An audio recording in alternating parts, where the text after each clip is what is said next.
I almost pushed leave meeting there. Jensen, how was that big piece of beef you made? Yeah, I just told your tomahawk story to my friends yesterday. Oh, I'll never forget that waitress walking by us going, he ate the whole thing. Should just go Panzer blue, build a Panzer IV, paint it blue. And you're muted. Surprisingly, no. Scratch that one. No, you dumbass. It was you. Thanks, John. I'm going to do that again. That was all kind of just a bit all over the place. Yeah, you sounded stupid at the beginning of it. It sounded dumb. I think you just killed TJ, JB. You got to give everybody a minute. just brutal. What you want about? Doug right now is evaluating his life choices. Why do I hang out with you people? The consummate professional. Talk. Jensen says we can go now. Yes. Move on. I'm gonna try and read this, but read it right. I'm not editing this out. The triple B spring ping. Bing bing. You can order all of your stylish shop. I know it's Plastic Posse. What's the deal with Give me a minute. I keep looking at the screen. I see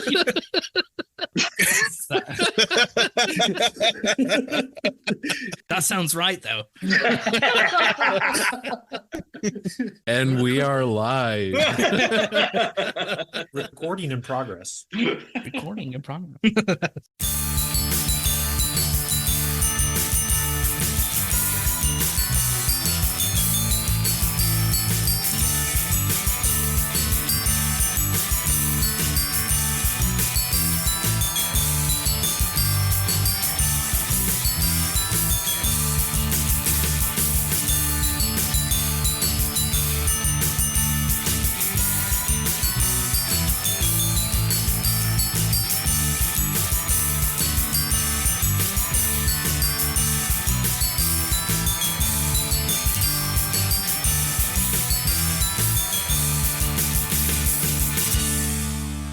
Happy holidays, everyone. Welcome to episode 84 of the Plastic Posse podcast, brought to you by Taintcraft. This will be our last episode for 2023. So we've got everybody with us today, which is great. Let's start with Jensen. Jensen, how are you doing? What you been up to?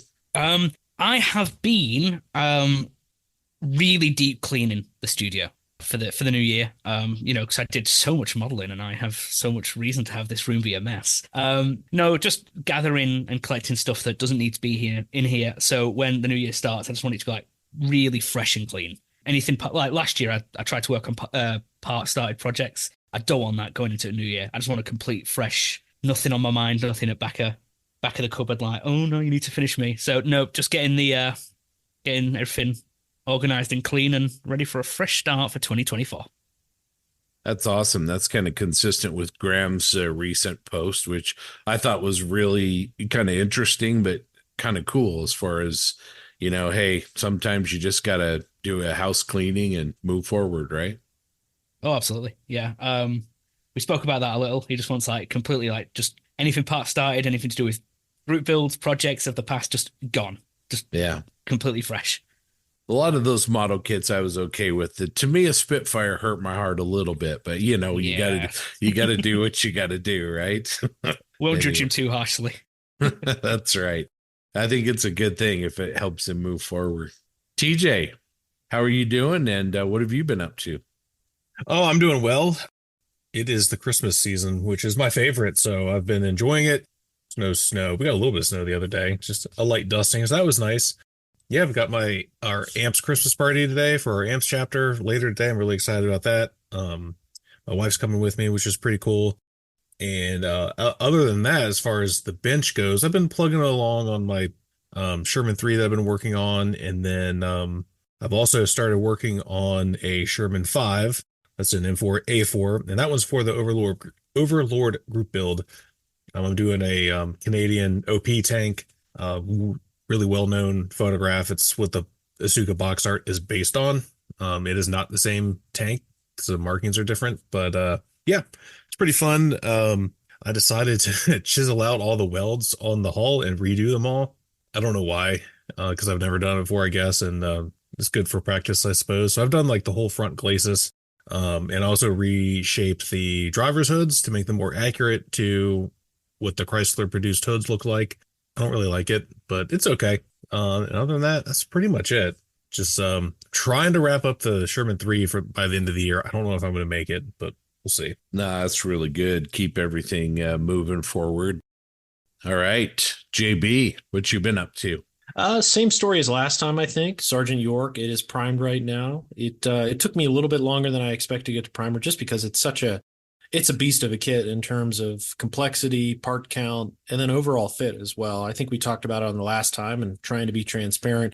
It's not TACOM's finest hour, but it is certainly a unique subject. So I think that probably makes up for some of the struggles I had. But overall, really excited to paint it. Going with is it pronounced Murdic? The camouflage scheme from like the 80s. So it'll be a what if Reforger, or maybe even just a what if vehicle from the time, where it'll be the winter Murdic scheme with whitewash, kind of typical of an M60 in that time frame. And then also working on a little base for the SDKF said 253. So just want to polish that off. Doing a little homage to Mr. Mike Basquette from Plastic Model Mojo. He made the kilometer marker, the Soviet one that's on Cult. So if you're interested in Eastern Front, early war, and maybe even late war, I guess too. But he has a kilometer marker that's kind of cool, little token, I guess you could call it, on a base. So those are the two big projects that I'm working on to try to get done before the end of the year. And then also knowing that I can't stop myself from opening and starting a kit, I cracked the plastic on Rubicon's UH-1 Huey, which is a really cool little model. I don't know if it'll scratch the accuracy itch for aircraft modelers, because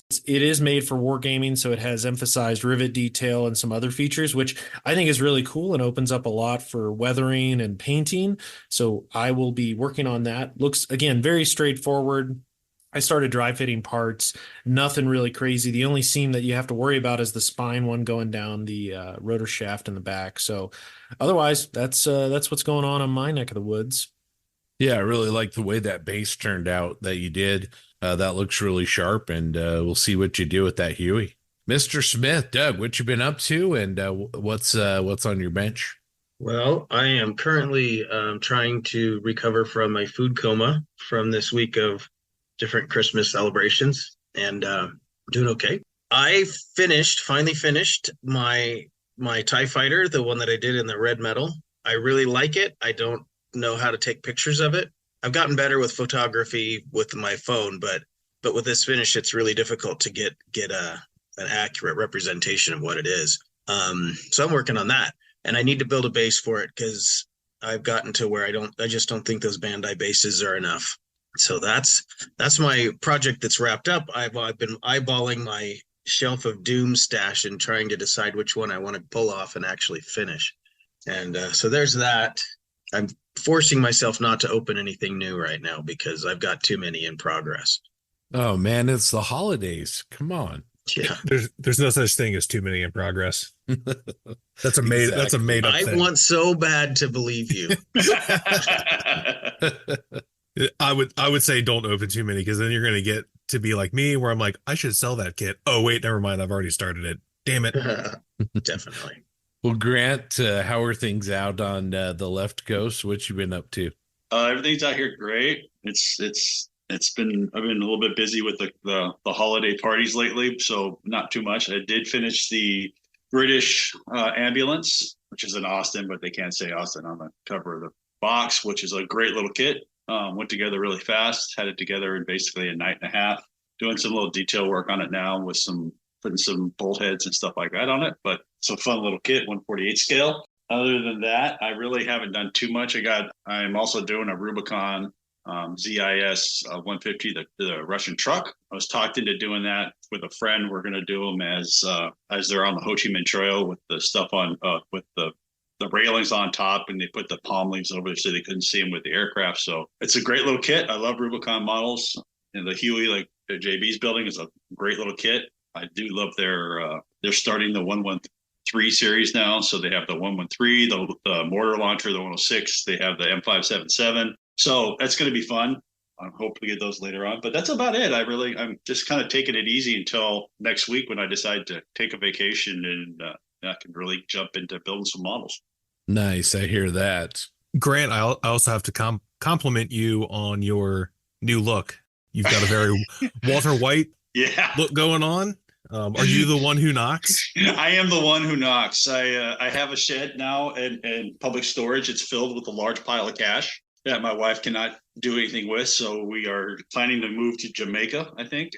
So we know what you're really going to be working on when you take off next week. Oh yeah. I got some stuff in the desert I got to take care of. So I got my Winnebago out front. I do. I have my Walter Reed look. I have no hair and I have a really bushy goatee going right now. So. No, you are a handsome man. I mean, TJ's right. It is a good look. So I've been doing this week, not a lot of time for modeling. In this episode, we have not one, but two interview segments. So that took a lot of time, but hopefully you'll like this large podcast episode. I know you guys are going to really enjoy those interviews.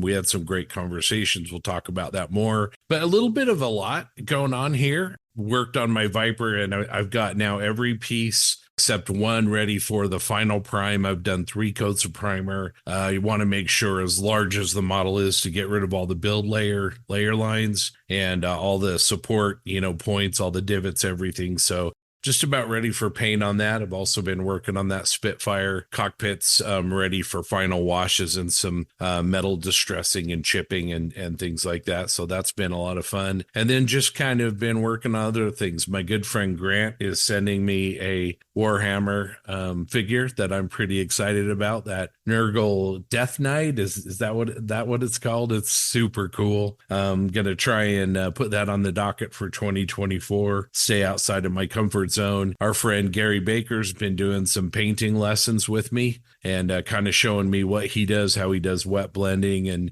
jumping on video calls with me. So that's been really interesting learning that. So just a lot of little things. Justin Lentz and I have been talking about maybe an F5, a 48 scale F5 group build at some point. Just a lot of stuff. So anyway, did you guys see that Spud's Easy 8 was on the cover of the new AFV modeler? The layout on that looks fantastic. I cannot wait to see that issue. It looks terrific. Yeah, it's going to be great. I was looking at it this morning. Slugger is such a great name for it too, so it's going to be good. I think that's going to be a two part. Is that correct? That I don't know. I do have a little bit of I have to be a little critical here. I don't like the red background with the olive drab tank. Mm-hmm. I know they contrast each other, and that's probably the reason for it. It's just I don't like it. That's just me. That's just one man's opinion. The model itself is great. Magazine is great. When I saw that combo, I was like, I don't know if I really like that. But no, other than that, it looks great. I might have to get that one. I do not subscribe to AFV Modeler, so I might have to buy that issue. Yeah, and it's a single issue, Scott. So I just checked Pocket Mags, and the issue is live there, which is pretty sweet. So wow. Nice. That's nice. Yeah. It's already there. Boom. So yeah, focuses a lot on construction, gets into that texturing that John did on all of the different armor plates, which I think is really unique for Sherman. And then gets into how he painted that OD using some texture masks. And what I love is he walks through the track weathering as well. So overall, really great. And as TJ mentioned, it's pretty awesome. We saw it in person at SMC along with Jensen, and it was absolutely fantastic. And the baseballs really set it off as well. Well-deserved for a gold at SMC. Truly represents the peak of modeling in that regard. What issue, JB, for our listeners, what issue is that AFV modeler? Yeah, so for issue, that is the latest one, which is 134. I suspect, TJ, maybe that red background is for maybe the Christmas theme. I'm not sure. So, yeah. But yeah, it's an overall great issue. I think in addition to highlighting Spud Sherman, and I actually have been lying. That is actually, it does say part 1 here. So I thought it was the entire article, but there's more to come, which I suspect delves more into the weathering process. So mea culpa on that one. I was mistaken. So definitely part 1 is out. Part 2 is to come. There's also a Kodiak from Gary Matthews, Gather Up diorama with the Stug in Operation Conrad 1 from Elko Ellings. There's also an Opal Blitz, a Ukrainian Leopard 2A4 section by Zach Sex, and then a Hetzer build by Lazio Gall. So it's It's pretty sweet. It looks like a great issue. Spud's Sherman is definitely the headline, but the rest of the content is pretty awesome. So highly recommend it. And as I mentioned, it's already out on Pocket Mags. And by the time this comes up, it's probably in print. But yeah, I would recommend anybody, if you're interested in these magazines, check out Pocket Mags. The yearly subscription for them is actually very cheap. So yeah, I'll definitely be downloading that. Spud's tank is definitely worth the price of admission, and it sounds like there's some other great builds as well. While we're talking about Spud, there was a big announcement this week that I am excited about. Andy's Hobby Headquarters new 1/16 scale kit was announced, and it is an M8 armored car. It is a really great choice. I love the size of the vehicle in 1/16 scale. It's not a full interior, but you do get a pretty well done driver's compartment as well as the full turret interior. So what did you guys think of that? Yeah, we were saying just before recording, love to see it, but absolutely not what I expected. But yeah, I mean, I've got the kit in 35th with Tamiya, but yeah, see it in 1/16th. It's going to be quite a chunk, but it's going to be, I mean, it's olive drab, and that's always fun to paint. So that's going to be cool. I think it's a good idea. I mean, they can cross with the M20 now. The M8 was used like forever. I mean, it served through Korea, it served in Vietnam, served in the Sahara, it served with the French Foreign Legion. The Bundeswehr used it at the beginning of the 50s. They took the main guns out and just put MG42s where the main guns were.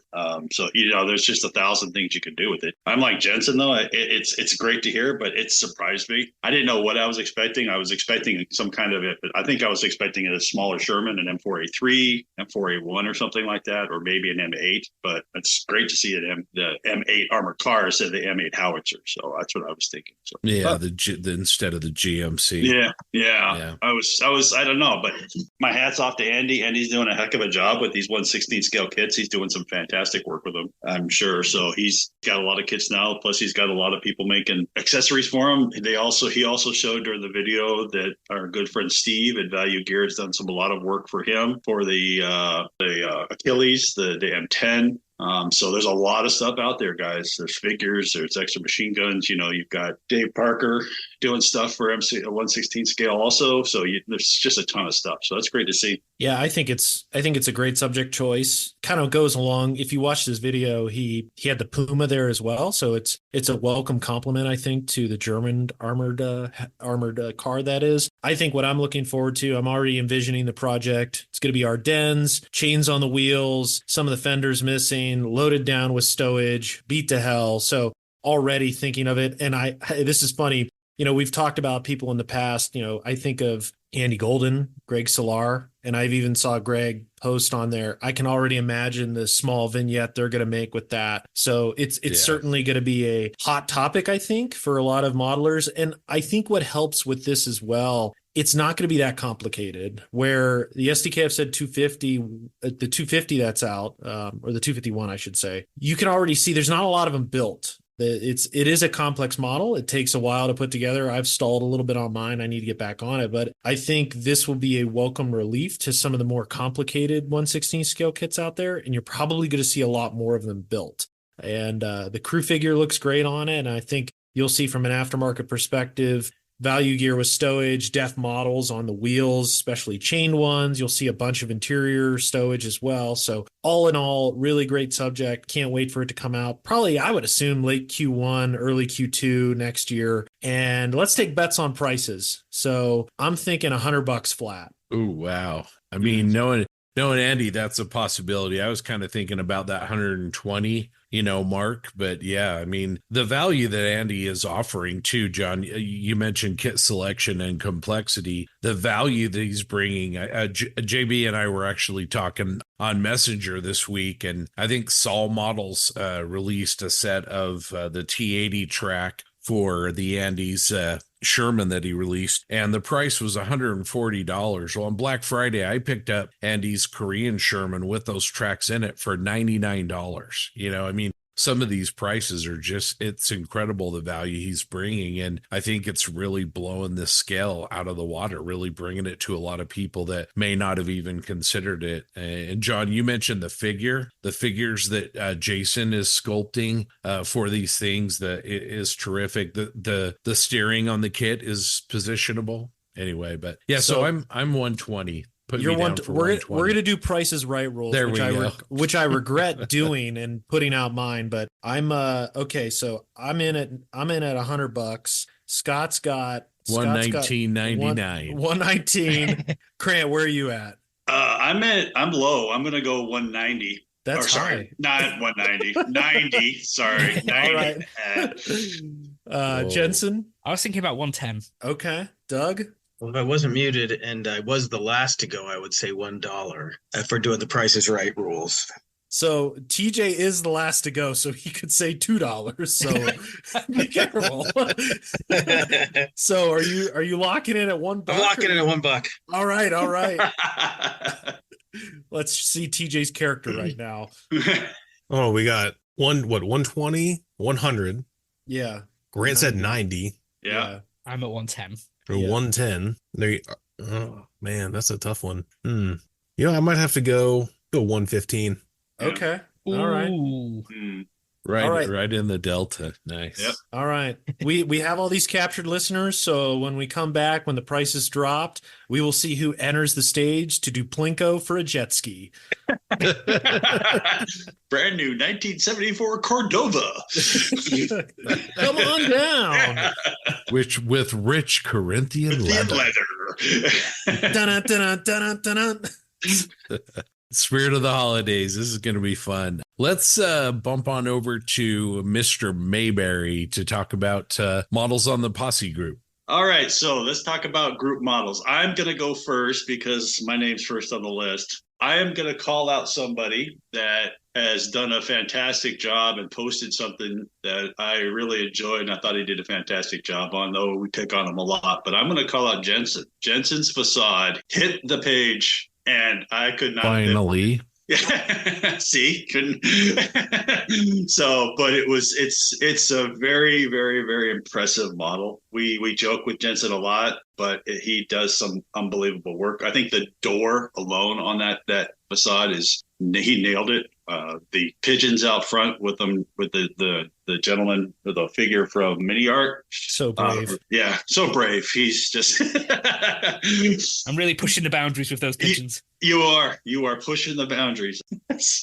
No, but I really do appreciate. I really did like it. It was really good, Jensen, and I think it definitely was one of the nicest ones we saw out there. That's my call out. You're welcome. And I am gonna go to Jensen. What did you say? Oh, so for me, I have been on a massive dino thing for the past few months. And one thing that caught my eye from Tom Bier was 3D printed Deinonychus.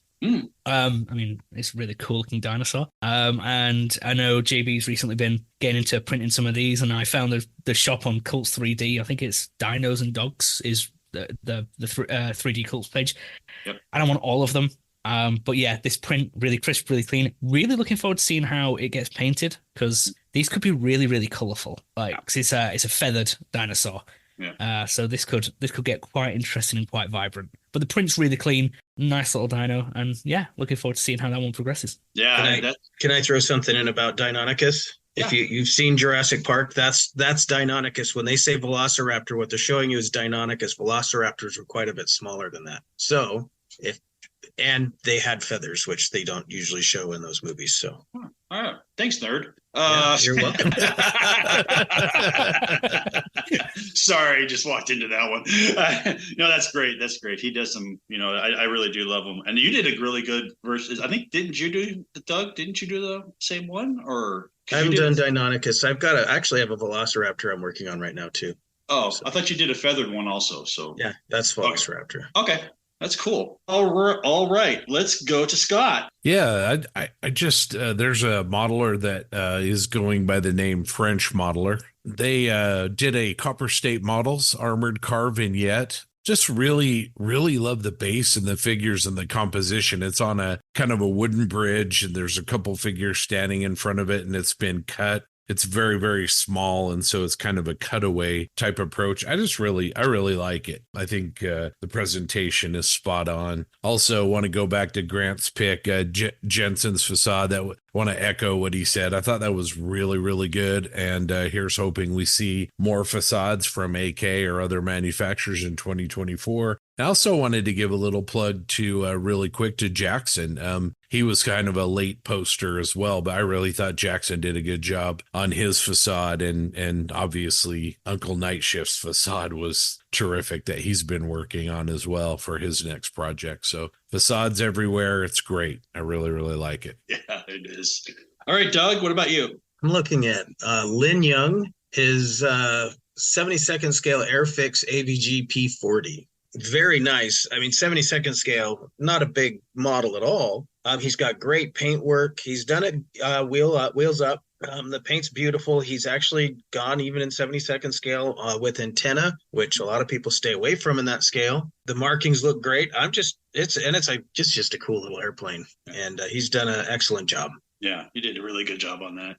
JB? I got to showcase Kenneth Childers' Mark 44. It's pretty awesome. Appreciate him taking a stab at the sci-fi world and all of the little Easter eggs that he's putting in it. He's getting heavy influence from, Sherman and Allied vehicles with the lifting lugs and the air vent and some of the other machine parts that he's putting on it. So overall, 10 out of 10. Love what he's doing with it. Love how he's, integrating parts that we all know and love into the vehicle, even including the weld. So keep it up. Can't wait to see the paint of it. I know Ken's going to knock it out of the park. And TJ, what about you? So I'm going to go with, goes by the Ham-Fisted Modeler. And I feel like I can't remember who their real name. I know we might be friends on Facebook if I'm not mistaken. But anyways, they did a 48 scale special hobby Saab 37 Viggen, the AJ 37, which is the fighter bomber version. It's Swedish fighter jet. The Viggen's cool. It's got that double wing layout. I can't remember what they call it, but yeah, really cool, really good, like cool splinter camo scheme the Swedish used on their jets. It was very cool. It's a neat model, and it was very well done. Yeah, I agree. I think the Viggen's one of the most striking aircraft designs. I really, really like it. And like you said, TJ, I think he really nailed that scheme. 5, 4, 3, 2, 1. The Plastic Posse podcast is sponsored by Tankcraft, makers of the highest quality cutting mats for your modeling bench. Tankcraft cutting mats are heavy duty, self-healing, come in 2 awesome sizes, and have World War II tank and aircraft blueprint style drawings on them. Spread out your next build on an olive green M4 Sherman or Dunkelgeld King Tiger mat, and they've got aircraft too. So check out all the designs and also their range of unique modeling tools over at tankcraft.com. That's TANKRAFT.com. Don't forget, Plastic Posse listeners can use the code POSSE15 to get 15% off your first order.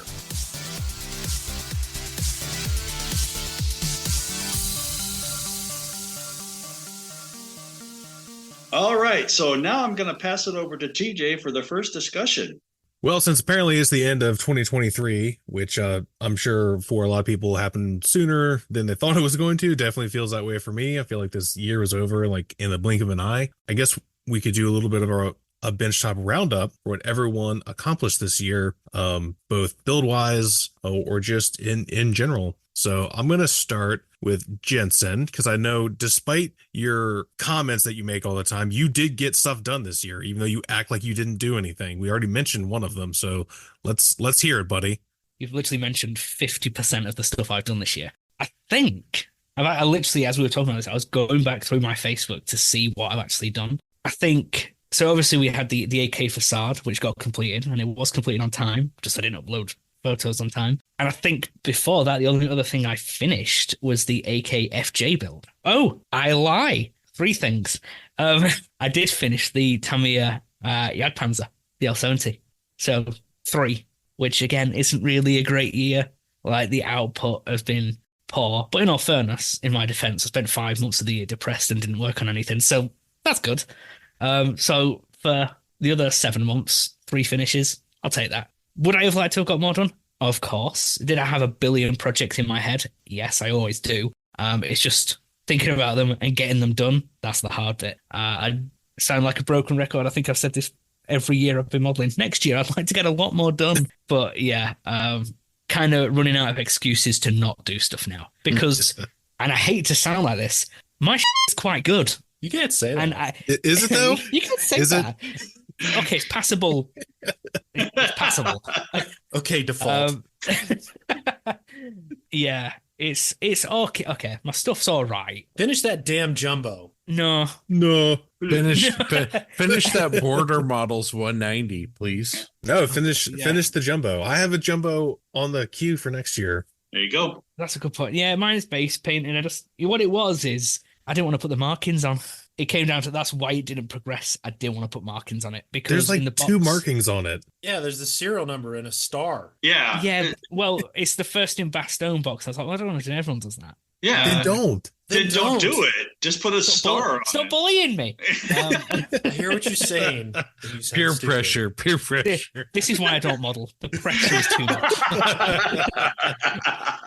Did you finish the tracks for it? Yes, That's the what I spent hardest a good part out of the solid way. few- Yeah. Yeah, them tracks were.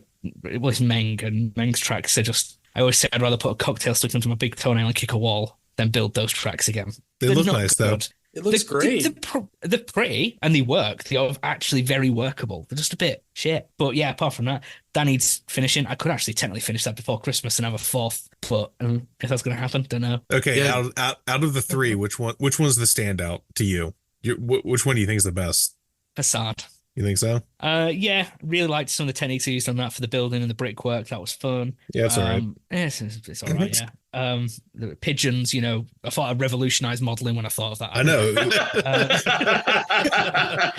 Coach is proud. Yeah. Again, I'm always taking that extra step that others won't take. And the figure I included it's one of many arsehole figures. I talked about this before. It's a bit rough, but I thought I made it look pretty decent. You did.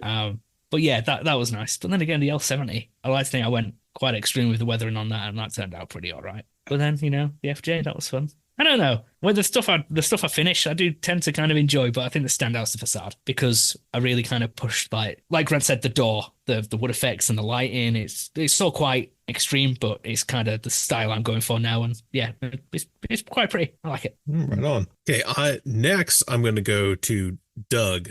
Give us your 2023 roundup. If I could remember everything I did, because I'm sure I did more than this. I can think of 4 off the top of my head besides the 3D prints that I've done and painted. I just finished the TIE Fighter. Before that was the TIE Interceptor and an A-Wing, which I did with Grant and Joshua Scott and Rick Lawler for our little A-Wing group build. That was a lot of fun.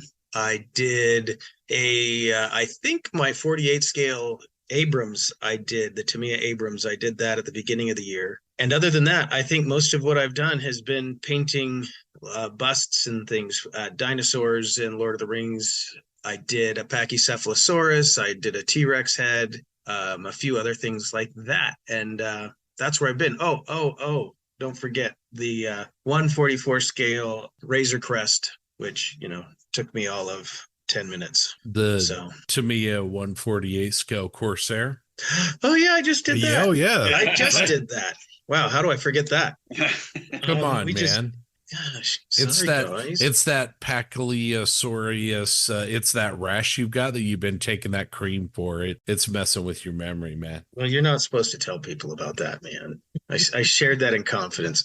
Yeah, the Tamiya Corsair, we did that on the Thanksgiving weekend, the build with Modeling Insanity. Yeah, Modeling Insanity. There you go. We did their group build over that weekend, and it was a lot of fun, a lot of good guys, a lot of neat builds. And I did the Corsair, the F4U A1D. All right, so out of your completions, what is your favorite, or which one do you think is the best? I'm really fond of my new TIE Fighter. I really felt that effect came out really nice. And like I said, if I can get good pictures, I'll send them out. There's just something about the way it stands out. And I took a little more time with it because I've built enough of their ties to know where those little tiny seams that you tend to ignore but really shouldn't belong are. And I took the time to eliminate those. So I feel really good about that build. I like that one. That color scheme is pretty freaking sweet. Thank you.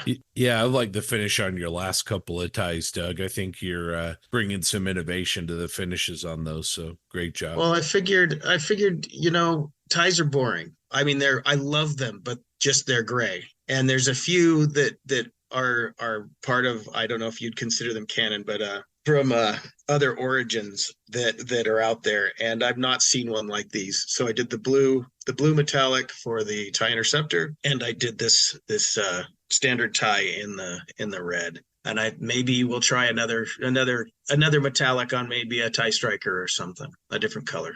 Nah, that'll be cool.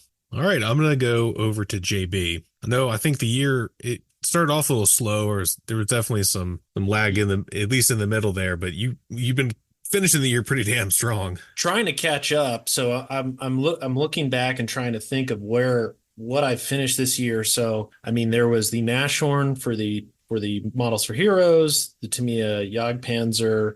There was the FJ, the LVT. I believe I finished this year, but more recently, it's been the two facades, the Bismarck turret, the STKF 253, and then I have a few other things to get finished as well, including the Sergeant York. I think I can do it before New Year's. Christmas is a stretch, but if I can get it painted. So next question, what was my favorite, or which one I think I did the best on?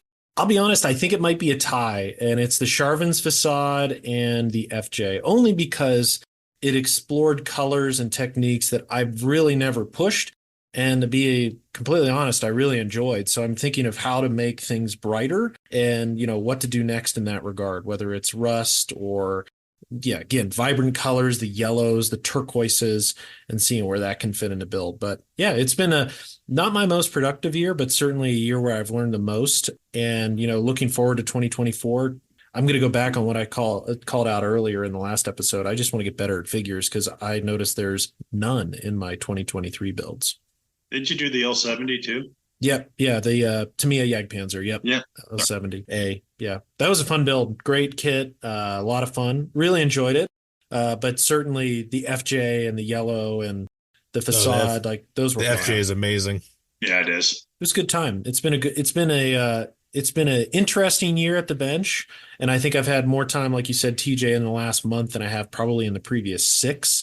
So that's been a lot of fun to get back to the bench and start breaking out the airbrush and the paintbrush and getting back to work. So overall, just a good year all around. And to be honest, all the shows that I've been to as well, that's been a lot of fun, and it's taken a lot of time too, but certainly it's been great to see everybody. I think that's the highlight of the year is that. All right, Grant, you're up next. You guys were talking about it. I was looking around. I did a lot of figures this year, mostly Warhammer. I did the FJ, did the facade. I did the A-Wing with Doug and Rick and some, did that. Let's see, what else did I do? I think I did a Soma, did that. My favorite this year has been, I just finished it like last month, is the Loon Boss from Age of Sigmar. And I really worked with Gary on that, with working for color technique and shading, light technique. He's on a squig, so I'm probably talking gibberish to some people right now. But it's a really little figure, and he's riding on top of this, basically a troll pig. So it's a little build. It's for the size of it. I really like what I did with the light under above it, and then no light underneath. So that's my favorite so far. I'm with JB. I think the amount of shows I went to this year was probably less than normal, but I went to some really cool shows. I was able to go to MMSI in Chicago with Scott. That was a fantastic time. I tell you, that was opening my eyes. I'm sure SMC for you guys that went was probably the same way. Seeing Mike Blank and John Rosengrant and Andy's work and all this stuff in person, and all these different people's work, and Penny, and I could go on and on with names, but it was phenomenal. That was, I think, the best part of my year was probably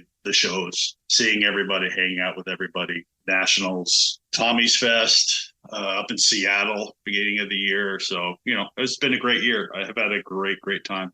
So what do you think your best one is, or your favorite? It could be either one, could be both. Let's see. I really my favorite, I think, so far has been the A-Wing. It was different from that I usually work on. I did it in a steel color and tried to do the Brian Kreiner kind of different colors of steel on it. So it was just different for me. So I like that one the most so far that I did. It's not the best, of course, but it's the one I like the most. Good deal. All right, on to our fearless leader, Scott. Despite how you act, you also do models. I do. What were you able to accomplish in 2023?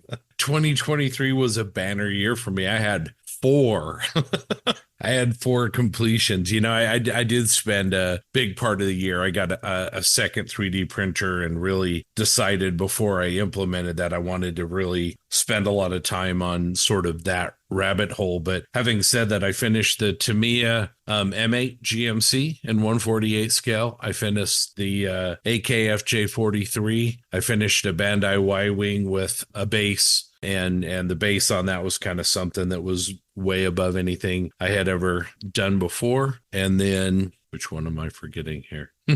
Oh, and then the facade, which was really, really great. So I liked them all. 3 of them I've given to other people. The M8 lives with Brian Kreiner, buddy over in Denver, and AK has the FJ, and my friend Josh has my Y-Wing. And so I have the facade in a frame hanging on the wall here. That's the only one I have. But I don't know. I don't know which one I like the best. I like all of them for very, very different reasons. I mean, the facade, I really went outside my comfort zone. I don't do a lot of brush painting. And that was a day when I did most of the work on that, where I was at JB's house and he was cooking chicken parmesan and giving me crap for being so slow. It's great memories on that one. And the base on the Y-Wing and also on the FJ, Doug really kind of gave me a hand with this, but putting a base under the FJ, I really enjoyed that. So I don't know. I liked all of them. Is that your basic kit build, FJ? Oh no, it's not. Sorry. So it's not. Wow. Wow. Exactly. It is not. It is not. Thanks, AK, for not putting the sprue of accessories in your instructions. You were straight up robbed. Just so we're clear. Yes. That was bullshit. I'm just gonna go ahead and say what it was. Anyway, well, TJ, big finish here. Let's talk about your 2023, what you got done, and what your favorite was. Well, I'd just like to say, listeners, prepare for about an hour's worth of discussion here. Yeah, push pause now and grab a soda or some water. Relieve yourself because buckle up. Yeah. Guilty as charged. That is true. I guess I do have a reputation for being prolific, if I could be so bold as to say. I counted them up. I think in between everyone talking, I was looking at my Facebook. I completed. Well, I wrote it down. I completed 17 subjects. Now there's caveats in this, just so we're clear. And Grant can attest to this. A figure is not the same as a 48 scale aircraft, right? Yeah, you're right. Grant, like you can knock a figure out in a weekend. Yeah, you could knock a figure out in a day if you really wanted to. Because a couple years ago, I painted like 150 figures, but they were all Warhammer guys, so they're like that. So I completed 17. I'm sure this is going to piss people off. This is a low year for me. It's a down year. Last year I had 24. Wow. And the year before I had 22. So yes, I've gone down. However, I believe my quality has gone up. If I can finish this Sherman 3, it'll be 18. So what I am proud of this year is this year was extremely diverse for me. Last year was like super figure heavy. I did a ton of figures.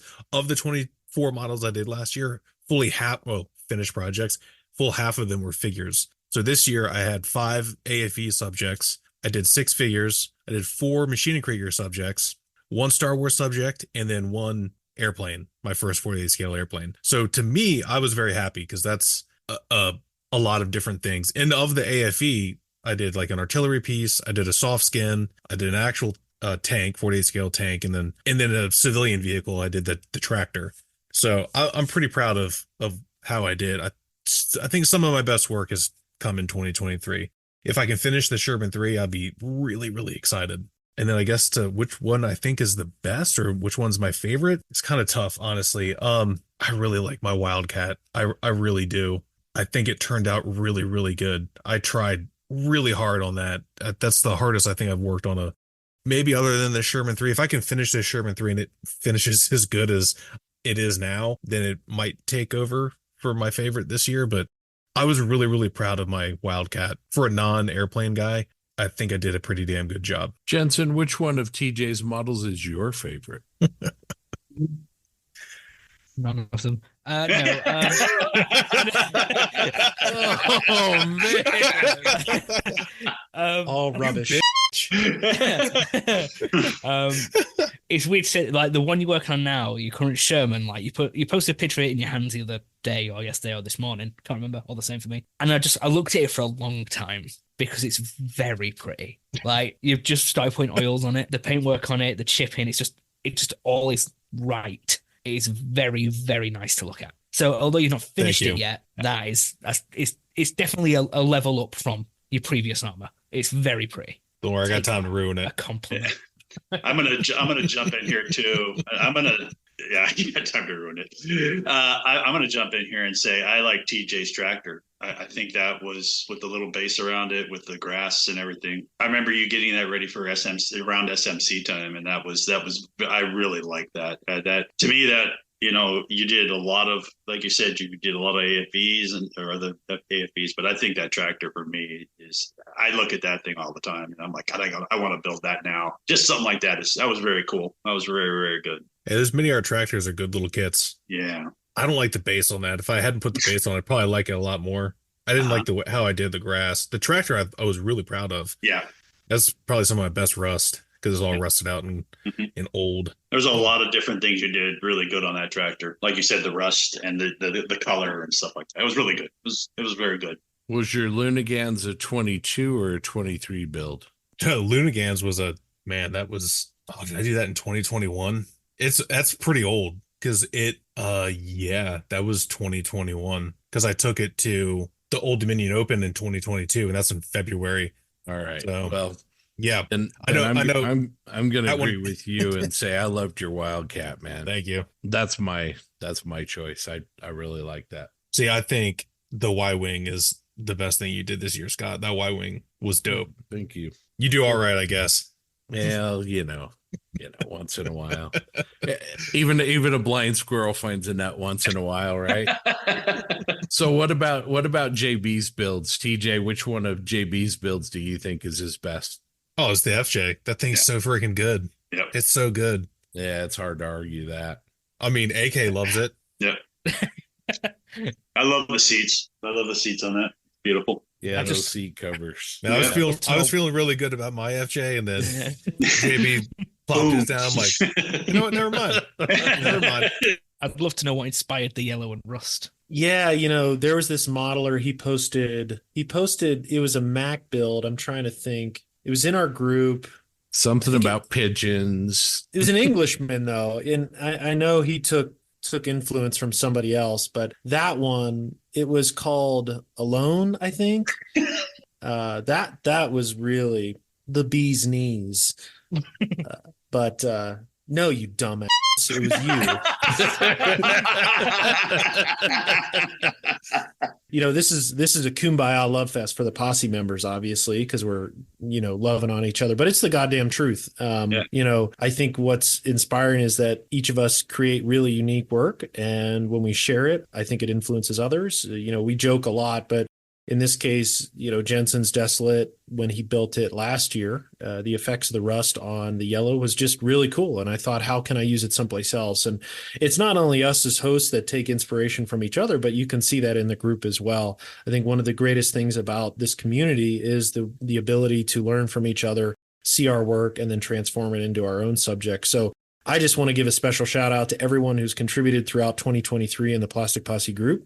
I think all of you have done fantastic work and has certainly influenced my style and my inspiration and also my checkbook or lack thereof now, because when someone posts something really cool that's a subject that I don't have, I certainly want to go out and buy it. And that's everything from a dinosaur to an airplane to some weird sci-fi thing to an armor modeler, posting some new techniques with a product. So again, bottom of my heart, thank you to all in 2023. I think this maybe is a good segment too, where I'll just say it, hey, show your collage for 2023. I think it's important that everybody highlights their work throughout the year and also their progress. I think what is clear in all of our builds, you'll probably see the evolution of our work throughout the year, whether it's good or bad or subject matter. I think that's evident, where more modeling gets more progress in terms of refining your technique. So long-winded answer, just say thanks to all in the group for 2023. Awesome. Well, let's keep the mic with John to talk about upcoming model shows and events. Yeah, we actually have a good amount leading into 2024.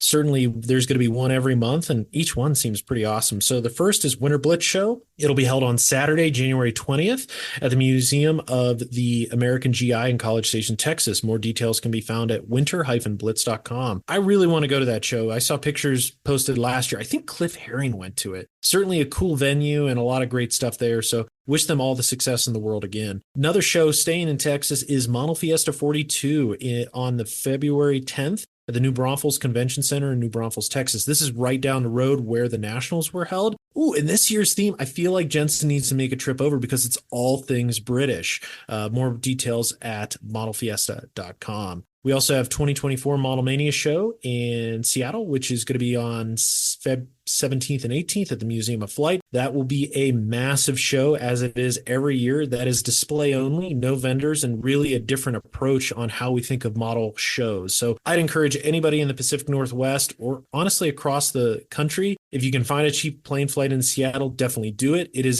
definitely going to be an epicenter for the Plastic Posse that weekend. We have an Airbnb, we have some events planned, and it will certainly be a lot of fun with some of our closest friends from that area. In addition to that, we have AMPS 2024 in South Bend, Indiana, April 11th through the 13th, another big posse gathering. For more information, go to amps-armor.org. That will certainly be a blast. We also have the Tulsa Modelers Forum and the Tulsa Miniatures Motorworks proudly presenting the Route 66 Model Expo. This show has some exciting new changes this year, and it sounds like to be an awesome event. This show will be held on Saturday, April 20th at Park Church of Christ in Tulsa, Oklahoma. Check out This with Casey Gray on Facebook for more details. We also have the Houston Model Mania show held on May 4th. It's at the Stafford Center in Stafford, Texas. This will be dual themed. May the 4th be with you and adversaries. They will have a great vendor area at an awesome facility with a special Subarashi Mecha Award for Best Mecha. That's great. They also are implementing gold, silver, bronze this year. So that's sweet. If you live in Texas and Oklahoma, I feel like you have a lot of events to go to. And then also we have the Best of the West Model Show being held on May 18th at the Orleans Hotel and Casino. This show is typically in September, but being pulled to the left into May, which is great. And this will be open from 9 a.m. to 5 p.m. It's hosted by 5 different clubs in the area. If you're interested, please contact Jay Bergeron on Facebook for more details. Jay has done a great job promoting the show. Him and Joe Porche have traveled literally across the country, spreading the love of the hobby and publicizing the show. I think one key event is missing off of here that we're going to highlight, and probably the one that we love the most is Commies Fest, which is being held in the same location as last year at the Museum of Flight, Exploration of Flight in Centennial, Colorado. Highly encourage everyone to go. It will be held on March 23rd, 2024. So hope to see you all there. It will be another posse gathering. I will say there is another show right after it on March 24th at the Canadian Warplane Heritage, and that is Heritage Con. That is shaping up to be an absolutely fantastic event. I know Andy's from Andy Hobby Headquarters attending this year, along with a bunch of others. I think the Moj is going, along with Darren from the Geeks and potentially more. So it's going to be a really packed weekend with the big show in Colorado and the one in Canada. So if you're on the East or West Coast, you have certainly something to go to. So with that, I'm going to kick it back over to our British, I think he's our friend, for our main feature. Okay, thanks, JB. It's now time for our main feature, conversation with Clayton Ockerby of the Modelling News and Workbench Hobbies. Grab a brew, put your feet up, and get ready for a very interesting listen. Please enjoy.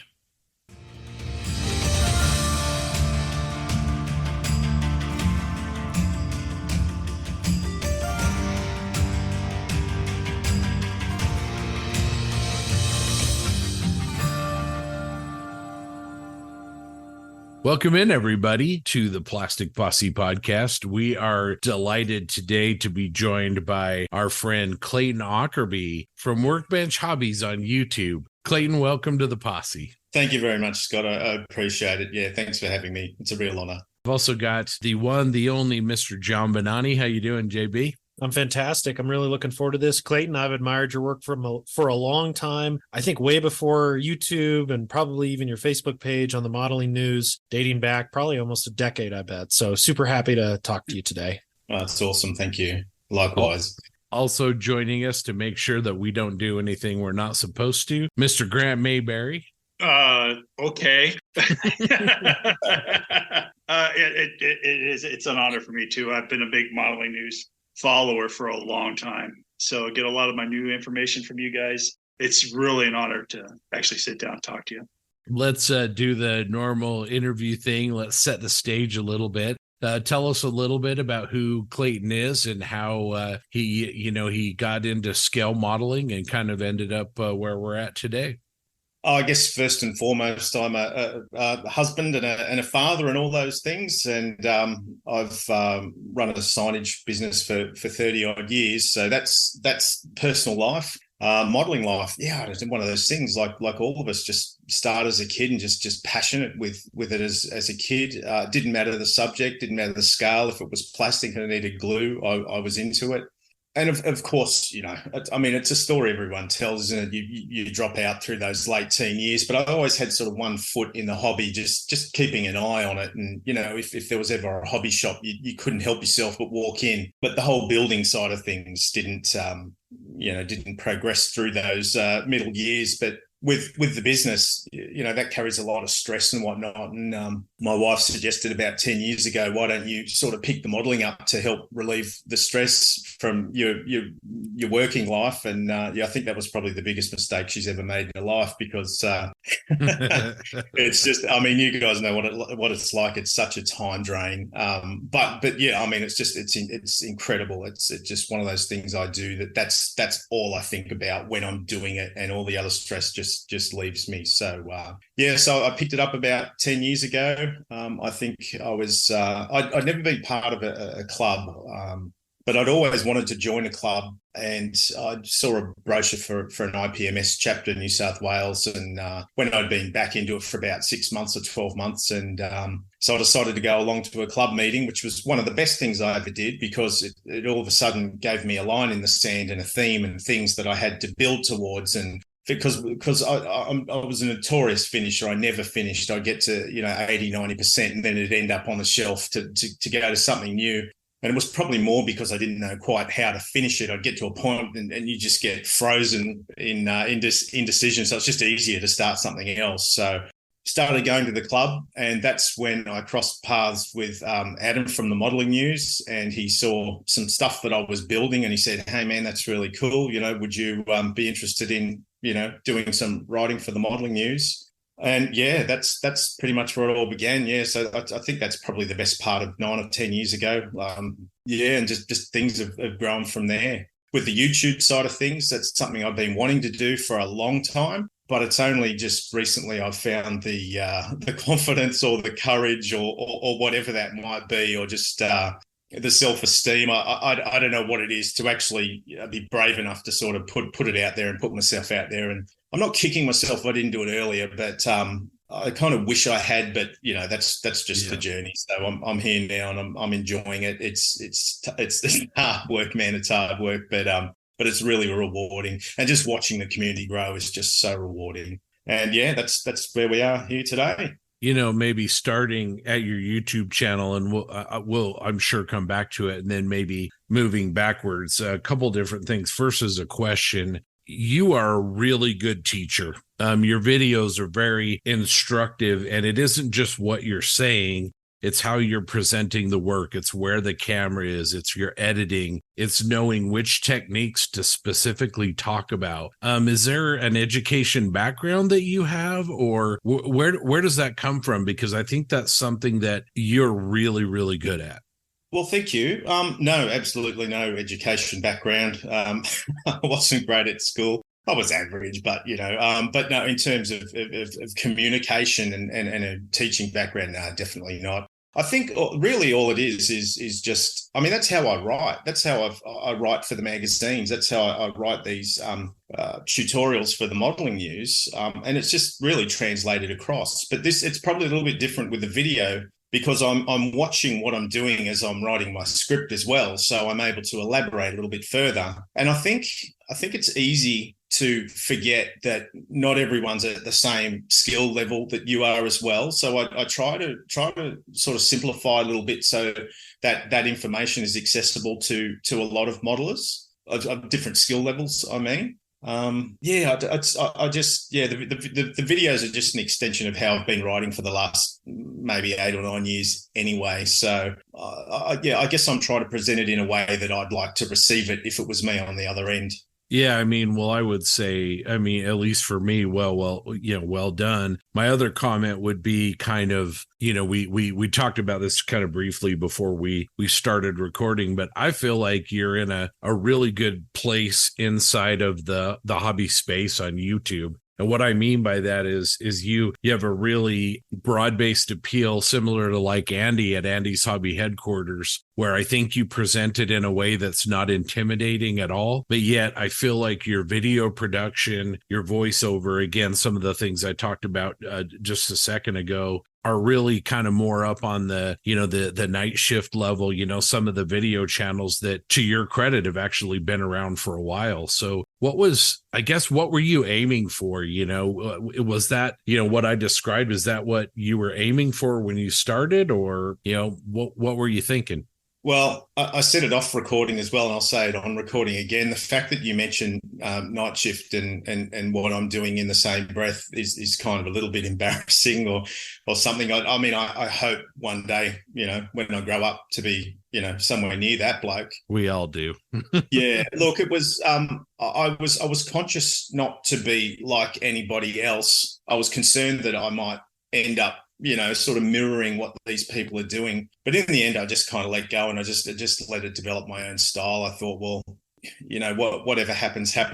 The production side of things is just me wanting to learn the editing and I take a lot of pride in presenting a polished product, whether that be the modeling or the way the model's presented or just anything in general. I was just one of those things. I just have to try and make something look polished, and that's one of the things I've really enjoyed about this whole process with the YouTube videos is learning those skills with editing, learning the graphic overlays, learning how to do all that sort of stuff, incorporate it and present it in a polished package. I know I was a little concerned that I'd end up sort of, copying or mirroring someone else, but it's interesting how my own style's developed in a short time, I think, and I kind of just stopped worrying about that. And people are going to be the judge. If they like it, they'll watch it. If they don't, they don't. Or they'll leave a dirty comment down below and tell me how boring I am. I get a few of them. Oh, that's awesome, Clayton. So this is a good time maybe to talk about that learning curve. We've had other YouTubers on that have made the transition from modeling articles to video. Can you talk about that transition? Your channel's fairly new. You've had some really good hits on it. But when you mention graphic overlays, the style of the video itself, walk us through maybe if I wanted to start a YouTube channel, like what would I do? How hard is it? Did you find that learning curve pretty easy to pick up on? Just walk us through that process, dare I say, taking a risk yourself to change mediums and communicate, your craft. Well, starting a YouTube channel is easy, very easy. I mean, anyone can do it. You guys should all do it, really. That's the easy part. I was lucky with the video editing and the graphics and stuff because that's my background anyway. I've got, signage and design and brand development and all that sort of stuff is my background. So that side of things was easier for me than it might be for someone who was starting out. I'd probably underestimate how much of a leg up that was for me. One of the things, because I watched a lot of YouTube tutorials about starting your own channel and whatnot, and one of the things that kept coming up was to have a successful channel was to use your unfair advantages, right? So you guys have got an unfair advantage because you've already got a community. You got a platform, and you've got people recognize your work and what you do. So that's an unfair advantage for me. My unfair advantage was all my work on the modeling news and some of the magazines. So while starting the channel was easy, I certainly had a leg up with that unfair advantage, if you like. The editing side, again, for me was pretty easy. And this, I started off using iMovie on Apple platform, which is a free program. Mind-blowing that it's a free program. I've upgraded to Final Cut Pro, which was 500 Australian dollars. So what's that? Probably about 20 American. But I tell you, the power that program gives you and the usability is absolutely mind-blowing, and the quality of the work that you can produce is incredible. The camera setup, I spent, I don't know, $5,000 Australian on a camera setup, like a little macro lens, and I mean it's nothing special. Yeah, the hardest thing with the transition for me was my head. That was the mindset. It was getting out of my own way and not being worried about what people would think or would say, and just again, you guys know, it's like when you expose yourself to the world like that, it's you're open. You got to take the good and you got to take the bad, and and how you reconcile that is a whole different thing. So that was the hardest thing, was being brave enough to push record and then being brave enough to put it online. Well, I mean, well done. I mean, and you're exactly right. I mean, you can have all the technical tools in the world, and what makes the posse great are these guys, the chemistry and the shared passion that we have for the hobby. And I think that's what really comes through in your videos is your passion for the hobby. And by passion, I don't just mean you really, really like to build models. I mean, you like to build models in a way that's anybody can do it, that's reproducible, but yet in a way that's very much Clayton's. Your models aren't like anybody else's, right?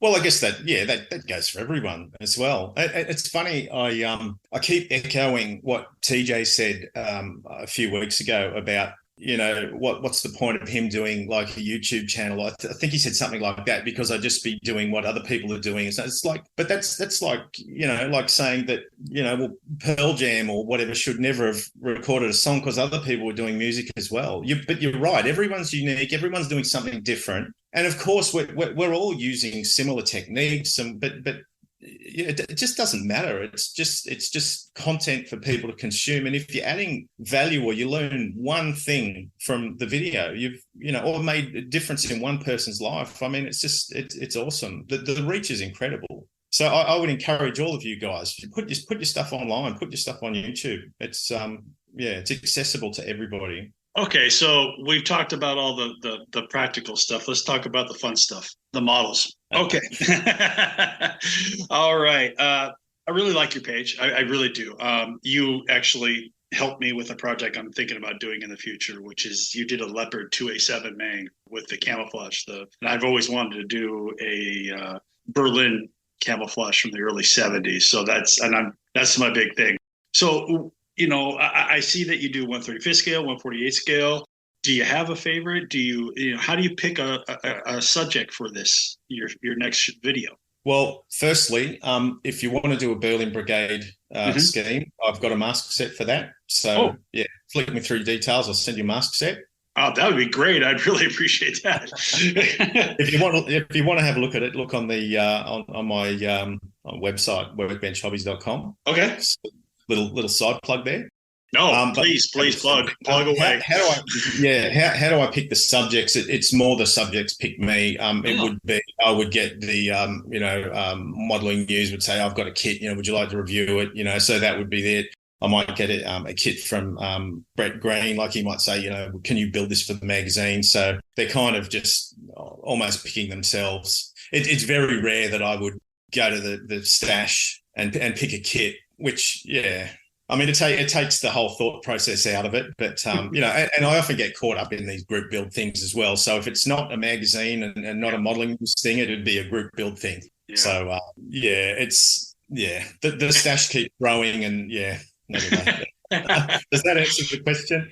Yes, it does. And I really do appreciate it. Look, I've noticed I'm doing so much German armor. It's the first time that I've actually been conscious of, I wonder if people are going to be able to swallow another, 3-tone German armor subject here. But I thought, look, bugger it. If they watch it, they watch it.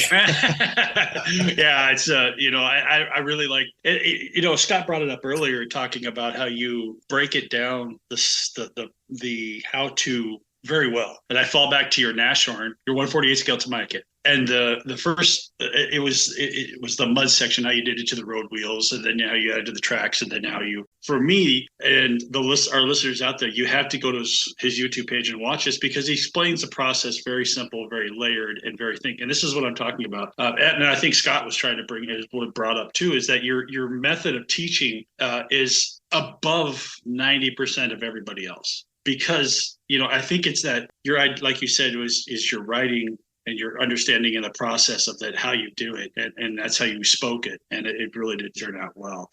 Where's that build at? Are you still working on that one? You got the base, because I think I see it in the background. You can actually. Okay. Under that table there. Yes, I actually will. I've got a few of those things, those few loose ends I need to tidy up. So the model is, I mean, as you saw on the channel, the model's complete. And yes, I'm working on that little vignette, recreating a pretty famous photo with that vehicle. Again, it was just a shiny new thing, took my eye. So Clayton's all, dang it, I didn't want anyone to notice. Yeah. Now I gotta finish that thing, man. I should have cleaned my dirty laundry. Should have a curtain or something there. That will be hopefully in the at the start of the new year. I'll finish that off. It's dioramas and landscapes and stuff is just not my thing, or at least traditionally hasn't been my thing. I've sort of lost interest in the model by the time it gets to that stage, and I feel like that's almost like starting all over again. But I know, like, presenting it like that just makes such a difference to the viewer as well, and makes such a difference.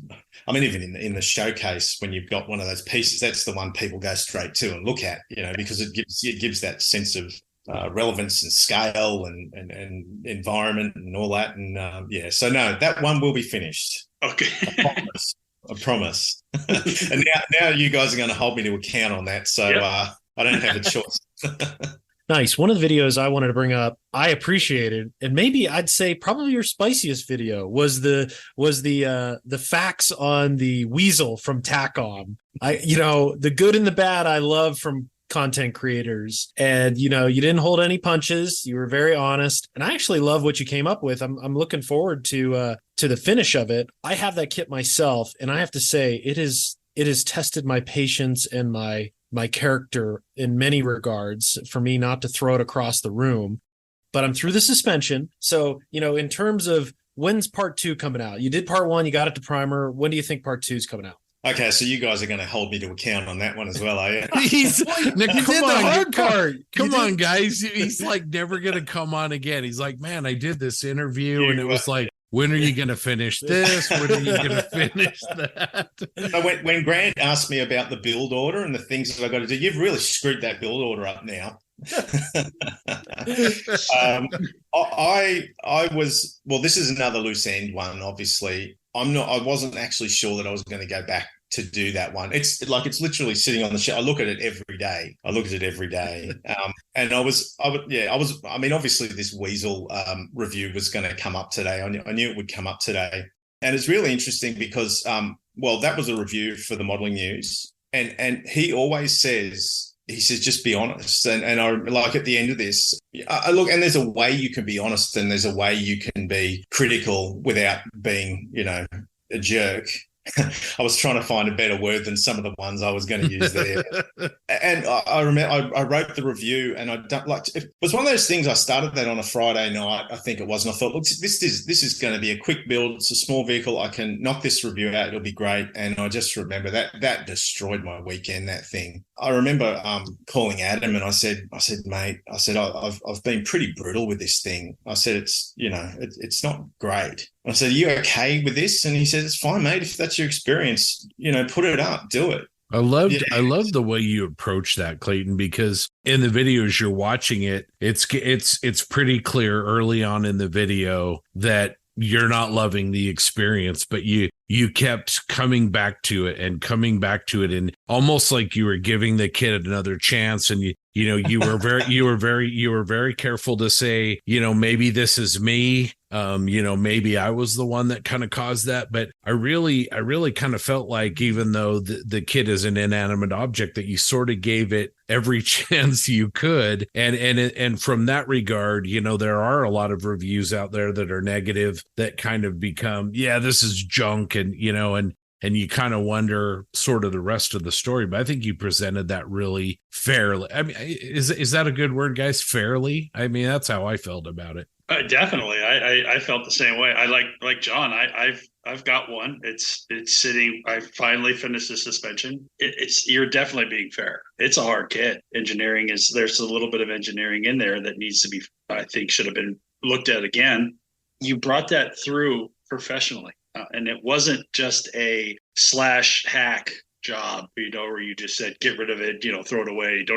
You didn't do that, and you treated it as well as like you are. You treat it as a professional. When you do that, criticism is good as long as it's constructive, and you did. Yeah.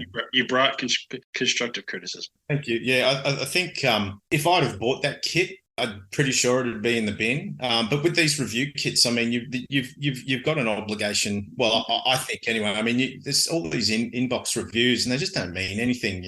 The molding technologies and whatnot are getting so good.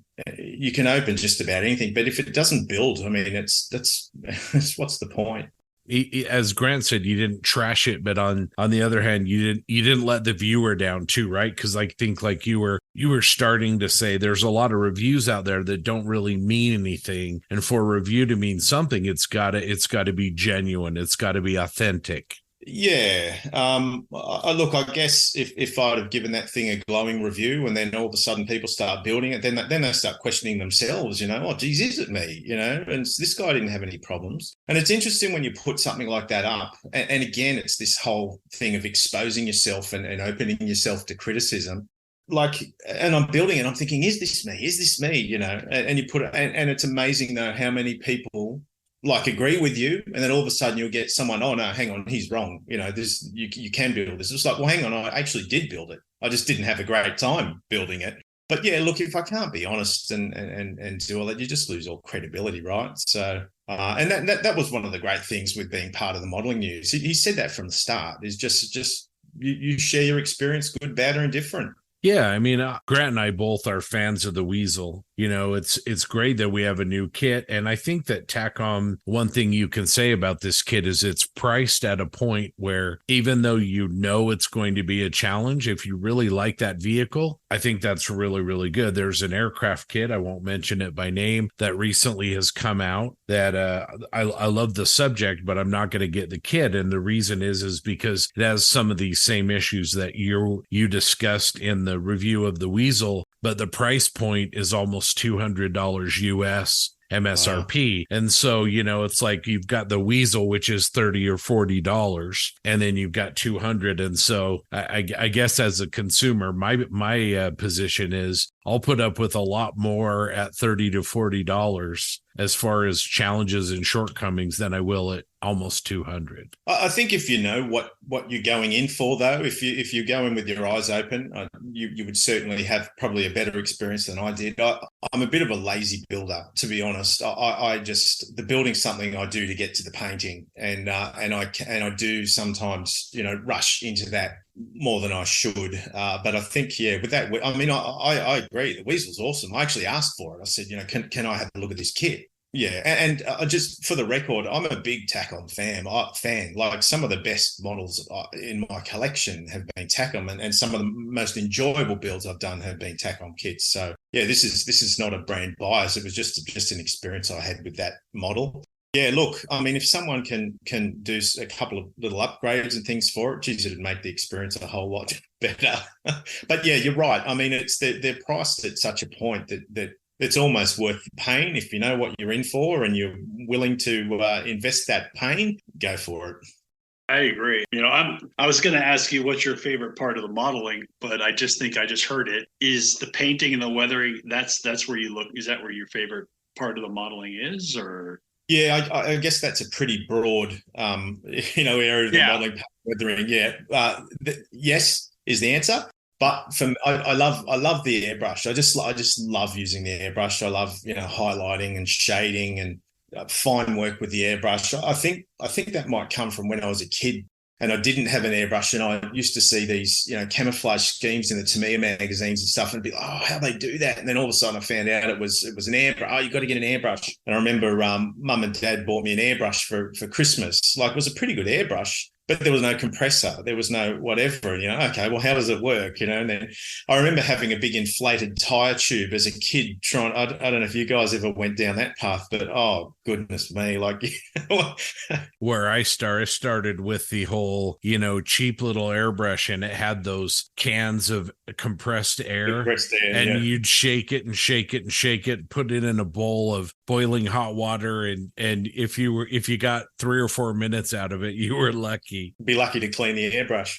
Yeah, exactly. But, I wanted to ask you about another one of your videos, the 1/72nd scale Tiger 1. I love what you did on the build, and especially priming the inside, which you didn't need to do. I loved it anyway. But then what you did with the suspension, where you kind of took, John does this a lot in his builds, but you take the suspension, make it modular so you can remove it. But you actually had to go a little bit further on that to make that work. Yeah. Okay. So all of the road wheels were glued together, so they came off in one assembly. But of course, that changed the spacing of the wheels on the inner wheels, which meant that it wouldn't fit over the track molding. So I had to remove the inner guide horns on the tracks. But you can't see it, so it just doesn't matter. And that the ability to be able to remove those pieces to paint and weather, which is what I was doing yesterday. I think that Tiger's here somewhere, but doesn't make for a good podcast episode. But that certainly made life a lot easier, being able to remove all that, which will be in an upcoming video. Nice. Yeah, that was a good one. I like all your videos, but I really kind of enjoyed that. You kind of, like you said, had to get a little creative with that. We've been talking to, before I reached out to you, talked to the Sam Dwyer, good friend of ours, as well as the guys on OTB, and they all spoke pretty highly of you. Tell us a little bit about the Australian modeling community. And, it seems like it's a pretty tight-knit community. Australia is a big place. Tell us a little bit about that, your experiences with the community down there.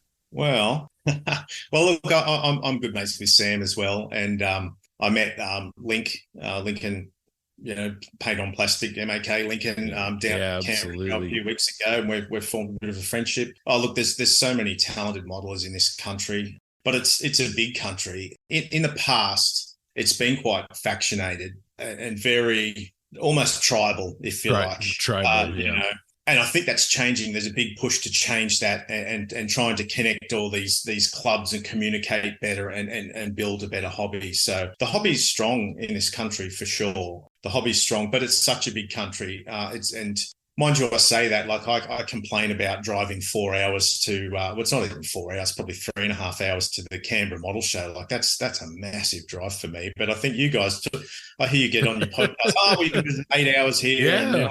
And, dude, drive me insane. 3.5, 4 hours.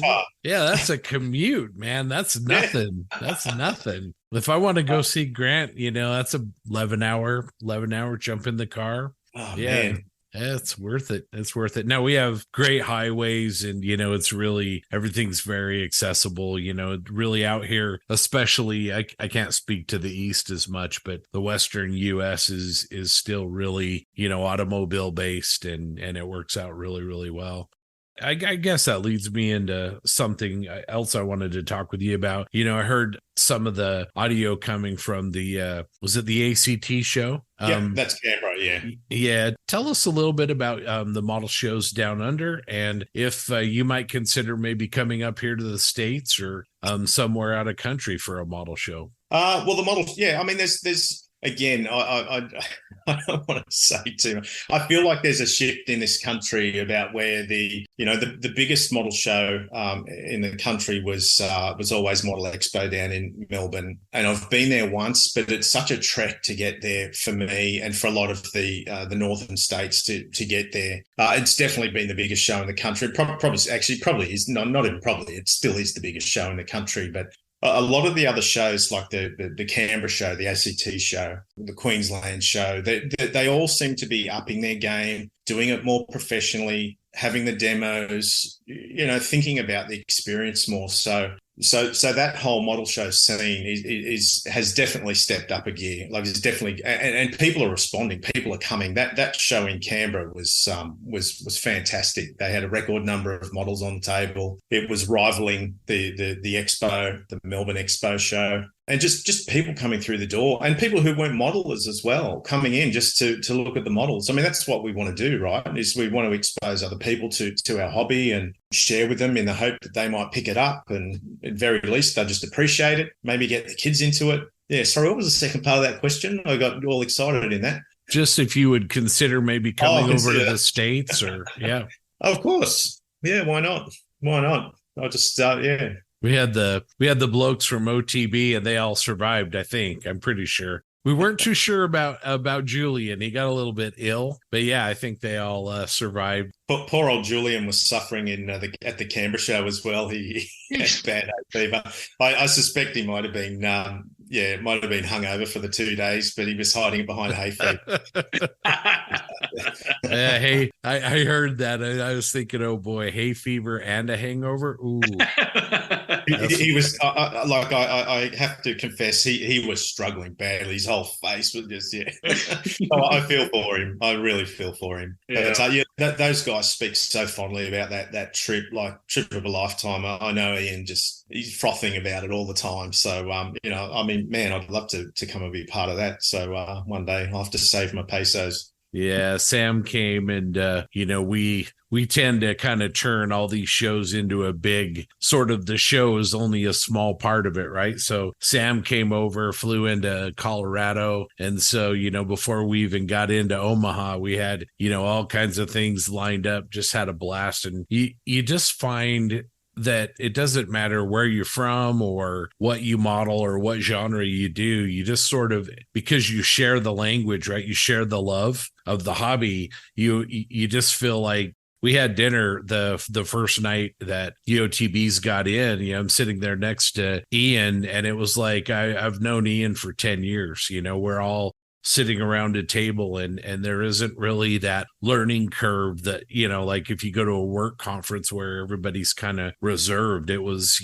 just we're fast friends, and we always have been, kind of a thing. Yeah. Well, I'm not coming for the modeling, that's for sure. That's the secondary part. Yeah, but it's interesting you say that, because when we spoke on the call, like to line this chart, you're right. It's like you know the people, and obviously, like I've got some sort of sense of familiarity with you guys because of the podcast and maybe me with videos and stuff. But yeah, it's fun. You just pick it up like an old friend. It's a really unique hobby and community for that, and that's one of the things I love, and one of the things I hope that these videos like helps to build and contribute to.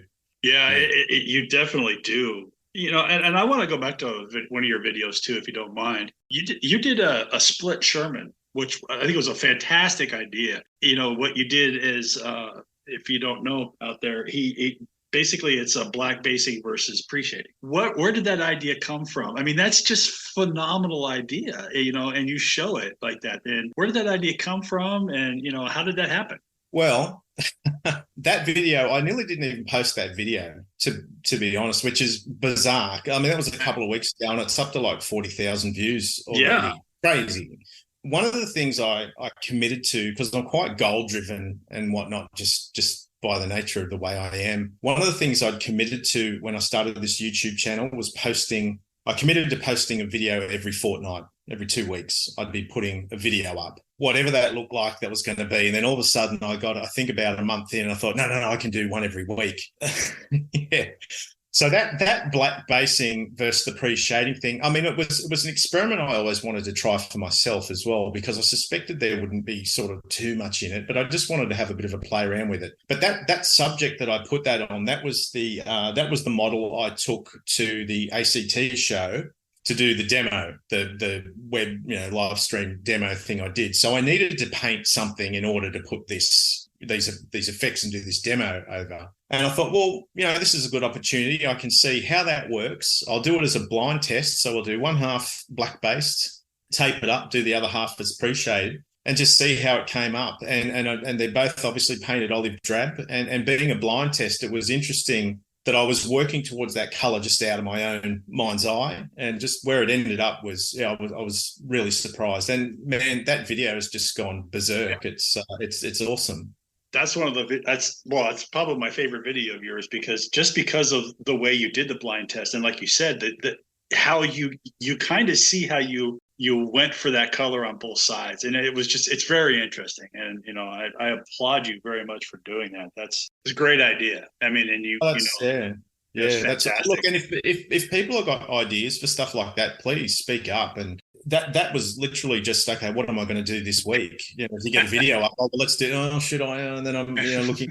I'm like, are people going to like this? And but you have to detach yourself from that too, and just let it run. Let the process be what the process is going to be. Put it up, and just to see so many people getting value out of it is so exciting and so rewarding. So rewarding. I mean, do you guys want to see that sort of content more than the builds, or is it like a mixture of both?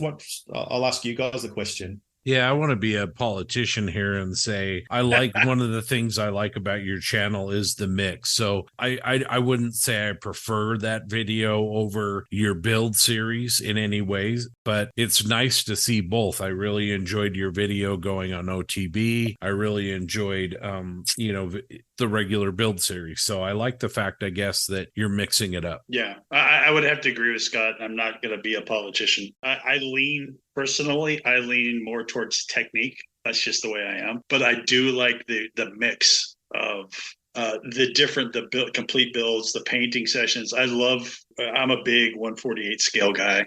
I really like Tamiya 148 scale kits, and you do a lot of those. And for me, that's, I find those kits fun to build. You don't see very much of them on YouTube. You see some a little bit on Night Shift. You see some on yours, which is great. But I like the way that you do everything, and that keeps the channel, more, for at least for me, it keeps it more current and productive for me. So that's what I like. Yeah, cool. All right, stick with the program, I reckon. Yeah, I would say. I mean, you're definitely on the right track. I mean, you definitely are. Your OTB interview was hilarious. I love that. That was very good. That was the questions, and selling out your wife, telling her she didn't put "your" in the video or on the piece of paper. Hey. I'm a poor wife.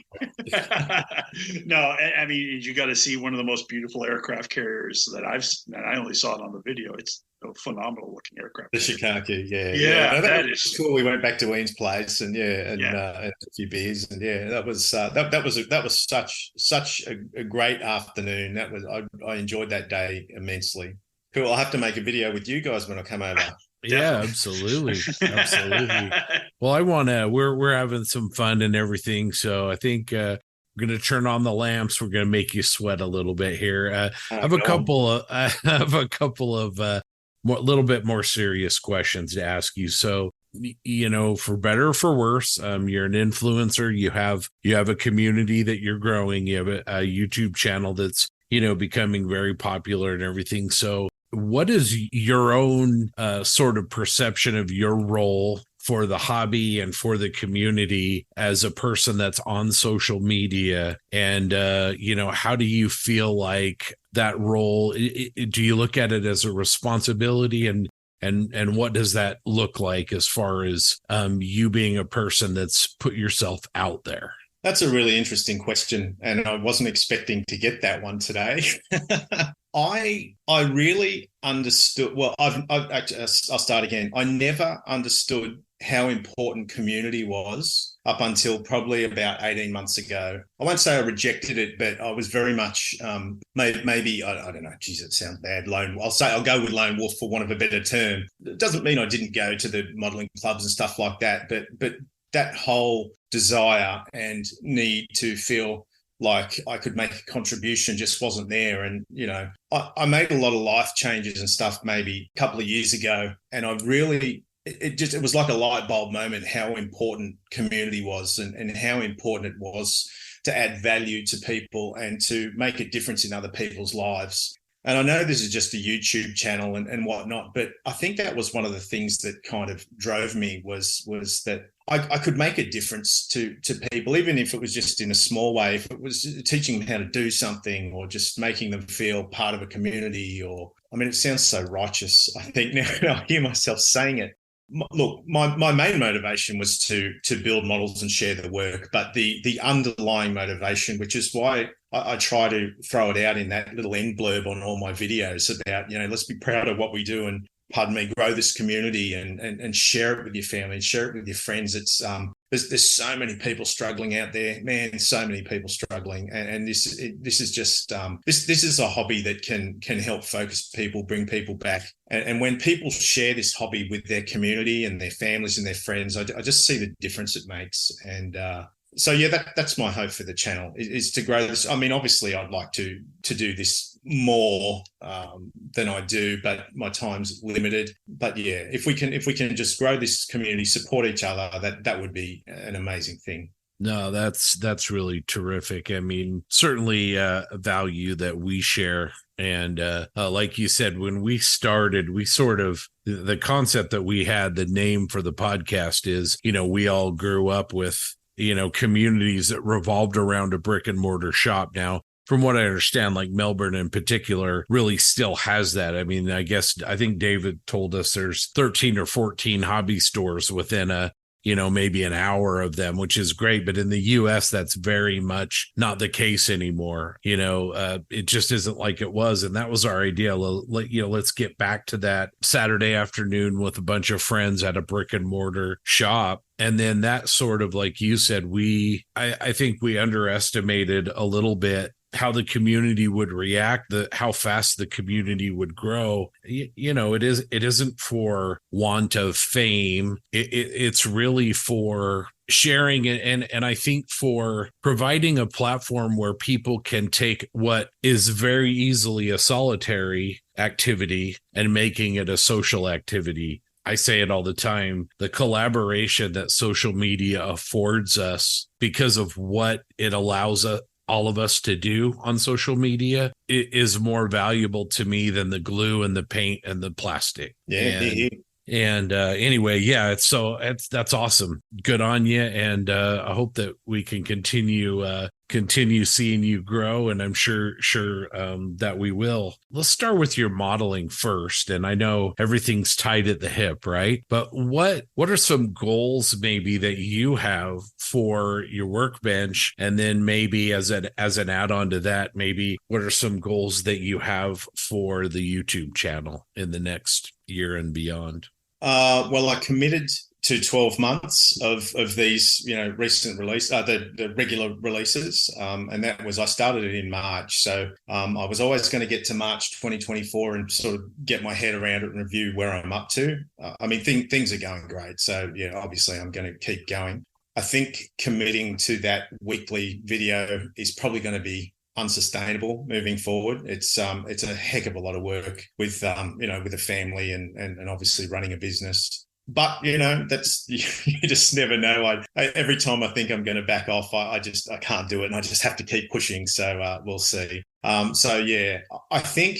I mean, if you want to just talk numbers, there's something magical about that 10,000 subscribers on the YouTube channel. So I'll put that out to the universe. I want the 10,000 subs. I guess there's that whole avenue of going down that Patreon path, which I'm not entirely sure if that's the direction I'm going to go yet or not. But I guess that's another way of being able to connect with community and whatnot as the community grows. Yeah, I just don't know. Actually, it's all a bit of a spin at the moment. It's all just happening so fast. I just can't believe how quickly this year's gone. I don't know if you guys are feeling it as well, but man, time it's sped up. Yeah. So long-term modeling goals, I don't know. It would probably be to, explore the whole international thing just in terms of connecting with community and getting over and getting to meet a few people. And the whole idea of model shows and competing and stuff is it's just lost its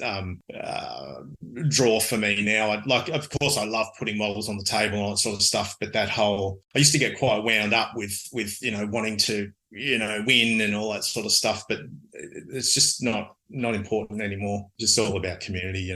Yeah, I really relate to that. I mean, I still compete because I sort of look at as an entry it's a key, right? You want to be a part of it. You want to come to the show. You want to support the show. So you bring your work and you share it because, aside from the community, I really like going to shows because I really like to see what Grant brought or, what Clayton brought or whatever, because that really inspires me.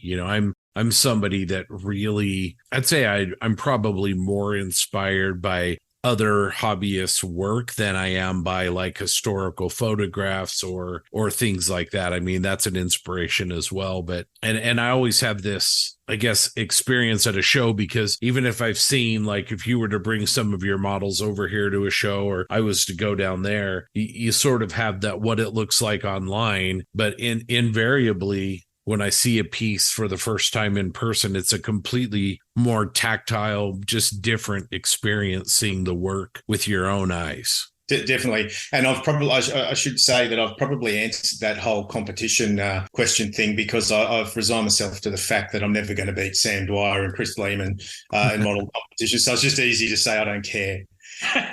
No, you're right. It's seeing some of those things on the table. Yeah, it's awesome. And when I come, I'll have to cherry pick the ones I bring. Make sure that I can't photo edit them if they're sitting on the table. I'll be uncovered, unmasked. Sort of like projects that still need to be completed, right? Yeah. I don't think that poor old Hetzer would make the trip though either. There's a lot of open hatches and stuff like that. No, I'm actually glad you brought that one up. That's actually one. I think that's the series that I probably watch more than the others. I've always liked the Hetzer itself. And, after I watched your series on that, I actually went and picked one of those up. I already had a couple of Tamiya kits, and I'm not generally an interior guy, but, the engine compartment that you did in particular was inspiring for me. And so I kind of wanted one. And so, I went and picked that up after watching your series. It's such a great kit, and that was this is one of my favorite kits I've ever built was those Tacom Hetzers, which is why the Weasel was so disappointing. We went from that to that. But yeah, what a beautiful kit, and I know there's a couple of accuracy things with it and whatnot, but I think for most people, I just wouldn't even care, to be honest. Yeah. And I'd planned to put some mask sets together for that range of Hetzers as well. Because, and of course, I bought the late version model of it with the full interior to develop a mask set for. And of course, I threw all the interior away. And then I think it was the next day, Tacom released that they're going to, announce they're releasing these kits without the interior, for half the price. Exactly. So I will come back to that. Yeah, I will come back to that at some point. I'm going to put together an ambush, mask set for it, and hopefully that comes together well. I wondered who was responsible for that. So it's good to know that it was you, that caused that to be for the kids to be released without the interior. It's sort of like, the old joke, if you scratch build that unique aircraft or piece of armor, that just about the time you hit 85% on your build, a manufacturer's going to finally release that, well, it was me. I take full responsibility. So listeners out there, it was Clayton. Way to go, Clayton. Yeah. It's always funny. They always say the same thing about photographs because I'm building a Tamiya T55, the 148 scale kit, and Zach Sex did a book on the Libyans revolution, and they took no turrets on. They had these huge boxes on them. I've looked everywhere for pictures, and I a couple of days ago I said, "Hey, I'm building this. I've only got this picture, and I'm kind of making the rest up." the next day I got flooded with, oh, here's this picture and this picture and this picture. And I'm like, oh, I'm just going to throw what I built away and start all over again. Next time I'm just going to tell somebody I'm building something and just wait for everybody to send me their pictures so I can have all the reference material available. but isn't that amazing? Like just that access to information. We didn't have, like 10 years ago, definitely didn't have that. Incredible. And that sharing of knowledge and the willingness of people to share that knowledge. It's so awesome. That's what makes the community great. Like you said earlier, the community is about reaching out and helping each other. And Scott said the same thing and I was getting pictures from people from all over the world and literally all over the world. And if you could told me 10 years ago that I'd be getting pictures and stuff like this, and I was like, no, it's not going to happen. There's no way this will happen. And it does. And it's about the community. And I think the community of that we're in is and that's why it's growing, in my opinion. And the people say, oh, it's dead and it's dying and all this. No, it's not. It's shifting a little bit and it's going different ways. You've got these other groups of Gundam and sci-fi and everything, but it's still there. It's always going to be there. And it's not what you build for me. It's the individuals, the fun, hanging out with Scott and the rest of and JB and TJ and the rest of the guys. And, and that's what it's about for me. I still put stuff on the table. It's just the way I am, but it's, I don't go to a show to see if I get 1, 2, or 3, I go to the show to find out what Scott's working on or find out what JB's working on or Clayton, anything, and Link's a really good friend of mine. I've known Link for years and he is one of the nicest gentlemen in the modeling world. And he'll help you to his hands are, gone, but guys like him, guys like yourself, guys like Sam Dwyer, and there's Rick Lawler, there's all these other gentlemen out there, and I'm sorry if I don't mention them all, but we'd be here all day. But, and that's what makes this hobby great. Sure. Actually, I'd like to give Rick a bit of a shout out, actually, because he was quite encouraging. I've been communicating with Rick for a long time, and he would always sort of encourage me to do the YouTube thing. And so he's played his part in what's happening now. Yeah, just always very supportive, very encouraging, and I'd like to sort of publicly thank him for that. Oh yeah, Rick is a fantastic. Yeah, Rick is a great guy. Sorry, Scott. And, no, he's just one of those all around great guys in the hobby, and not a bad modeler as well. Yeah, he's okay. He'll get there. He'll get there if he keeps trying. If he keeps trying really hard, puts in the work. I want to kind of branch off of what you guys have been talking about here. Again, with the collaboration and everything, I think one way that social media has really changed the hobby, besides connecting everybody and giving access to everybody, you mentioned Rick Lawler, and so you have that aspect of it, and that just speaks to the quality of the humans in the community. But I think one other benefit is, it seems like even 10 years ago, but especially 15 years ago, you had mentioned earlier about some tribalism. I think the hobby was very tribal, and I think techniques and how you do things and the things that you're very good at presenting in your videos, those techniques were guarded as secrets and not really shared. And I think that the community now has an expectation because of social media that we do share and we do collaborate, we do help each other. What do you think about that?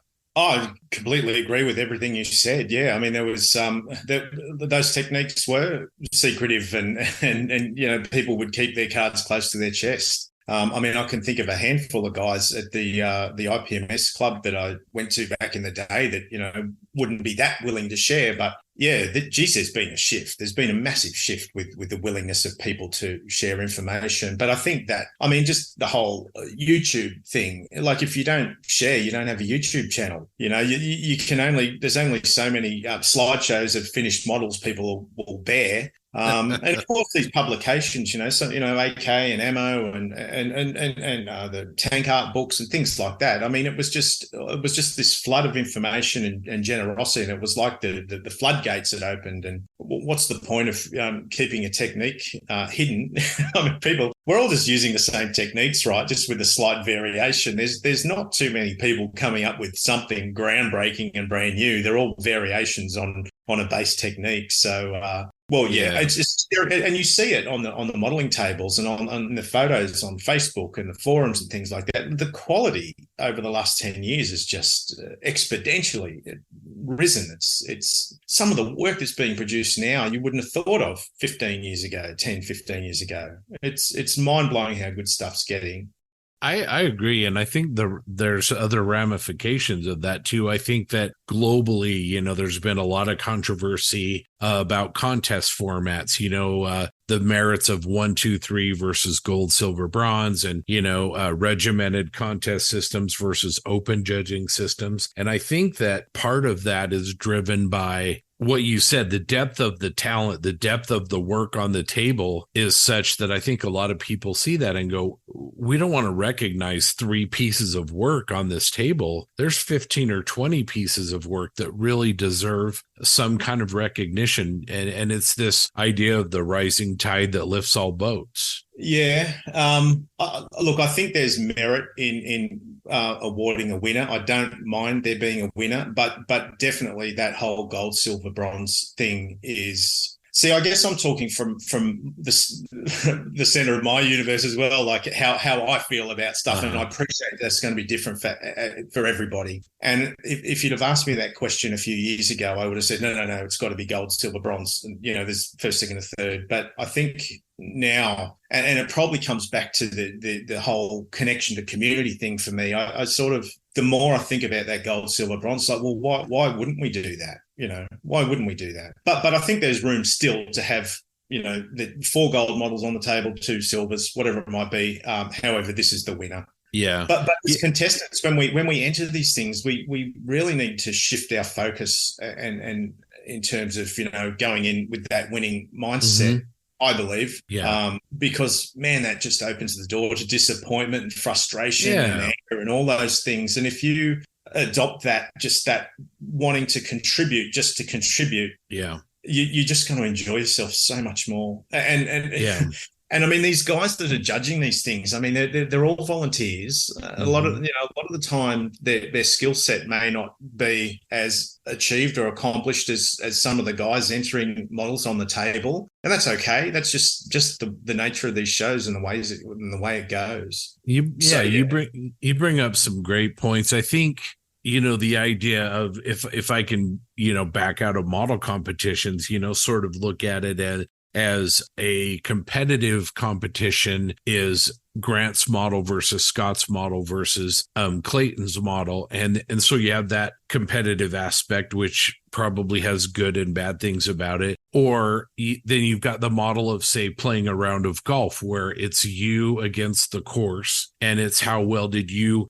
score against, you against the game rather than you against another opponent. So you have that element, but then I think you also have the element of what's a contest for. I think you and I have talked about, and Grant's talked about, the social aspects of these gatherings. But is a first time modeler going to come to a competition and bring their work and potentially spend hundreds or thousands of dollars and all the time it takes to bring a model? What's their experience going to be like? Are they going to find the community warm and embracing, and are they going to want to come back next year? Are they going to come and maybe have a not so great experience? And I'm not proposing an answer, but I think we should think about things maybe in that vein sometimes more than we do. Well, firstly, I'd like to address the whole golf thing. If I come to America and we have a round of golf, I'm actually playing against you guys to win, just to beat you. I don't care if I'm 100 over.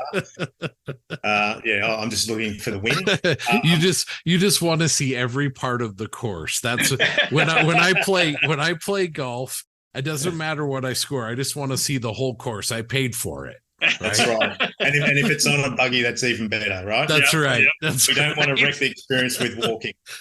Exactly. But in terms of the like that first time entrant. Canberra, the ACT show did that really well. They had a standalone competition. They called it Achievement Unlocked. And if you'd never entered anything, it didn't matter what skill level, what it was, you could go in this Achievement Unlocked category, which was, I mean, there was a broad range of skills on the table there, but it just didn't matter. It was giving people that confidence to actually bring their model to the show, to put it on the table, which is a big first step. I think, I guess I wonder if the days of people being intimidated going to those things, looking at some of the builds on the table, I'm not sure if that's like I found that Canberra show. I was having a lot of conversations with a lot of new builders and things like that, and I felt like they left inspired or encouraged or took something away from it. I've kind of in trying to make a gag about the golf. I've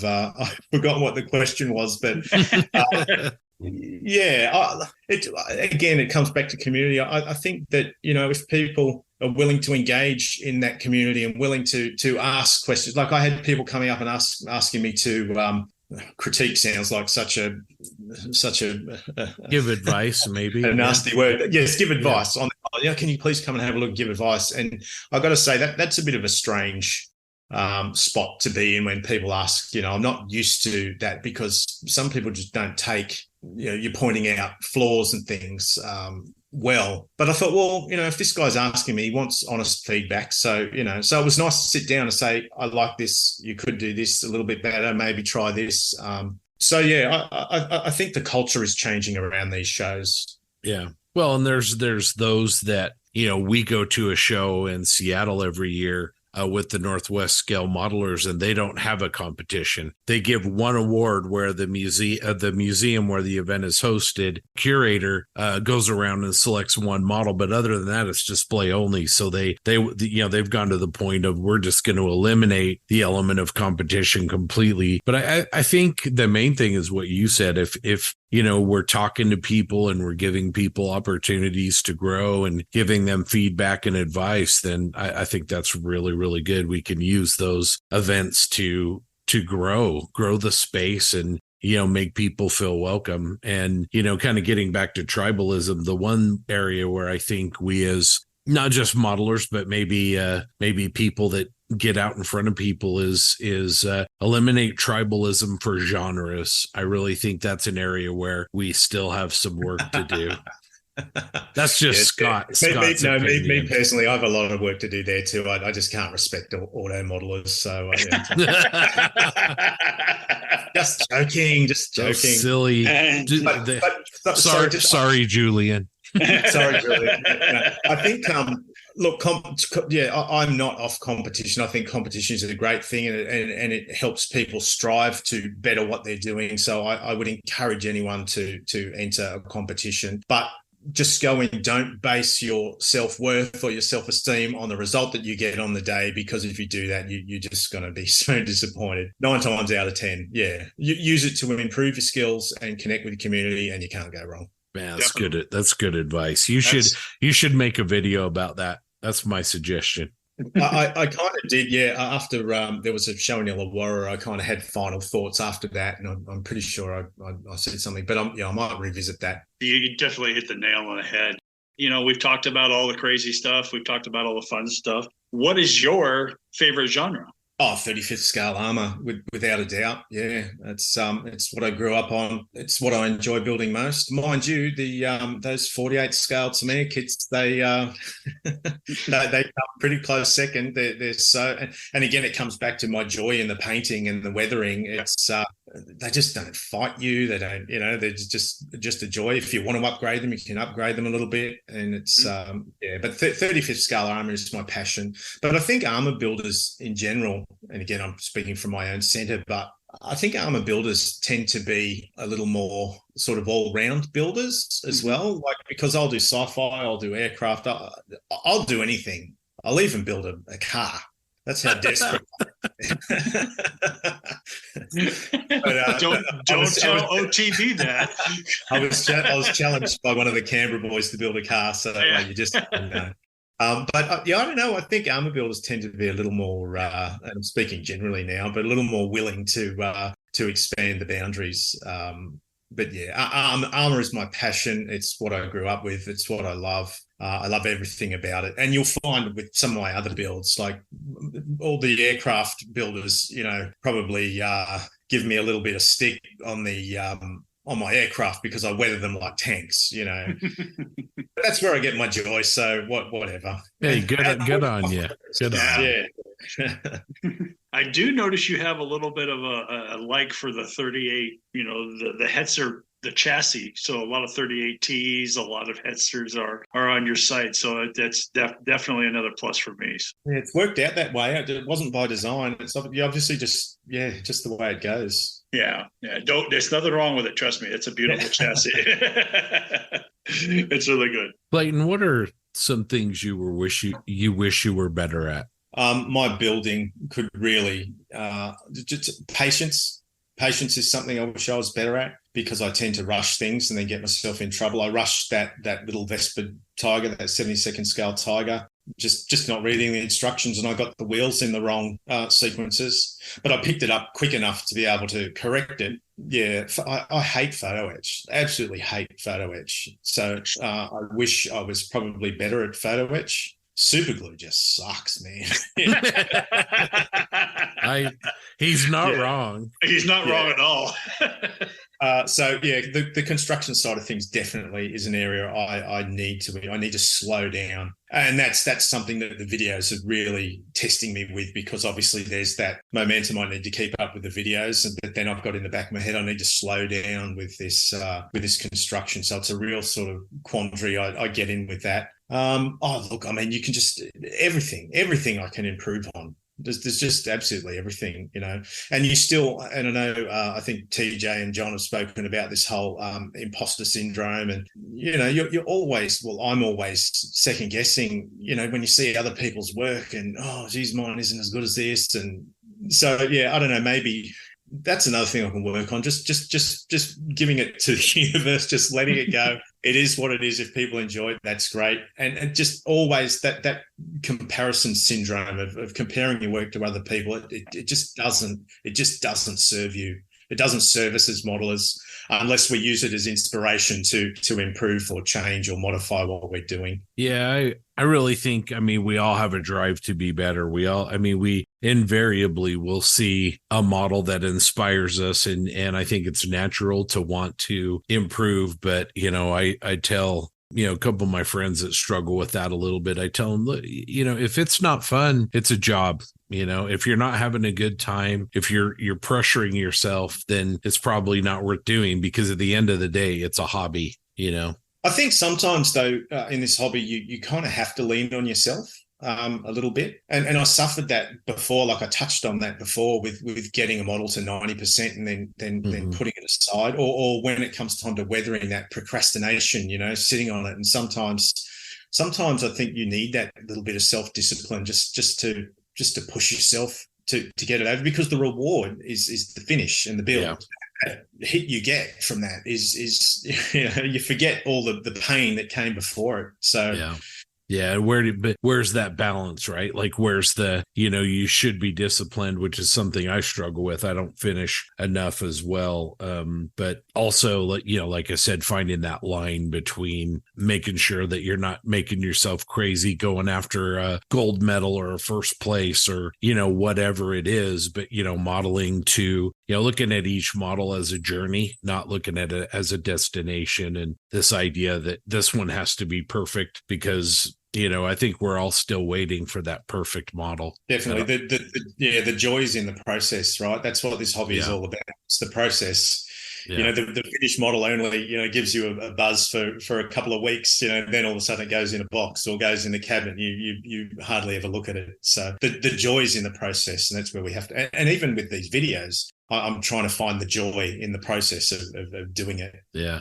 Just make sure on the weekly videos, just make sure you don't burn yourself out. That's the thing. Make sure that there's still enough joy in there and room for you to be, you so that you don't want to stop. That's going to be the challenge. It's definitely going to be the challenge. Maybe I need to pick the 48 scale Tamiya kits and, we'll focus on them because they don't fight me like some of the kits. Yeah. Well, Tamiya's got that brand new Austin ambulance out, so in 148 scale. So we'll be looking for that one. Not sure how I feel about that one. That doesn't juice me as much as I would have hoped. If you could tell people out there who don't know you one thing about yourself, what would it be? Oh man, you're going to have to edit out the awkward pause here. One thing about myself. I know a guy. It's all good. One thing about myself that people wouldn't know. I touched on it before. Yeah, father, grandfather. Oh. Yeah, dedicated husband. I meditate every day. It's something people might not know. That really profoundly changed my life when I picked up that practice. And that was what sort of connected me to community and sort of understood that. Well, that's one thing. Does that count? Yeah, absolutely. Definitely. I've got a 64 Mustang in the garage. There you go. Oh. That's a little bit exciting. And you don't Very like cool. building car models. I know, right? Yeah, 64 Mustang. But it's still left-hand drive, so it's connected me to the good old US of A, and that's an absolute ripper. That's a passion of mine is the old Mustangs. So. Oh yeah. So somewhere out there, Julian is grinning like a madman because he knows that even though you've tried to bash on car modelers, you have a 1-to-1 scale model of a Mustang. I shouldn't have said that because I'll probably get some shade out now. I embrace all modelers and all genres. That's right. You're all fine. Anything for a cheap laugh, eh? That's right. All right. So we're going to wrap this interview up. But Clayton, let's tell the listeners where they can find you and your sites. Well, the website is workbenchhobbies.com. It's more of a sort of a showcase, and I'm trying to rebuild that for various reasons. But there's also the shop on there with the mask sets that I'm doing. There's a small range, but that's a sideline thing. Facebook is obviously Workbench Hobbies. If you put that into Facebook, I try to post there, usually weekly. Obviously, you find my work on the modelling news. But I guess the big thing that I'd like to promote is the YouTube channel. And again, surprise, surprise, Workbench Hobbies. Type that in. It should pop up, and I'd love it if you guys came and joined the community and helped me build this. And because all the comments, all the interaction, it honestly inspires me, and it blows me away how willing people are to share their stories and connect. And it's just I can't tell you how rewarding it is. So that's where you find me. That's great. Great. So you heard it here first, everybody. Check his stuff out. Make sure you go there, say hello, drop a few lines, and maybe pick up a mask or two like I'm about ready to. So you'll also see his work often on the Plastic Posse because we're fans and we like to share it to the Posse group. And so you can see it there. Let's help Clayton get to his goal of 10,000 subscribers on YouTube. So if you like his videos, give him a like and click the bell and all those things that we do to support each other on social media. Clayton, thanks so much. This has been fun. It's been a little bit of a long time hooking up, but thank you for taking the time. And I've enjoyed this conversation immensely. I'm so grateful for the support you guys have given me and the encouragement, and I'm truly grateful. So thanks to you guys. Thank you to everything you guys bring to the hobby and this community. It's priceless. So thank you very much. Well, thank you. Yeah, same goes for you. You take care, and we'll have you on again. We'll talk soon. Beautiful. Appreciate it. Thanks, guys.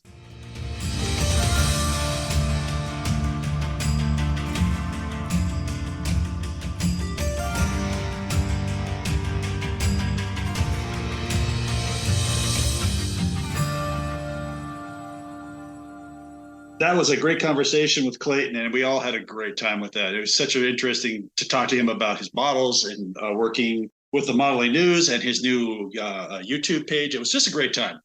Now I'm going to move it over to Doug for some discussions on posse feedback.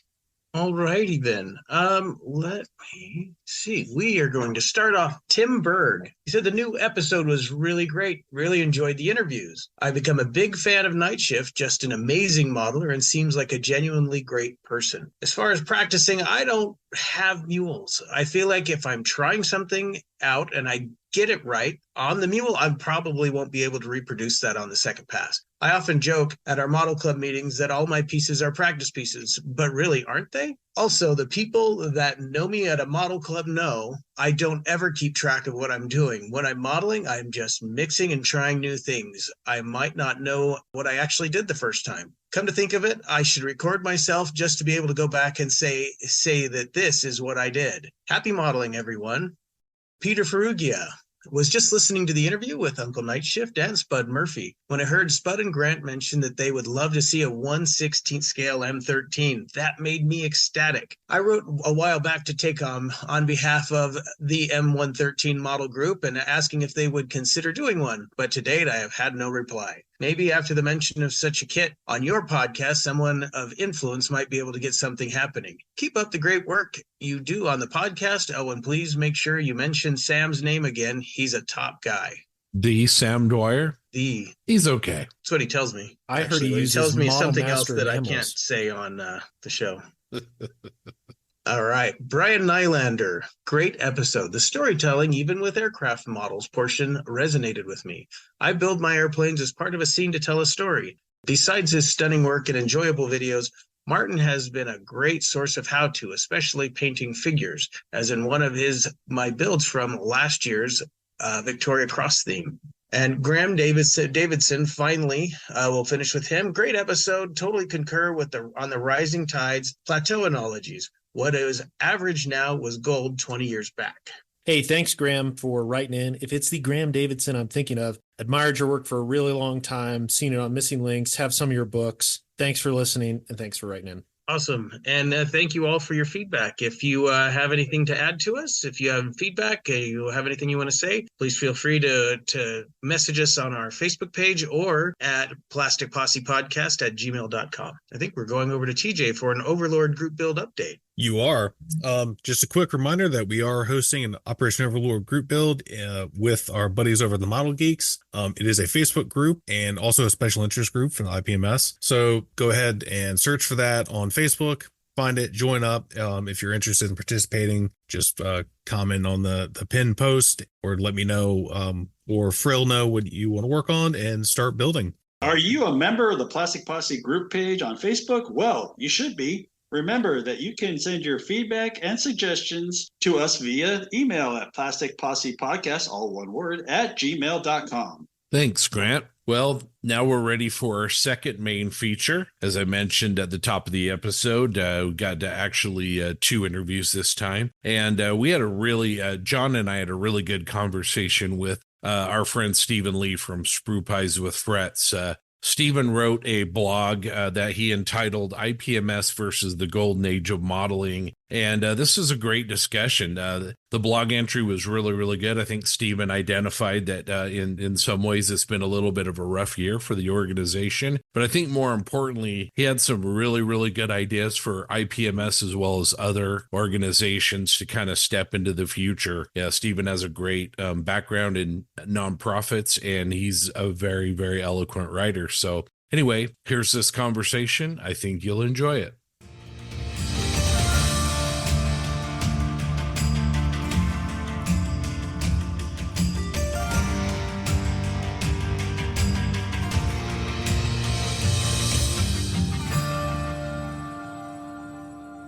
All right. Well, welcome in, everybody. Happy holidays. This is another Plastic Posse podcast conversation.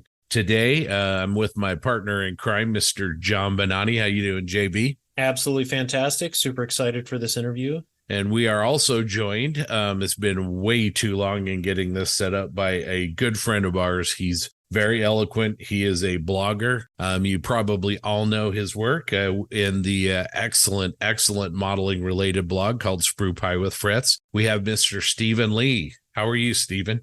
I'm doing awesome. I'm super pumped to be here. Thanks for inviting me on. Like I said, it's been too long. We're big fans, and we follow along with your blogs, and we'll definitely talk about that as we go along.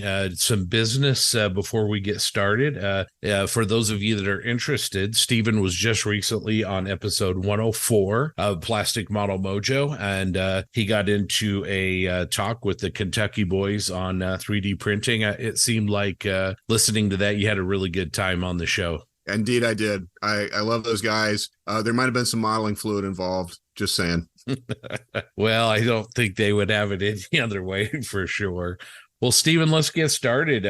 Maybe give the listeners out there maybe kind of a feel for who is Stephen Lee, and let's start with how you got in the hobby and kind of baseline, and we'll work from there. Certainly. Great. I have been building models for almost as long as I can remember. I think I was 6 or 7 years old when I built my first model kit, probably with my mom's or my brother's help. I've been at it ever since. I really didn't ever take that break of girls and cars. The girls and cars and a stint in the Army all coexisted with my modeling on and off. There might have been a few weeks or months here and there where there wasn't any modeling going on, but it was certainly always on my mind. Something I have to say that I'm always jealous of when I hear John talk about his formative modeling experiences and others, when they talk about being encouraged by their parents and having like this great bonding type of thing with their parents over modeling. Without being too much of a Debbie Downer, I don't have that association. My interest in models was tolerated. It wasn't deemed to be sufficiently athletic or sweaty enough, and it was never something. It was something I had to fight tooth and nail for every model kit, and there were model trains in there too, by the way, for every bit of it. So in my mind, there's still a little bit of like adolescent rebellion going on, where I'm like, yeah, I'm building models to spite the man, and to spite my parents and to spite my family. So it is, in my mind, modeling is still something that I kind of like fight for and very much see as a passion thing to do. I can remember a particular turning point with my modeling that I think is worth noting here. And if you've read my blog and heard me talk before, you'll realize this is a big deal. It was actually really learning about modeling through books, and in particular Shep Payne's book. And I remember the first time I ever dry brushed anything, and it was magical. Like I was like, I am some measurable percentage on the way to being as good as Shep Payne, and in his books. And those were, those books and magazines, particularly from Kalmbach, Fine Scale Modeler, Shep's books, and then other books came along too. But that was like the really strong kind of, I hesitate to use the word literature, but my literary connection to modeling and model railroading really like, and because, I didn't have a big social network. I didn't have a bunch of family members who were all like into this as well. This was my connection, was to the books and the magazines and so forth.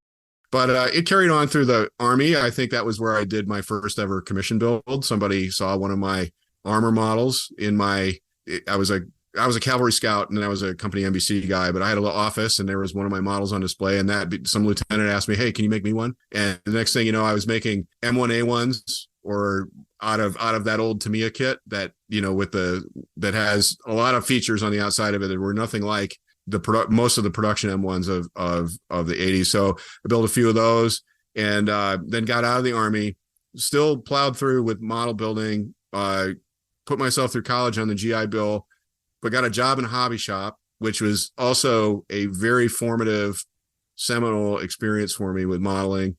Got to know a lot of great guys there. That was my first contact ever with IPMS and IPMS members and that sort of thing. But after college, career around government in Washington, have always had some, connection with the modeling. Have been around it used to be called the Washington Armor Club. Now it's an AMPS chapter. I haven't been to one of their meetings in maybe 5 or 6 years, but different IPMS chapters. And then I'm currently active with a group, an unaffiliated group that we have here in Delaware, headed up by a guy named Mike Terry. One of our other eminent members, a guy named Mike Witkowski.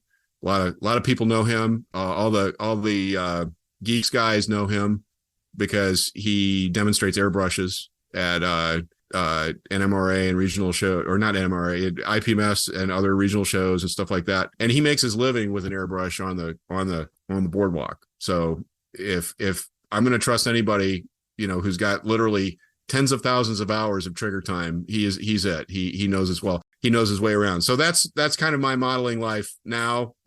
I mostly like 172nd armor. I'll dabble in pretty much anything. And over the, since COVID time, I've touched everything except a ship model. There's a couple in the stash, but I have, and I have to build one yet, but I'll do it all. And I was doing science fiction modeling since way before it was cool. So absolutely, there you have it. Absolutely, my modeling biography. Oh, well done. When we share the science fiction. So I want to go outside of modeling just a little bit and maybe talk about, you're very, very eloquent. You're a very good writer, and you have a good mind. So is that something that you developed kind of on your own, or is that something that throughout your career maybe contributed to wanting to write, or your ability to write at a very high level about the hobby? So a couple of things come into play there. I was always that kid in the English class in high school who never got good grades, but the teacher always gave me like strange assignments and asked me to write for the school newspaper and all that stuff. And I've always seemed to find my way into writing in school newspapers and newsletters and things like that. But professionally, I think the thing that really has kind of locked it up for me was I spent close to 10 years as an intelligence analyst in government and was expected to write things on the fly very quickly for senior policymakers, up to the White House and that sort of thing. And that was probably the closest thing to that experience was actually an old timey newspaper. Like when you read about these guys like Kurt Vonnegut or Mark Twain, Samuel Clemens, they really they had to write all the time for a living when they were young men. And I think that's kind of my story there, is that I had to write a lot about this stuff. It helped that a lot of the things that I touched in my intelligence career, had to do with military things or space things or, aeronautics things. So that was always fun, and cyber, of course. So I think that was just a lot of practice. It's nothing special, but if you do something 10,000 times, you'll start to learn some craft out of it. I think intelligence probably is pretty special, and we're glad that you did that. So, Stephen, quick Thanks. question: do you remember your first article on your blog, Sprue Pie with Frets, and what prompted you to write it? Well, it just so happens the first thing I ever wrote, I know what prompted me, and I think in particular ways that the guys from the Mojo kind of inspired me. But the first thing I ever wrote about was something that was on my bench right now, which was the Flyhawk 172nd M1A2 kit, which one of the best 172nd armor kits ever made. It was a delight to build. I look forward to building more of them. I kind of have my eye on an Australian one. Like I'd really like to get some good. I mean, it would be great if somebody came out with a kit or an aftermarket for it, but at least do some research and figure out what kind of doodads and gizmos the Aussies stick on their M1s and the unique paint job they put on them and stuff. But that was the first thing I wrote. Paging Sam Dwyer. Please pick up the red phone. Nice. So that was your first, but it seems like your blog has evolved probably as your modeling style, but you focus on both your finished builds in progress and then also thought-provoking subjects potentially. Yeah. So I've had in my kind of professional life, I've had some kind of I wouldn't say ups and downs, but more and less spare time and more and less capability to actually write for the blog. And for a couple of years solid there, I was posting something almost every day. And it was a way to kind of stay involved with and particularly during COVID. And we moved in the middle of COVID, so I didn't really have a workbench, but it was a great way to like keep my hands on all of it. But I really try to alternate between what I was actually doing and then things I saw on the web that I really liked. And, trying to do a lot of links to a lot of other people's works, tried to make a lot of connections with, in particular, the podcast.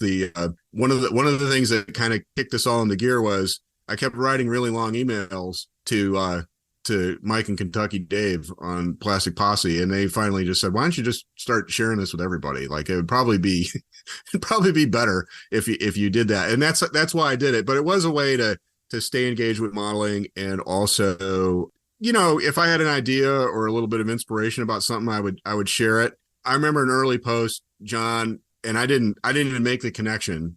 I think the Posse had just started, and I read an article in Fine Scale Modeler about how to use a rattle can to paint an armor model, which I think is, in terms of like basic technique, like a real service that Fine Scale Modeler and its like its best iteration can do. It was a great article. Like, yes, this is a way to have success with a model right away. And I had said that, it's like, this guy, John Bonanni, I have no idea who he is, but man, did he write a good article. And immediately I think Scott or one of you said, that's our John. That's who that is. And it's like, okay, this is all, I'm a little slow on the uptake sometimes, but I'm starting to figure this all out. But that was the kind of thing I commented on. I think another thing I feel like I got a lot of mileage out of that was early in the blog was the whole Wingnut Wings saga.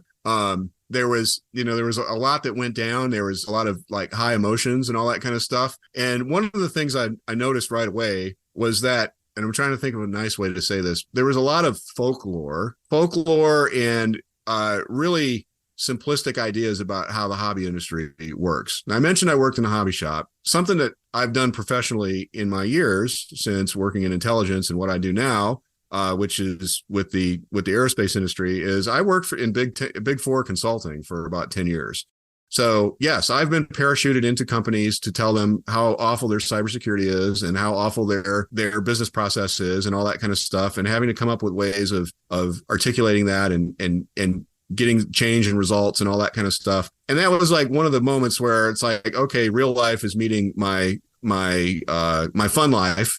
And it's like, I'm hearing just nonsense about how Wingnut Wings must work and how outsourcing to China must work and all that kind of stuff. And those were some of those, I think those got hits, those got discussion when I would repost them on certain Facebook forums or Facebook groups and stuff like that. They got a lot of content, but not always, again, not always the most informed or sophisticated stuff in response. But yes, that was, and I realized that subject. And then, as I mentioned, I love me books about modeling because that was my main connection. Whenever I would write about where the magazines were, or where the books were, or something like that, I feel like those were things that really resonated with me. And I could say a couple of intelligent things about it because, one, I was I've been a passionate consumer of these things for years, but I also have some real world knowledge that actually kind of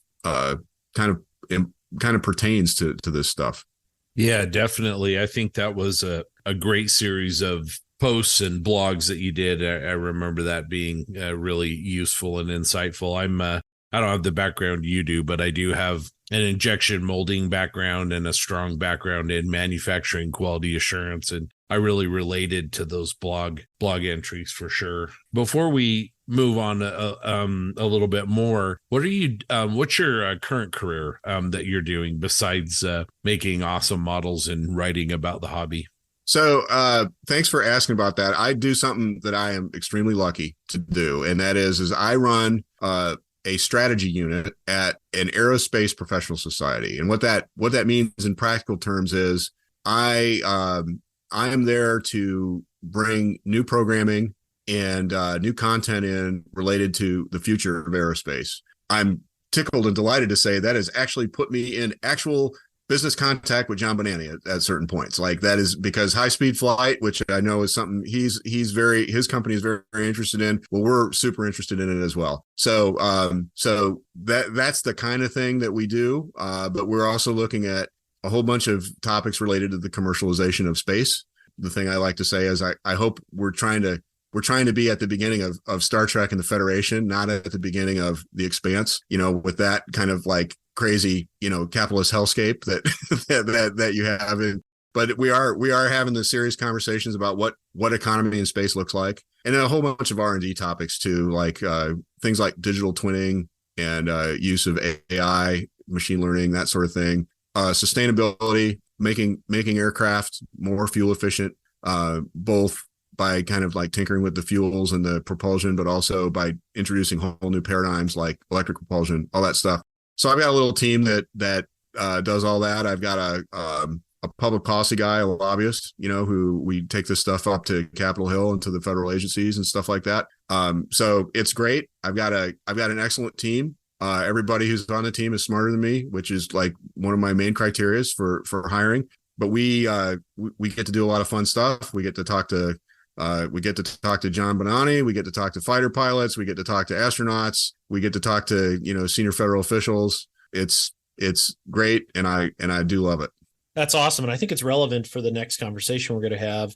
As we go to the main topic of this interview, I think you've written something recently it's incredibly thought provoking. I think it calls out a lot of interesting, in a lot of cases, predicaments that a certain modeling society, IPMS, is experiencing right now. And I think it's probably important to note too that it's what you've called out is probably not only something that IPMS is experiencing. I think as we look at the world today, how society has grown from a digital perspective, where a group, and when I say society, I guess human society, not the plastic modeler society. And as we take a look at IPMS, it was an organization born in an era where there was no digital communication. It was born in an era where paper and words on paper, typewriting, quarterlies, journals, mailers, that's where it emanated from.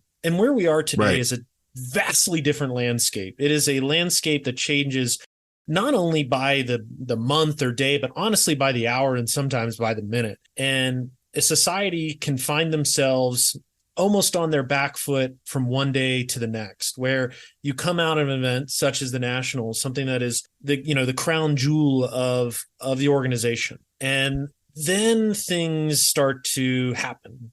Information comes out.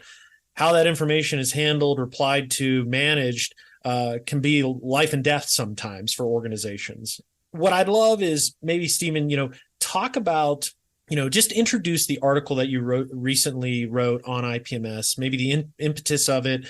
And then once our listeners learn more about that, if they haven't already, I'd love to have a conversation around like, what does great look like? What does an organization need to do in this time, especially with your background in nonprofit and the world we live in? What things can it do to not only grow, but dare I say survive? So I'll pause there. I'll let you chat about your blog real quick, that latest entry.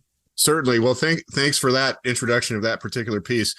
That piece had kind of been on my mind for months, and it started with the Dave Lockhart editorial in I believe the May-June IPMS USA journal, where he called people who were not fully participating with IPMS either members who weren't volunteering or people who weren't joining. He called them freeloaders. And the ideas behind what ultimately I published in the last month or so, it's called IPMS USA versus the golden age of scale modeling. Those ideas kind of rattled around, and I was not able to finish writing this blog post. I mean, I really started it in June, and it took till November to write it because something new happened every week while I was writing it. And journalists call that a TikTok, that it's then this happened, and then this happened, and then this happened. And that's really one of the things that went on with it. One of the things I really wanted to try to get across and do is, one, to be kind of clinical and objective about, well, what is happening. And it's easy to get emotional. It's easy to get very excited about these kinds of things. And I thought, well, this deserves like a clinical treatment, a really just even-handed treatment. So that was one of the things that I tried to do in terms of describing what all happened. And then I think what's important is what are the impacts of all of that. And freeloaders became nationals. And I described my own experience with nationals. I didn't go, but I actually had a model there. And that was my first indication that something was not quite right with how the nationals went. And then tumbling out of nationals was, just a whole series of developments. And again, I'm saying this in the third person. I'll full disclosure, I'm an IPMS dues paying member. Not all that, certainly not involved at the national level. So I'm just kind of like witnessing and seeing all these things. And that's the thing I wanted to bring the readers and to the community and get some discussion going, but talk about some of the, the implications. And one of the things I really wanted to try to get to, again, to draw together a couple of strings here, John, in particular, you said things that I do from day to day to help run a nonprofit, and then things that really add value, things that modelers really want and need. Those are some of the things that I was trying to think of. And one of the things that I really kind of started thinking about, and I think this is going to lead to another part of our discussion of like, what does good look like? What does desirable look like? That is, who's this society serving? Is it serving just dues paying members, or is it serving the whole hobby? And to kind of go back to, again, I'm not doing any of this to like point fingers or to drag anybody's name through the mud, but just the idea, for example, that was put forth in that May-June editorial, that IPMS really serves the whole hobby. Like, well, does it really? And what would that look like if it did? And I would say I doubt that it does, because if you're calling anybody who's a potential beneficiary of what IPMS has to offer, if you're insulting them, you're calling them a freeloader. And it's really, in my mind, this should be all about scale modeling and people who do it. And instead of thinking about members versus non-members, it really should be a thought of customers, of modelers. And it doesn't matter if they're members or not. There are brothers and sisters, and we should appreciate them and embrace them and welcome them. So I didn't want to leave it as a litany of complaints, like my, nailing my theses to the cathedral door and starting the Reformation or anything like that. That was not the intention. The intention really was like, well, what would good look like? And that is like basically the final third of the article that I wrote was, what are some values that we ought to embrace? What are some specific outcomes that the society could embrace that really would be good things, good things all the way around, not just for members, but for the hobby and all that's kind of under that umbrella, because that's why I'm here. I mean, I'm here on this pod. I listen to your podcast. I'm here on it. I do the blog because of one thing. I love models. Love the people who make them. Love talking to the people who make them. Love hanging out with them. I wish I could like figure out how to do that, make a living doing that. It's not, I'm realistic. It's not going to happen. I'm happy with the time I do get to share with other modelers, and I'm delighted to be down at my workbench working on things when that occasion arises and makes itself available. But that's really what I wanted to kind of get across is what would that model centric and the love of modelers and modeling, what would that be like at the middle of it all? So I did, made some suggestions about what that ought to look like. And it starts with a spirit of service, I think. I think we ought to be thinking about how we can help each other as modelers. And I think we ought to be the society should be thinking about how it can help other modelers and help grow our hobby. And that's something I call humble servant leadership in a larger scale modeling ecosystem. And that's that is a fancy way of saying like, hey, we're just here. We're IPMS, but we know there's AMPS. We know there's a scale model challenge. We know there's countless Facebook groups. There's the whole readership of all the print magazines. Like, we're here for all of that, not just for members. And we're here to listen to and actually take on board what those other subscribers, what those other stakeholders really think about. Yeah, I was just going to say, I think, for IPMS, that's the way to look at it. It's a place that it's almost like creating I don't want to say an epicenter, but creating a center of modeling where you're bringing all the pieces together. It's right in the name, international. So you're pulling in the best practices abroad. You mentioned SMC, you mentioned other organizations. I think that's a key point. And with your comment as well, I think when I look at your first principle there, I also think of relevancy. You mentioned editorials written around, what was it, climbing Mount Everest. IPMS needs to find its relevancy. Something I wanted to bring up, Stephen really eloquently said, think of IPMS members, and also, this is the key, potential IPMS members, and I think this would apply to AMPS or any other organization, as customers, as brothers and sisters, because the common language that we speak, whether we're bloggers, podcasters, or we're Facebook modelers, or we're members of these societies, the common language is the passion that we share for the hobby. And John, as you mentioned, that concept of relevancy, I think that the way you become relevant is you have a forum for productive discussions, for help, whether it's Stephen Lee and John Bonani, who are experienced modelers who have been doing this for decades, model at a very, very high level, or whether you are a single father or mother who has a 10-year-old child who just got their first model kit. So they're going to come online and they're going to say, what do I do here? I have no idea how this whole thing works. And if you have a community that has, whether it's videos or articles in magazines or, YouTube or whatever it is, if you've got a place that's open and welcoming, I think that's a great way to not only get that relevancy, but also improve it and grow the society as a place that facilitates, those kind of discussions, those kind of relationships, and and all those kind of things. And Stephen, in your role at a nonprofit, I'm sure you have common goals for your organization to accomplish these kind of things as well. Well, it's not just my association, but any of them. You really do have to think of like a broader customer base. Yeah, you can't count converting everybody who touches one of your events or your publications, which are our two big revenue producing products. We can't expect them to just like love us and then start paying dues and using that as a measure of their value or worth. And it's really, you have to take a broader, more encompassing look at all your stakeholders and realize some of them won't become or aren't equipped for various reasons to even be a member of you.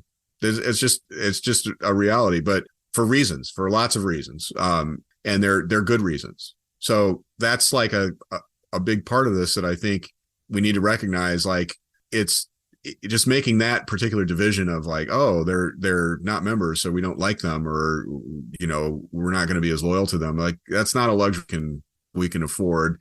And it's also not really it's not presuming a lot of positive intent on others, because some people are going to join for reasons, and they're perfectly valid. It's not because they're disloyal or don't have enough fortitude. It's because they can't.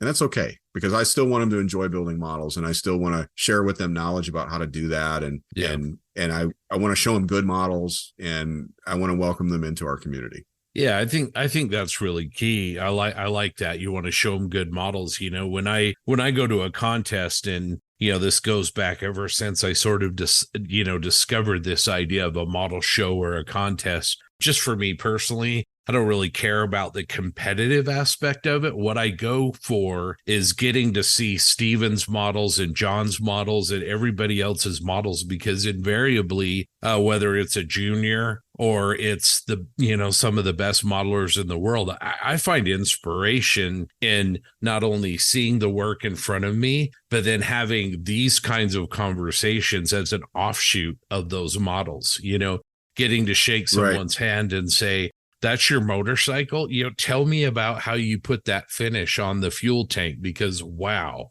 Exactly. Yes. Yeah. And something that in my own life with my models, and this, I'm going to be a little more encompassing. I also do model railroading and scale models, but those things have opened so many doors for me.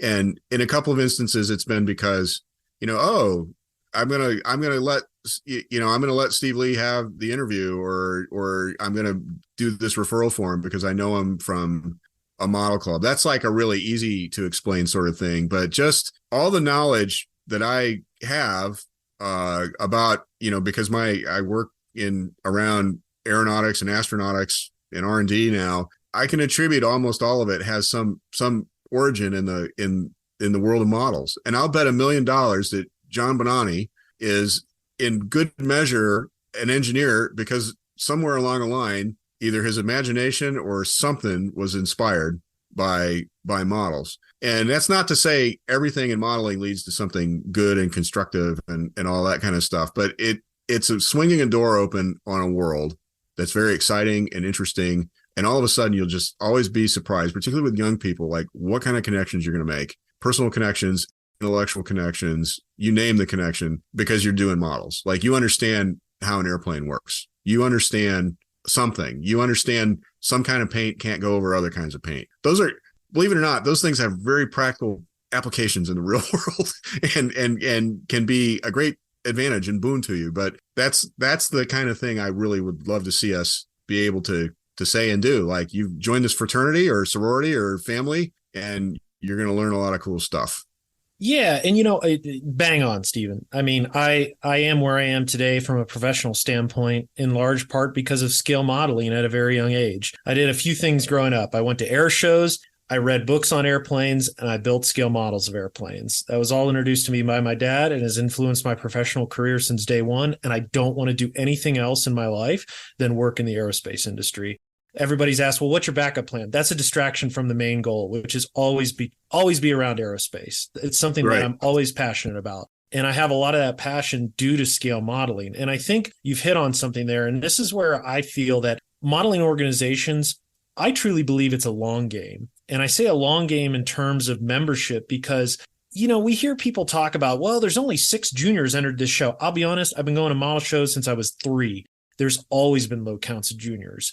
But what I see the value for modeling society is introducing younger people to scale models and playing the long game.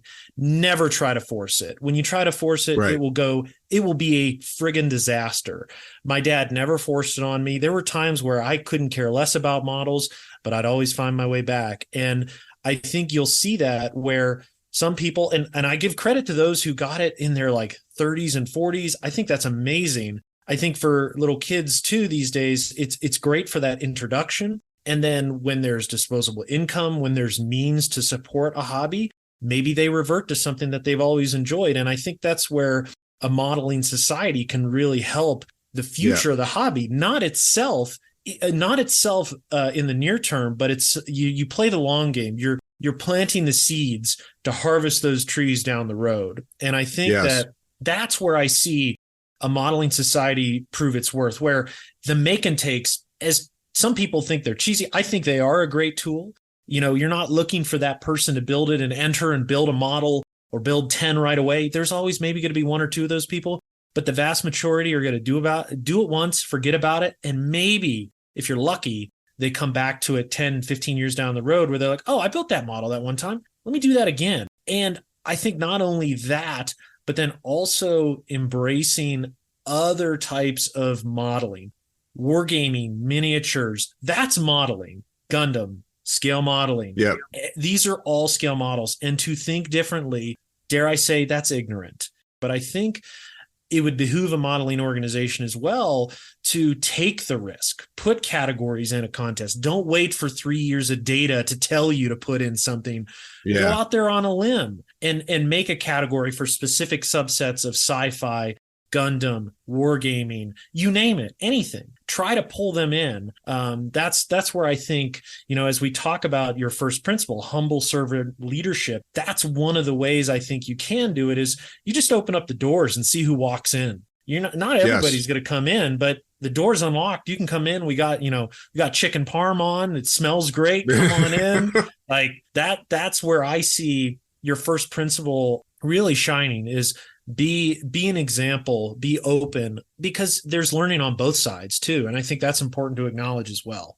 Absolutely. Well, I think another constituency that could really benefit from, and this kind of attitude of servant leadership would actually be the industry itself. And that's something that I think is some unmet potential, unrealized potential, is that, it was hailed, it has been mentioned to me, like, it's great that we got Tamiya to come back to IPMS Nationals. I agree. It is great. That is absolutely great. But I think a dream state would be where, Bandai-san or, Herr Revell actually has, contacts with a modeling organization's principles and can actually look to that modeling organization as an important source of data and input. And that's I'm definitely crosswalking that out of my daily professional experience. Like corporate members of organizations want that. They join those organizations so that they add value. And I think if we modelers can have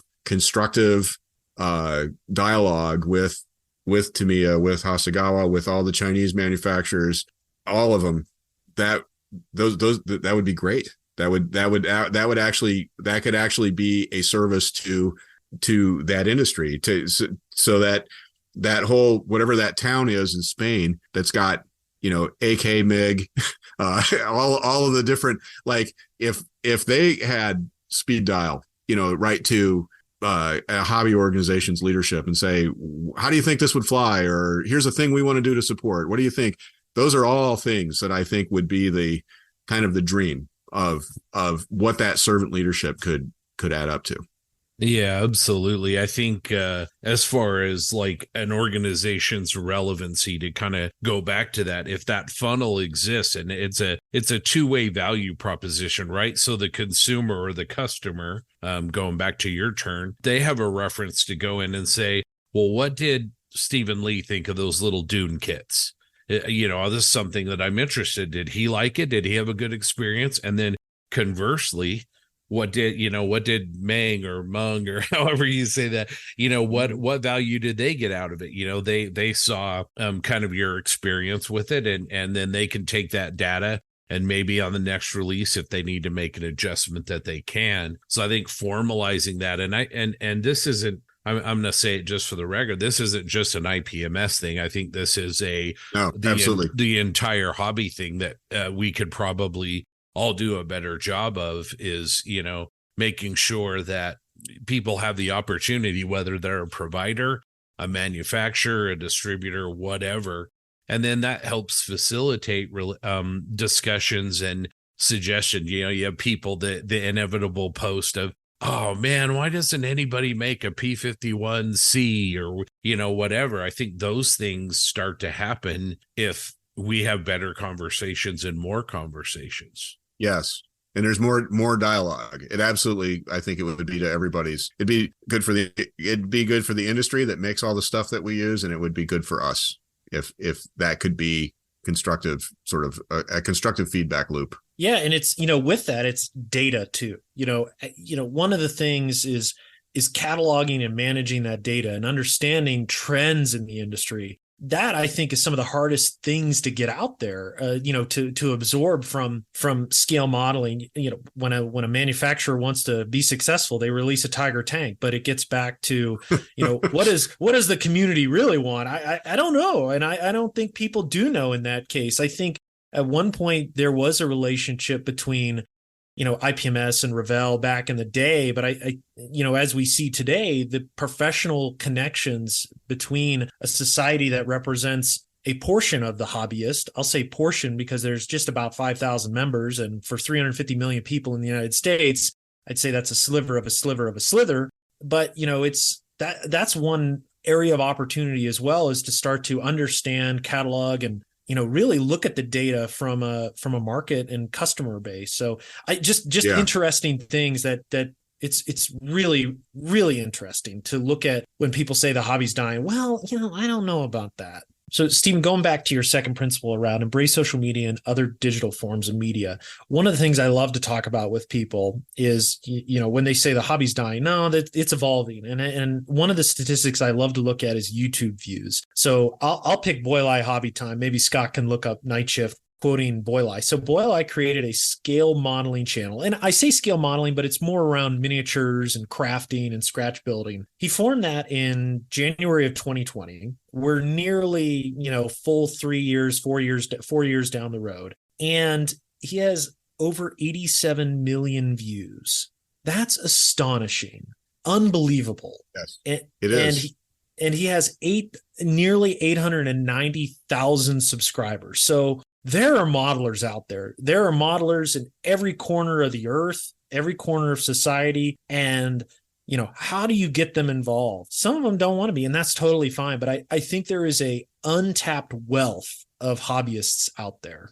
Agreed wholeheartedly. And that whole thing, on a blog I used to write about model trains, it was, and as someone who came up reading all these magazines and knowing who all the authors and editors and all that kind of stuff was, it has been painful to see. It's not, and by the way, I'm kind of bringing this up because I want this to make it clear. This is an adaptation problem that isn't just scale. It isn't just IPMS. It's everything, and it's everybody. But watching the hobby trade press, or not the hobby trade press, but the hobby press kind of adapt, it's been a painful process. You'd think, well, they've got editorial resources, they've got the contacts in industry, they ought to be able to produce some bang up podcasts or some bang up video content. And the short answer to that is actually that's no. That's actually it's really tough, and it is really hard to do. And I think without again, I don't want to. This kind of gets us touches on a later first principle that we might get to. There's definitely an age and a generation dimension to this particular challenge. And I remember with a particular model club in the Washington, D.C. area that I once belonged to, there was a discussion that went on with every meeting. It's like, when are we going to take our newsletter completely digital? Because it costs us this costs us, $1,000 a year to make this newsletter and to email it out. And there was a faction of members in the club who this was their line: we are an armor modeling club, not a computer club, and we're not interested in reading any of this stuff on a computer. And this was, frankly, it's a little bit of a dated story because I think it was before even iPhones or anything like that. But that's the attitude. And I think it needs to be, it is definitely relevant today. And the idea that like, oh, this stuff happens over on social media and it's trivial or we shouldn't pay attention to it. It's like, no. And this is one of the things I wrote is like, this is actually an opportunity to see in. This is, you are getting unprecedented access to what people really think about scale modeling, what their issues are, and it's painful, like what they might think of an organization or something like that. I'll be the first to say, but it is like, let's use it for what it is. And what it is it's insight. And it's a peek inside, and it ought to be used as such. That's such a great point that, this idea of embracing social media, there's two founding principles of this whole thing that are so important. The first one is dilution of negative messages. Let's just take, because we've talked about it here, I'm not bashing, I just want to use it as an example. Let's take the freeloaders column. That could happen in AMPS, that could happen in other organizations. But if that's the only message that's getting out because the organization hasn't embraced social media, which the footprint is massive, then overall the perception is going to be negative based on one message. But if they're embracing social media and they're sharing positive message and times 10 or 20, and then you have a faux pas, well, I think the faux pas then tends to be diluted or it tends to be taken with a more appropriate level of context, right? So that's one thing. And then the other thing is, it's about the big picture. So arguing about gold, silver, bronze, 1, 2, 3, that's an argument that goes on. And, which contest format is better. All those details, even the journal, not to backtrack on your former point, it should be about, at least to a certain extent, the big picture, right? And what's the big picture? Yep. Well, the big picture is, are we contributing to the community? And are we, because if we contribute, if we give people opportunities, the society and the hobby will grow. Indeed. Yeah. Yes, it will. Yeah. And one thing I want to mention, Stephen, you bring up a good point. It's peeling back the onion, seeing what the market, as we talk here, I think it's important to level set, any modeling society or any society in general, it is at the end of the day a business, because if you ain't making money, people love to do it out of the kindness of their heart. But at some point you got to make money to help feed and grow, the monster or the mechanism that you're using. With that said, I think it's important to also acknowledge when we think about social media and people, I think it's really important to embrace the individual. You look at some of the individuals out there, and I'll name a few. So Scale Model Doc, Jonathan Anderson, good friend of ours, he has over 33,000 followers on his Instagram that's completely dedicated to scale modeling. You look at groups like Weathered Models that have tens of thousands of people. These are not associated with a society, but what the society can do, or a modeling group, is really leverage them. And a lot of times it's free, for crying out loud. Embrace their comments, embrace them as individuals. And, I'm going to use the I word, the influencers, because they are at the end of the day. Yes. These influencers, look at it in the world that we live in today in a professional way, that Fortune 500 companies are using influencers to push product, to push, strategy. Social media is a real tool in marketing, and to discount it, to downplay it, is ignorant. And it's important to understand its power, and its power for good. Yes, social media can be a devil, but look at Scale Model Challenge. Look at the show that Robert and Margot have created. And what are the main tools they use to promote it? Social media, whether it's through YouTube creators, Instagram, coming on podcasts. They know the power of that. They know that it is a worldwide mechanism. And things like that, going back to the principle that really sparked my, just this topic is really incredible. Of it's free, it's worldwide, and it's real time. And with that, though, it's a beast. And if you don't know how to navigate it, it'll eat you alive. And I think we've seen that. Yeah, absolutely. Absolutely. And it's, if it's any consolation, this is not the only instance of it being bedeviling an organization either. Like it is that experience of it being tough to master is it's tough, but it's going to take resources. And I think some dedication, and, really, this is, when I did cybersecurity consulting, this isn't so much about what firewall you buy or what data loss prevention. It's about what leadership says and wants to do, and what priority they put on it. And that's really probably the most significant thing. And more so than we're going to hire somebody to do this, or we're going to get on a platform or with a service that does this. Those are things you can do. Those are certainly things you can do. But I think before you even get there, there has to be like the conceit, the recognition, like, yes, this is in fact important. This is how the world's working right now. It'd be kind of like going back 60 or 70 years and saying, we're not getting a telephone. Those things are newfangled and expensive, and it's only stuff the young people use. Like, no, you can't. That can't be afforded anymore. It's like you need a telephone, and now you need to be at least somewhat proficient on social media and recognize it. Yeah, one of the things I do want to call out, and I think it was great, and it comes back to a single individual. Joe Porche started a IPMS Nationals Facebook group over 3 years ago to support the Vegas show. And I think what you've seen through that group is a fantastic mechanism to promote the show, to share information from the show, and to, again, share excitement and get people involved. Instances like that are great examples how social media can be leveraged to the tilt to get people to come. And it's, again, goes back, it's free. So just, I don't want to detract, there has been some good work out there, and look at the other big shows. There's community groups for Telford, SMC.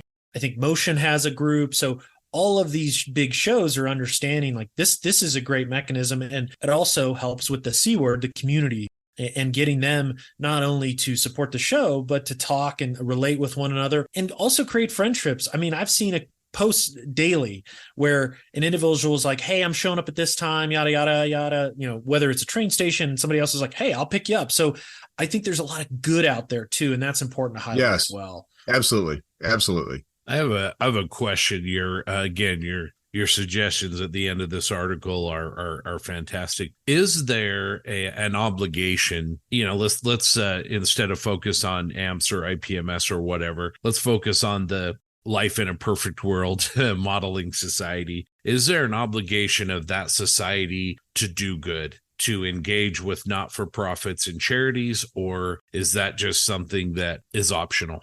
Well, I think there's two pieces to that, Scott. One is it kind of gets back to that first principle of that servant leadership, and like, is it to serve the members of the group of the club or the society or the organization or the association or whatever we're going to call this thing? Is it to serve them only? And if you go down that path, you can start coming up with things like, should most of the members are facing retirement, maybe we should help them with their investments. It's like, well, that's not modeling, so we probably shouldn't be doing things like that, but it would be helpful. the the other kind of outward direction though that I think you really need to think about is like, are we promoting the whole hobby or not? And then I think that gets into that question of like broader service, and is broader service a worthy goal and objective. And I think that there's obviously some self-interested kinds of service that we modelers could involve in. Make and take is, I would call it, extremely self-interested, but it also has the potential for being very generous. And I think aggressive forward-leaning approaches to getting, for example, model kits into schools and baked into either a STEM curriculum or a history curriculum or something like that. Those are all examples of different kind of service. I think there's a whole other branch that I find very exciting and compelling. This thing that the guys from Just Making Conversation do with the veterans and first responders in the UK. There's no reason why we couldn't or shouldn't be doing something like that, and getting people, vulnerable populations, involved in a constructive sort of a hobby. Let's build a car model kit, and actually not scrimp on this, and find a couple of those kits that are guaranteed to be gratifying experiences, and put them into wide circulation. Not just the old, I always hear people say, like, don't give them your old Frog or Airfix kits. No, I'm talking about, let's give somebody a brand spanking new Tamiya automobile kit that you can assemble into a perfectly serviceable and delightful model with at least zero paint, probably zero glue. Revell's got a couple of them like that. I built a great Volkswagen box bus, the T2 bus. I glued it, but I could have just sat there like it was a Lego set and built the thing on my kitchen table without any paint or glue. That would have been marvelous. And I thought, wouldn't this be great to give to a kid or to somebody who just needs to do something with their hands and have some stress relief? And that's the kind of service I think ultimately we could get involved with. I think there's other permutations of, I feel like history is an obvious an obvious like kind of thread to pull. I worry sometimes a little bit that that'll just lead us right down to World War II and World War II and World War II and more World War II. And World War II is, yes, it's interesting. I've got a library full of books on it. I have a history degree that I mostly had to do with World War II and the Cold War. So yeah, I'm there. I'm all over it. But you can get into a discussion of, do kids need more World War II in school? Well, maybe, I don't know, but it is. I do think that's a thread. Like I said, we'd want to be kind of careful about really pulling on and hanging that on, because at the fundamental level, if we were able to figure out a way to give every school child in America a Tamiya 148th Tiger, because it's an awesome kit that they'll have a gratifying experience with. Like, I'm not sure, what will they learn more about? Will they learn more about history, or will they learn more about building a model? Which, again, all laudable things, but I think we'd want to be like smart and efficient about how we would push programming like that out. No, I completely agree, Stephen, with that approach. One of the things I think that's probably coupled to that is de-emphasizing the competition aspect of the hobby as well. One way I think to encourage is to reward. And this goes back, and I'll just say it. I like participation trophies. I'll say it. If somebody enters a model, and if I can give them something, or not me either, I'm just figuratively, if they can be rewarded, let's say it's their first show, they come, they enter a model, and it's okay. I don't see the value in not even acknowledging their effort, because they might have worked 2 to 3 months, more even than that, spent money, and to walk away with nothing, not even a comment. I think is a disservice. I think people deserve to be acknowledged and rewarded. And I we'll get into the GSB, I'm sure, but I like an exhibition or a show that there is a good number of bronze and silvers, and then there's that gold achievement that's special. But from your principle, would love your take on it. And when you talk about de-emphasizing competition, what does that mean to you when you think of, a show and what you would love to see? Well, I think there's a couple of levels to this. One is, I think there definitely needs to be more opportunities to exhibit models at our events in a non-competitive way. And I think the SIG is part of the answer to that. I think there's some other creative ideas. I think getting local clubs to come with their own displays is also, an interesting and a good thing to do and to try. But I think one of the problems I think with competition is that the competition becomes the object and not the model itself. And I do think, gold, silver, bronze blunts that quite a bit. Like, it opens the aperture and gets more people involved. And having seen both types in action, live and in person, like, I cannot emphasize enough, when I was at PAXCon, it really was 45 minutes of I love you, man, of every, of gold medals being called out, and people really did feel like they were involved. They were part of it. The thing that I found most delightful was that people felt as invested in their friends' models as they did in their own. And I think when you do the very reductive 1, 2, 3, that sharpens it. That has the potential for turning it a lot nastier. And so I think that's one thing. The other thing is, economists talk about this thing called the Flynn effect. And the Flynn effect is this: once you start measuring IQs go up. It's a weird thing. Every country, every society, it's been observed. And and a lot of that has to do with like raising standards of living and improving education and a whole bunch of other boring things like that. But I think there's a takeaway for us in the model world, which is modeling is only getting better. And there's reasons for that. That Boile with, 5 million subscribers, and, everybody in the world watches, Martin Kovacs on Uncle Night Shift, whether they're modelers or not. It appears he's got this huge following. Mike Rinaldi's books, teaching everybody how to do things, and all of AK's FAQ books, and all, and Kalmbach, kind of the granddaddy of the whole thing, with Shep Payne's books. I don't want to say good modeling is easy, but it is easier. It's more attainable than it's ever been.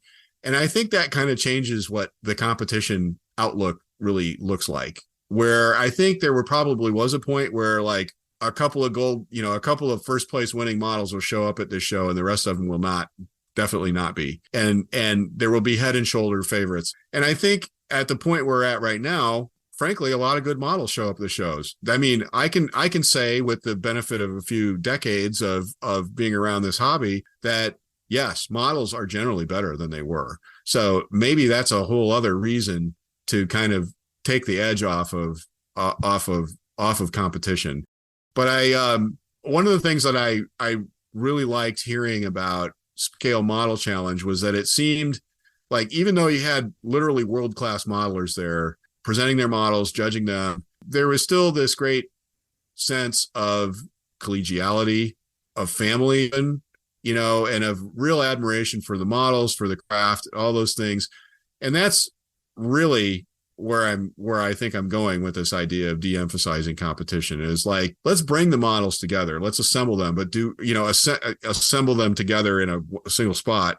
But let's spread that recognition around. It's not shameful. It's not bad. It's not devaluing. As you said, John, participation trophies, good. Yes, they are a good thing. You did come to the show. You did put yourself out there. That's all. You tell me what the not value of that is. Like, what is that hurting? Yeah. What is that grading? And it's really hard to, in my mind, it's very hard to make the case that like, oh, that's a net bad. Like, we're going to end up with something that's not as good if we do that. It's tied right at the hip with your look at members and potential members of any organization as customers. And you're going to have customers who are first timers, and you're going to have seasoned customers. And I think you need to view, the big picture shouldn't be getting tied up into the specifics of the competition for, again, a very small group of people. If you want to promote your organization, if you want to promote the hobby, it should be aimed to provide value to the biggest core group of customers that it can. Yeah, absolutely. Yeah, I want to go back, Stephen. You mentioned the PAXCon I Love You Man Fest, and you see that at SMC, you see that at AMPS, And I think those are perfect examples of the kind of culture you want to create at a show or within an organization. A good example, SMC, over 500 people are crammed into this auditorium. And SMC actually don't go in sequential order. The categories, they mix them up. So they throw some figures, ordnance, they go back and forth. And what I found is the crowd didn't really diminish throughout the presentation. And what I found, you mentioned collegial. When you get called up on stage, you're being recognized by your peers, with your peers. And it's not only the people in the crowd that are cheering, it's when you get up on stage and the individuals are congratulating themselves. It's very much a kumbaya. It's very much of, hey, we've done this together. And and we had some fun. And, that doesn't, when you walk off the stage, that type of interaction doesn't end there. It continues into the crowd. It continues into the model room, into the exhibition hall, I should say. And then what you've seen afterwards is it continues online where there's pictures posted of those individuals up there in a group and there's back and forth. So like that type of reward, like you said, I find it really hard. Where's the case that that's a bad thing? And I don't understand where people, why wouldn't you want that? Right. Well, why wouldn't you? Like, and the idea that we're going to end up with like worse models if we, or we'll damage our hobby in some way. That's like, explain to me how that's going to work. I am definitely not seeing it. I mean, all I see is like, this is great because I love models. I love people being happy about models. I love looking at great models. I mean, this looks like all upside to me and with no downside. And regardless of the society or the show, there are, for those that are hyper competitive and want something, there are best ofs. There are higher level of achievements. AMPS has a system where even though each model is evaluated on its own and not against other models, there's also a tiered system where you're designed to grow and do better. And, even in IPMS, you have the best of categories, where, best of show, best of each, specific category. So those elements are still there. I don't think you are disincentivizing that, but you're also looking at it in a very business-like way. What you're saying, I think if you boil away the emotion and the labels and everything, I think what you're saying is first-time customer Bob Johnson from Sioux Falls, South Dakota, thank you for taking the time and spending the money and coming to our event and paying for your hotel room and then, allowing your model to be seen and to inspire other people. But essentially, these events don't happen if we don't get those customers bringing their products, because that's ultimately what brings people to the show, to the convention. Absolutely. Yeah. And I think a whole other, when we talk about like, who is it we want to serve with the contest, one idea that an earlier draft in my blog post went into, and this still might be a post that I write at some point, but it's the idea that once you really start winning at these things, like it might be the polite professional thing to move yourself from it, to bow out. I suppose we could start designating people masters, and that actually obligates them to stop competing and obligates them to serve more, to like, well, now that you're a master, you must teach others. You must help run the contest. If you're gonna still have one. And by the way, I still think that should be on the table. Is like, can we imagine a modeling world without any competition at all? I certainly can. I know Jim Bates certainly can. I mean, he's a proponent of that. And I think it's possible. I think it's totally possible. I mean, other modeling and model building hobbies, get by without competition about specific, models and things like that. We probably could too. I mean, and I realize kind of elbowing all the way in with a, with this kind of broad proposal with, let's just drop. Oh, by the way, we ought to just completely dispose of competition. Like, I'm not ready to go there. I'm ready to entertain the idea. I understand that maybe sound a little fluffy about it. I understand the dream behind it, but it is something that I think might actually be an ultimate goal. And I think other ways to de-emphasize and soften the high feelings and all that stuff might be, if you win in a nationals once, 3 times. I'm not even going to make the rule up, but you're out. You are retired, and you have made your contribution to the state of the art, and God bless you. You're an emeritus modeler now, or something like that. But there's a lot of ways that I think we can and should do that to encourage the feed, to encourage more propagation of great modeling skill and all that stuff, which I think ultimately should be what it's about, not collecting more trophies or killing, sweeping in a category or any of those types of things. Those are great things.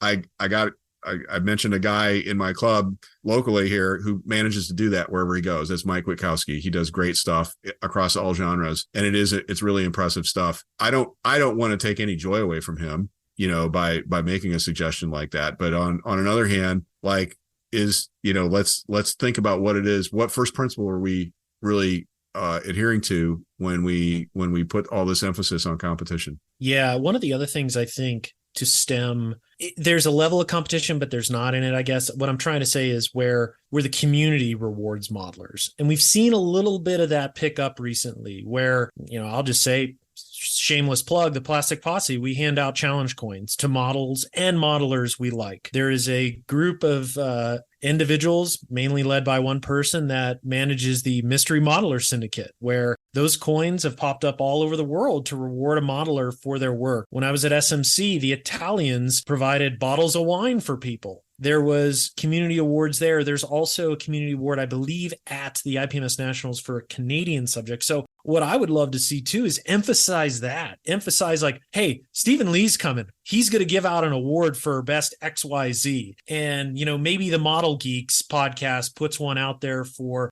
the best, Navy subject, or Plastic Model Mojo picks one that has, the best the best modeling fluid affiliation. So, maybe Scale Model Podcast is sci-fi. So I'm just throwing out these examples where I think there's a big opportunity with the community to reward each other. I don't see a problem with that at all. And I think that's great. And I've been over some friend's house, one of them here locally. He's placed all over the world. Fantastic modeler, John Everett. We mention him a lot. Plastic Posse Podcast Shaman, he's now known as.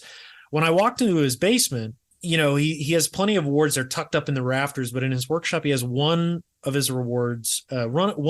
awards displayed, and that's a coin from the Mystery Modeler Syndicate. And he always loves to tell the story that one of his most valued awards is someone gave him this coin because they liked his model. And I would love, next time we have him on, we'll have him talk about this principle, but he's often repeated that, out of everything, that's the most important thing, that someone walked into a show, saw a model on the table, and was kind enough to acknowledge it and, show that it brought them joy, inspiration, happiness in the form of coin. But we see that in the form of other things too. I think one of the most valuable things that I take away from a show is when someone goes, hey man, I really love that piece.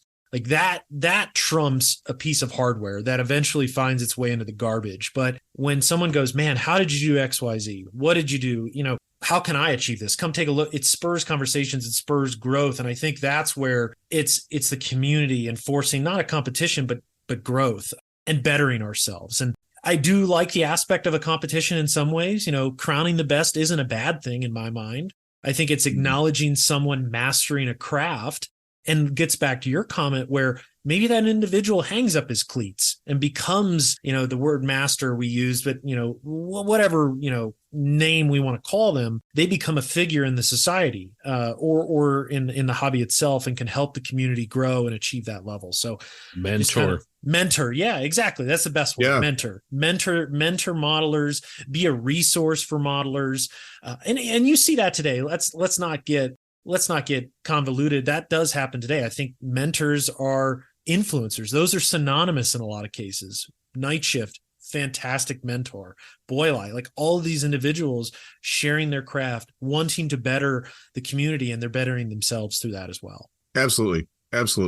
Yeah, Stephen, let's talk about your next principle, the one centered around community.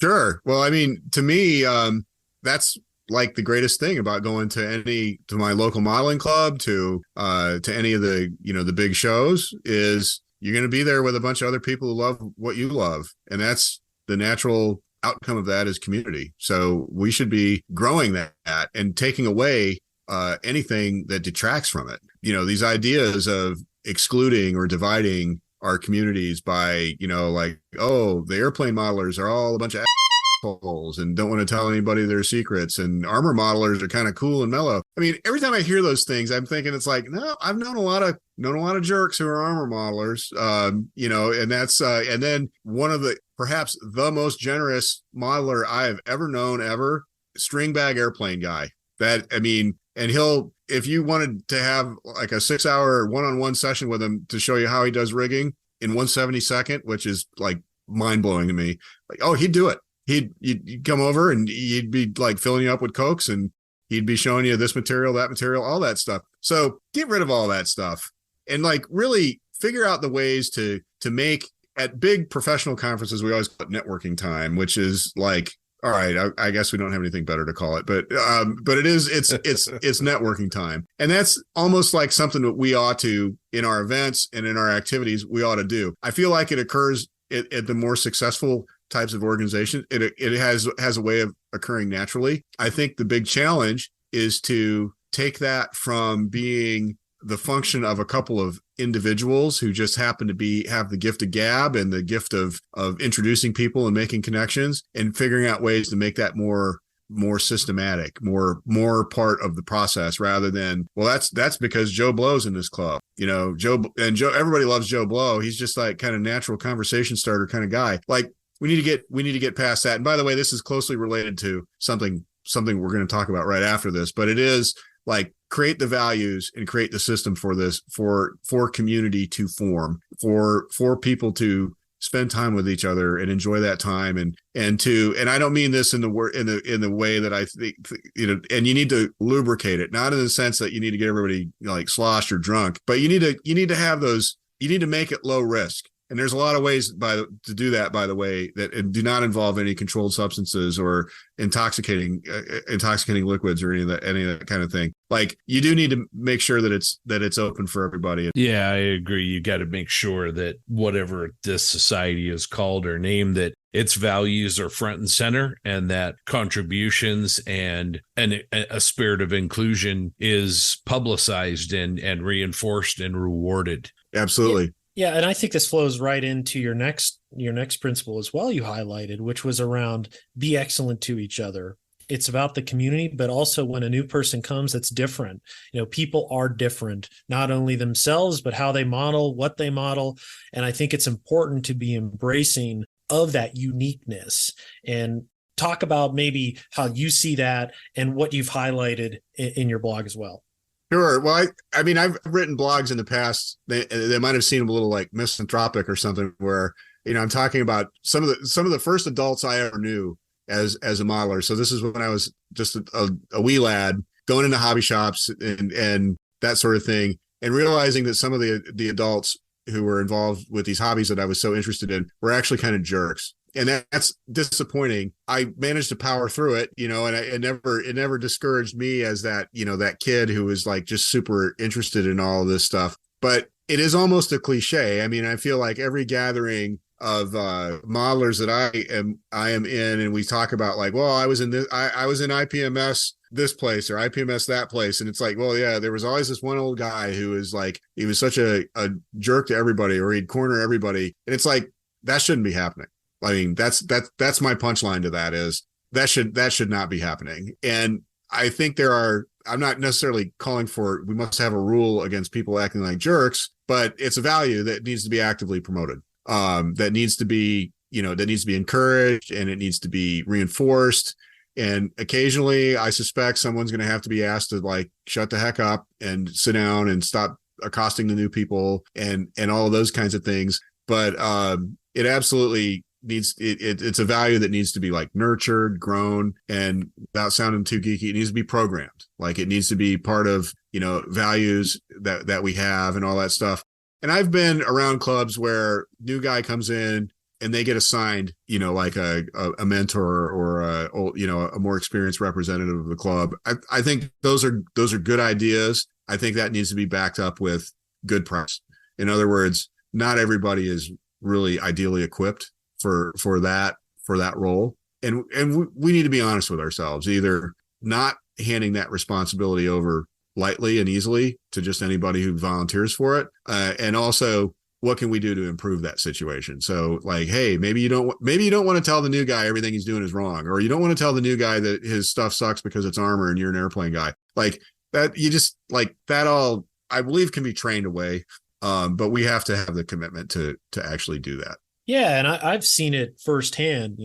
I've gone to many club meetings in various organizations, and it's hard sometimes to get to know life, the lifers, I should say, in a club. But I think some clubs do it really well, and others, there's an opportunity. I've gone to some where they're incredibly welcoming. A great example out here is the commies group that are part of, the Denver metropolitan area, I guess you could say. They meet in the basement around a table, incredibly welcoming. When someone new comes, they always engage them in conversation. They're building. They want to see what they're building. They're open to any subjects and regimes and anything and everything, to be honest. And I think that is a great example of a great community. And that's why we love their show. That's why we love supporting them, is because they really embody inclusion. And it's an inclusion of your airplanes, your tanks, your armor, but more importantly, the cool stuff, the stuff that's been underrepresented by IPMS for a very long time, the sci-fi, the Gundam, the fantasy. They are a great embracer of that, and that's what I love about them. And they're a club that can be, their approach should be almost a case study in how it's done, because you see people from every genre, every background, every demographic at their club meeting and at their show. And I think that's something they should be very proud of. And, I'm just highlighting them as like, this is right. How we should do it. Yeah. And I'd like to add to that. And, Stephen, we talked about at the beginning of this that, you were just having a discussion about 3D printing, and, it should be, we don't care what language you speak. We don't care what genre you want to put paint on. We don't care if you want to make your model from a 3D print or a piece of paper. If you can bring something that you're passionate about, that's a scale model, yes, come on in. There's a chair right over here for you, and we'd love to talk to you.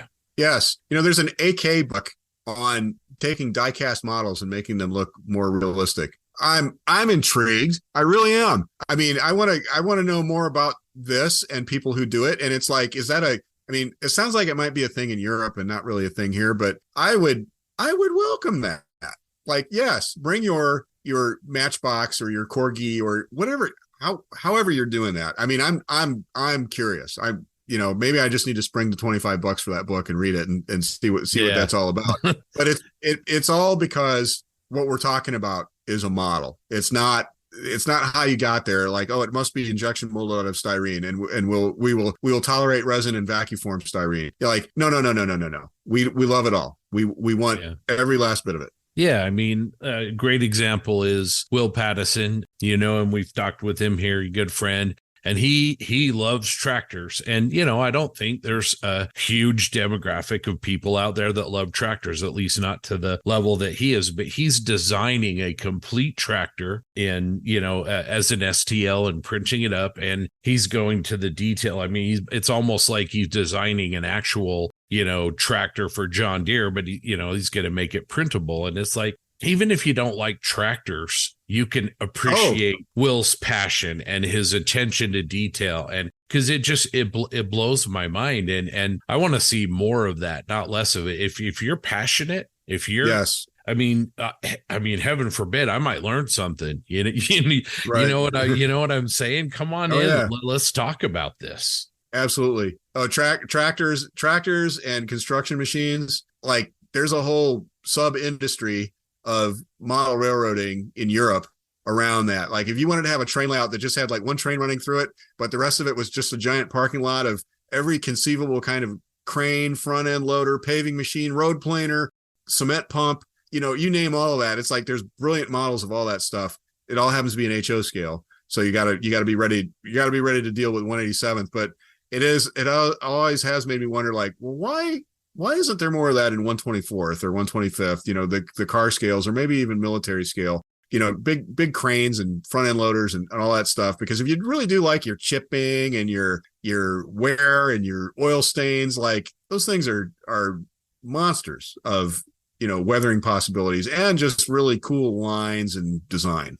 Yeah, I'll build onto this too. Think of railroad modeling. I would love to see more railroading at scale model shows. I think you mentioned uniqueness of subject, ability to weather. They create some of the best palettes out there, but they're, I'll say, non-existent at shows. And I think that's an unfortunate occurrence. And it's kind of universal almost. If you look at a scale model show, railroading is incredibly underrepresented, where I think that community outnumbers scale modelers probably 10-1, at least in some form or fashion of organized, but I think that is another topic that I'd love to see more of, and another demographic of modeling.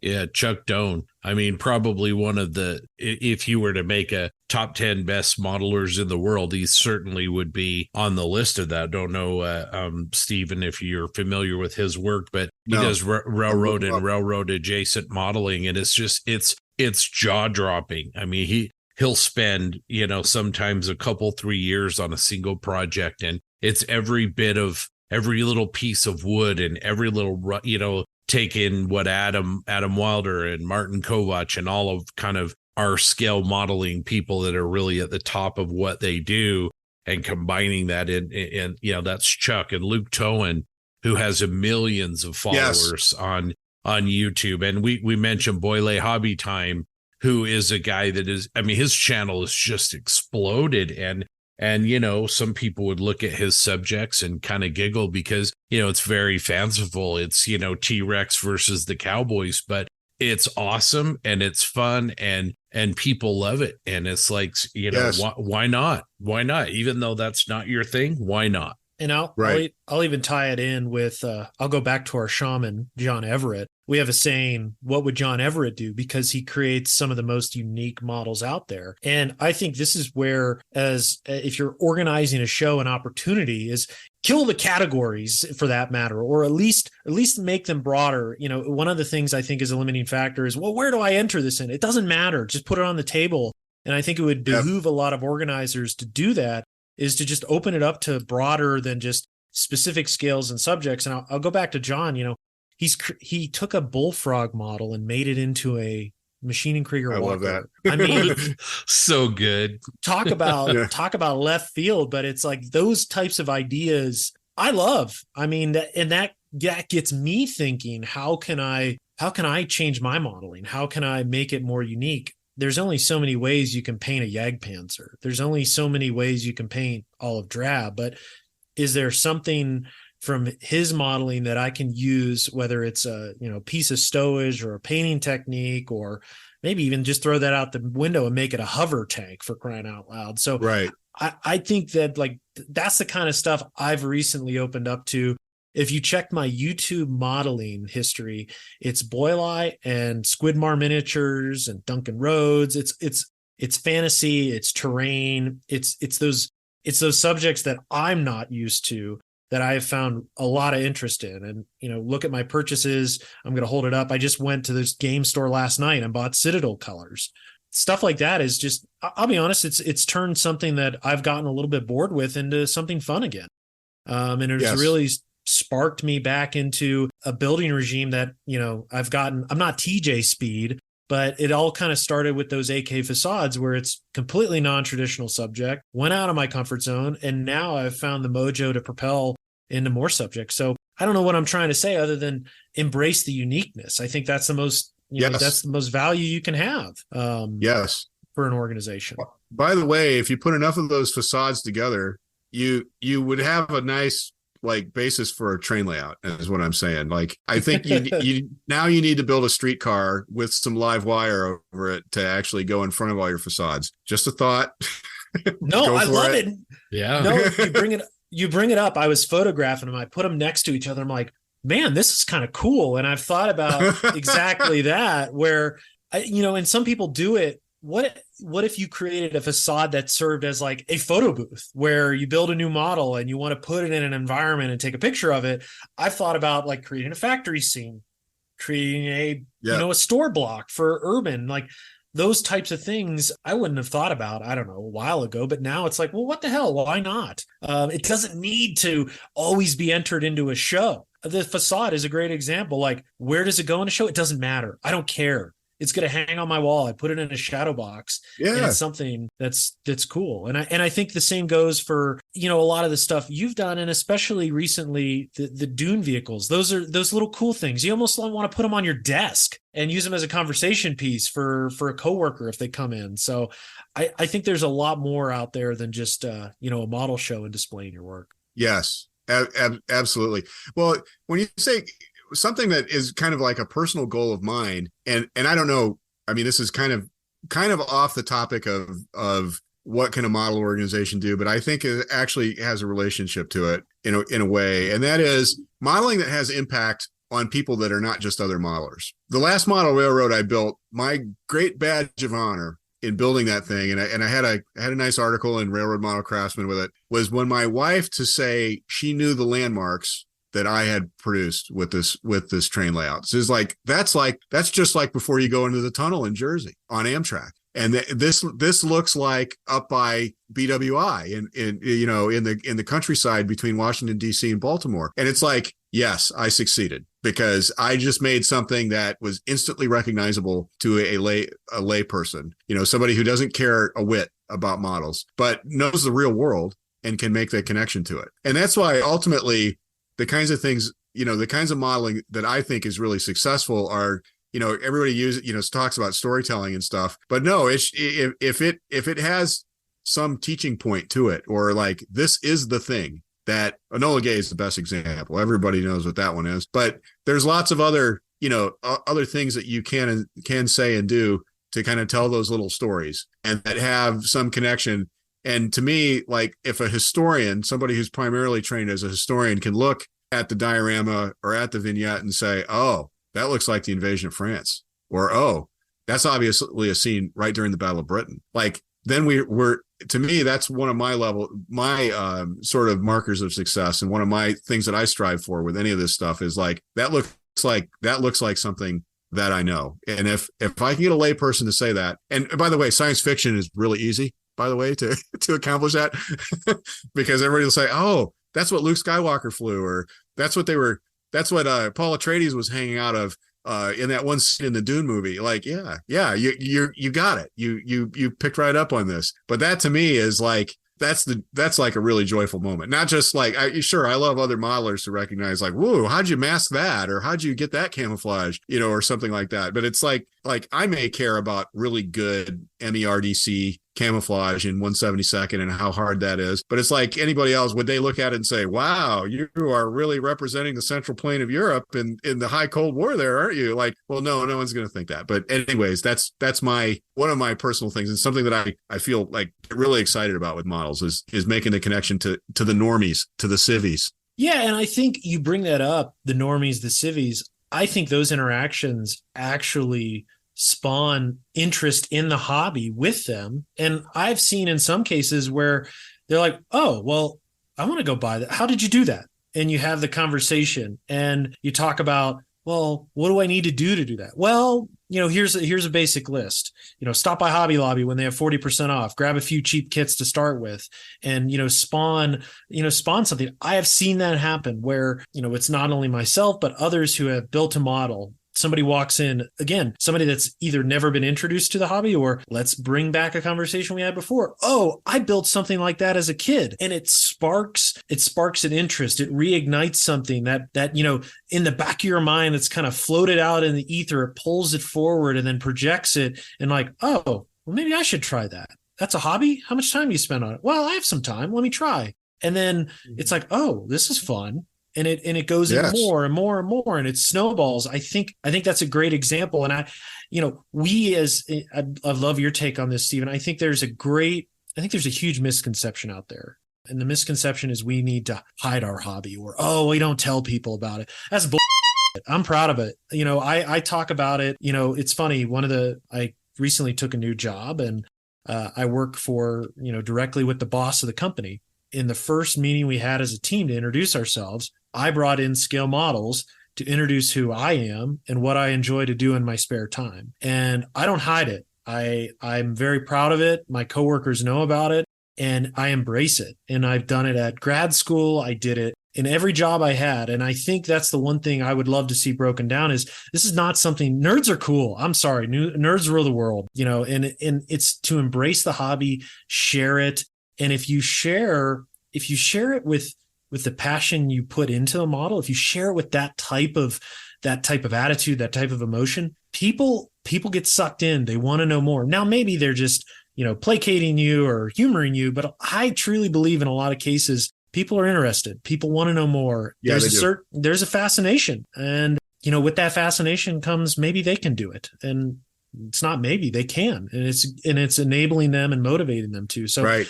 Long-winded story where I'm proud of it. It sounds like you take the similar approach where you want to introduce people to it, and I think that's that is the best way to share the hobby and grow the hobby for that matter. Yeah. So where I work, where our office is littered with, as many aerospace companies and aerospace organizations, is littered with models and it's usually the desk models. And we just got a nice boom model that's on prominent display here that came up in the last month. But my corner cubicle that I have where I run my team from, it's all science fiction. There is one of those massive Zvezda Star Destroyers. We've got I just did a Razor Crest, and our publications director loves to come and look at little Grogu inside the cockpit. And that's awesome.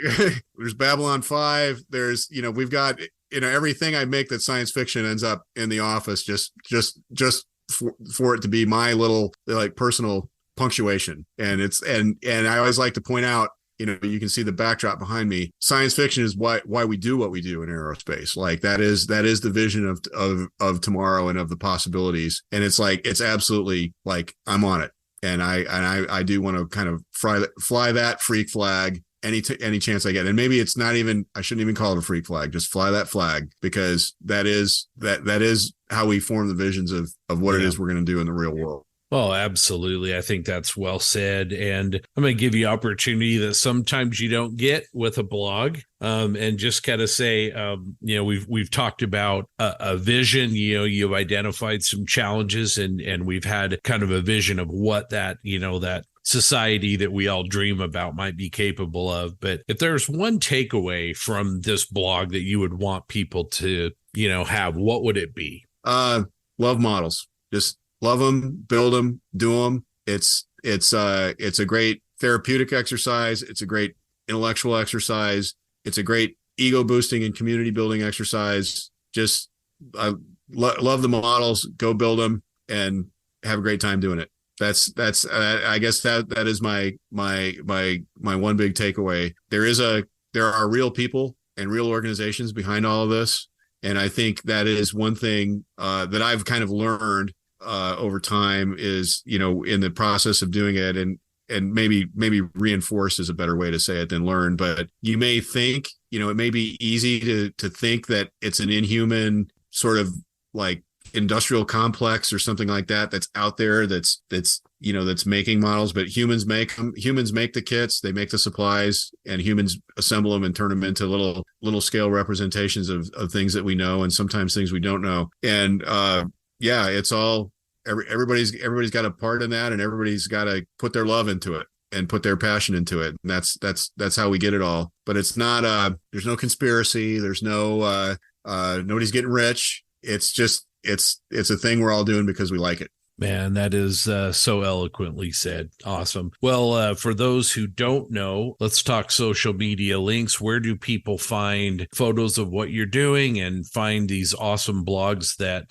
Sprue Pie with Frets that you're dropping on a regular basis? Where can they find those? Easiest way to find me would just be to drop Sprue Pie with Frets into a Google search bar or Bing or whatever search you're using. That'll come right up. But it is, if you're going to type it in, it's spruepiewithfrets.wordpress.com, and you'll see the whole laydown there. You can get if you're inclined to get an RSS feed, you can just, or the email feed, you can sign up and get all that. I have a Facebook page called self-titled Sprue Pie with Frets. It links back to the blog. I will often link or repost things if I find it inspiring or interesting. It'll just show up on my Facebook feed. And then I have an Instagram as well. That tends to be only finished models. Like I don't necessarily do progress shots or my commentaries there. I don't think it's a good venue for that. But I do anything that I've built, I put it up there. But that's also Sprue Pie with Frets on Instagram. So reach out, follow me, I'll follow you back.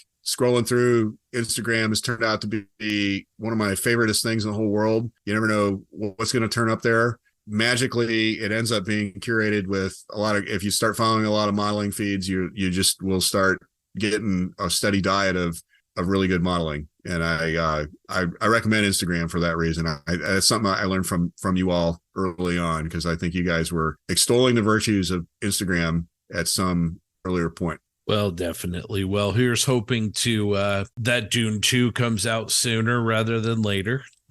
Yes, 2 weeks earlier. 2 weeks earlier. Yes, we share that passion. Hopefully that doesn't change. Thank you so much for writing the blog as well as the other blogs. Really just enjoy it. Listeners, if you're kind of on the fence on what a modeling blog maybe looks like, or you don't think it's your thing, it's really good. Give it a shot. Steven is really, I think, at the forefront of modeling bloggers, and his work speaks for itself. And so, but again, thank you for writing the blog and then coming and really having this discussion. It's been a lot of fun and a lot of thought-provoking ideas, and really appreciate it. No, thank you for all the kind words.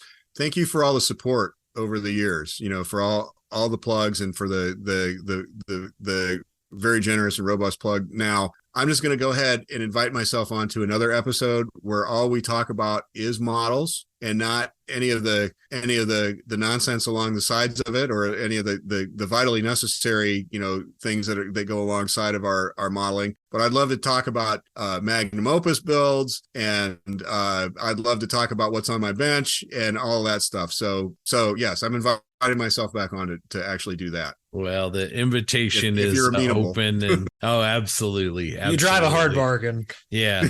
Twist our arms behind our backs. I'll counter that, Stephen. Okay, you're welcome back, but I hope to see you out here in March for Commies Fest. In March? Yep, it's possible.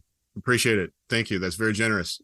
And if any of you come out to Delaware, love to introduce you to our little club out here. Some real masters, some really great guys, and it's the shore. What's not to love, man? Absolutely. Well, thank you again, Stephen, and we will talk soon. All right. Thanks a lot. I really appreciate this. I really enjoyed this.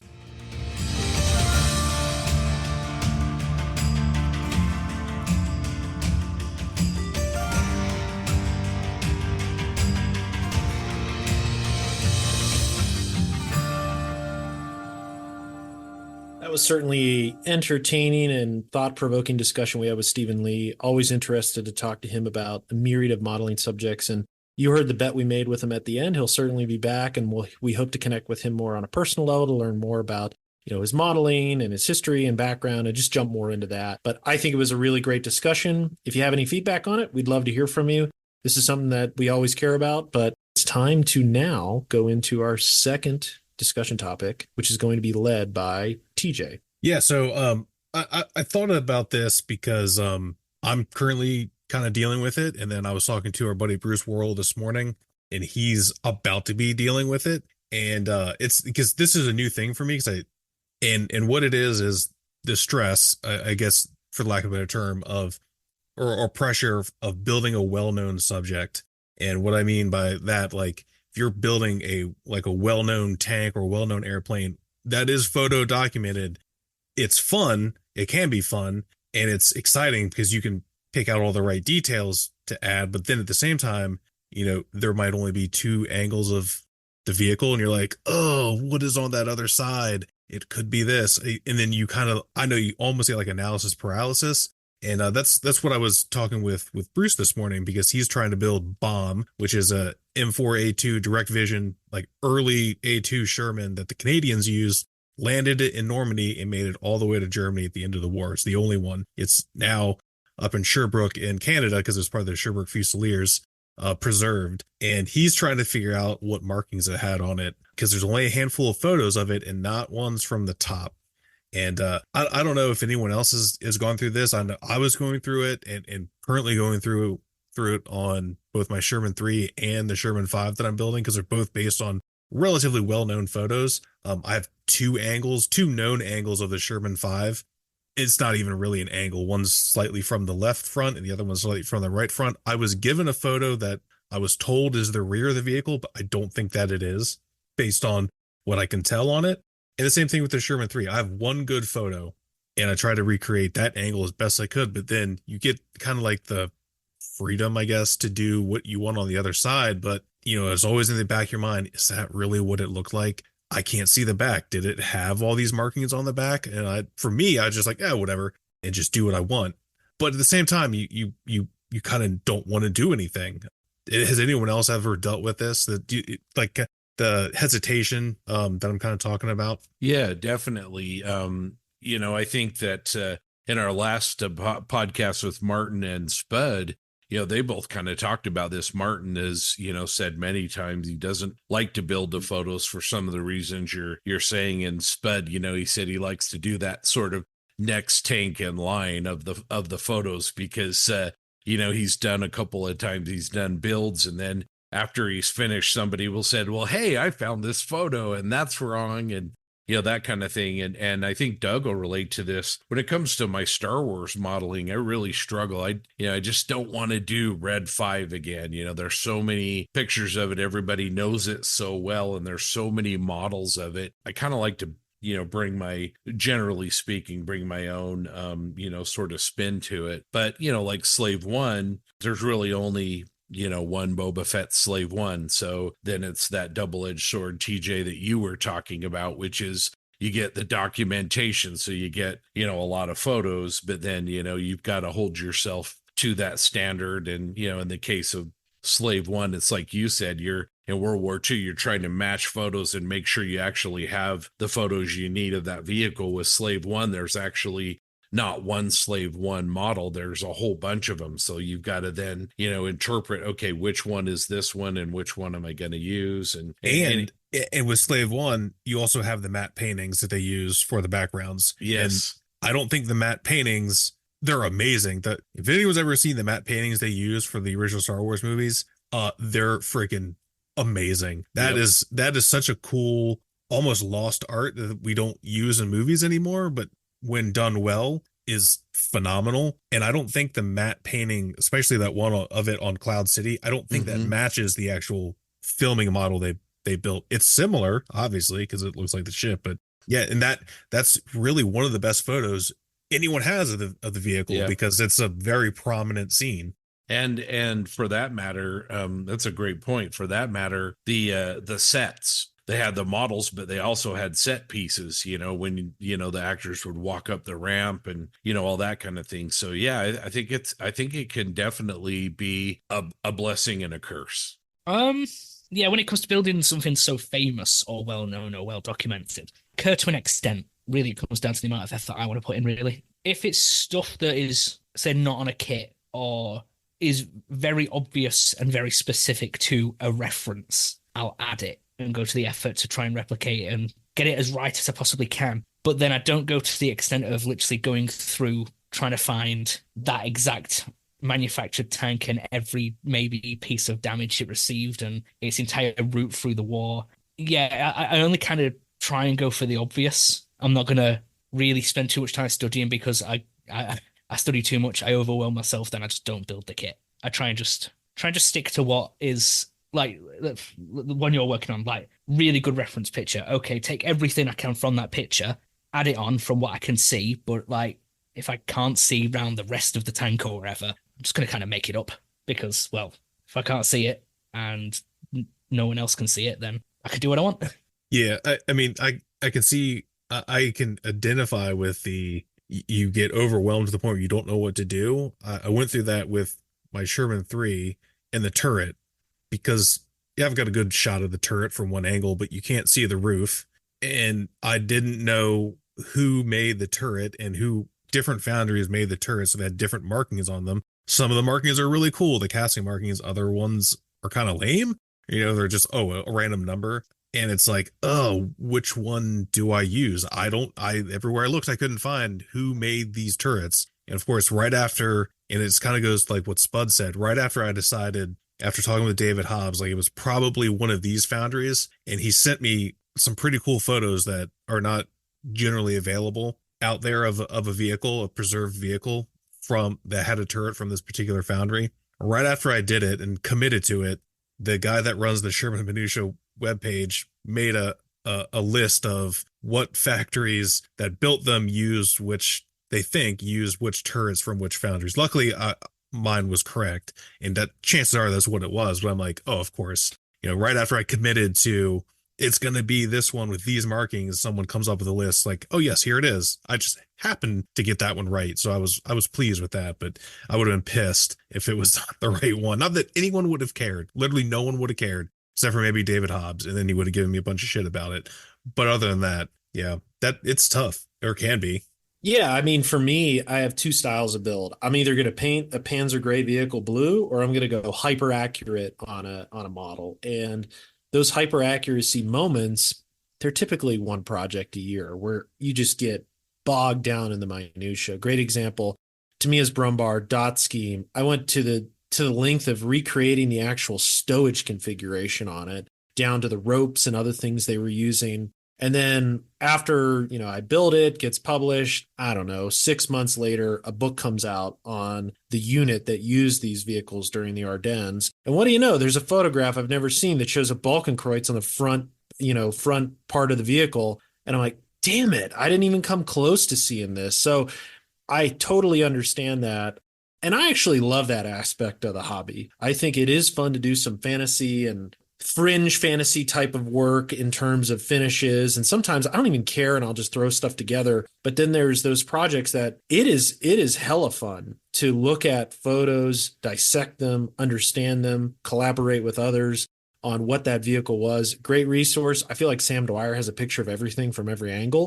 So he does. Australian CIA. I think he worked for the OSS back in World War II, because if you need a picture of a German vehicle, he certainly has one. But people like him are really helpful, and I'm very grateful for their help in these projects where you post a subject, and that's what I've started doing is, hey, I'm interested in this. What's out there? And people just throw a deluge of information at you. But I completely understand and love that aspect of the hobby too. Two projects that I'm working on that I'm going to get hyper accurate and try to understand as best as I can what this vehicle looked like on a certain day is King Tiger 008 right before the Ardennes offensive, and then also an SDKF 251 with a Calliope launcher in it. Fortunately, there's a great Panzerwreck book that almost does a complete walk around of it. But yeah, I think bottom line is it's fun, it's frustrating, but again, I guess I'll go with the first F word, fun, in terms of these projects and what they do for a modeler. And then it's also, how do you recreate the certain look of it? It's not only the historical details, but the weathering, the figure. I know, TJ, you're working on the gentleman leaning on the shell, what is it, the shell ejector port, or potentially he's leaning on something else and trying to investigate that. You don't know, but you're making it look, it's interesting, because I've seen you use a figure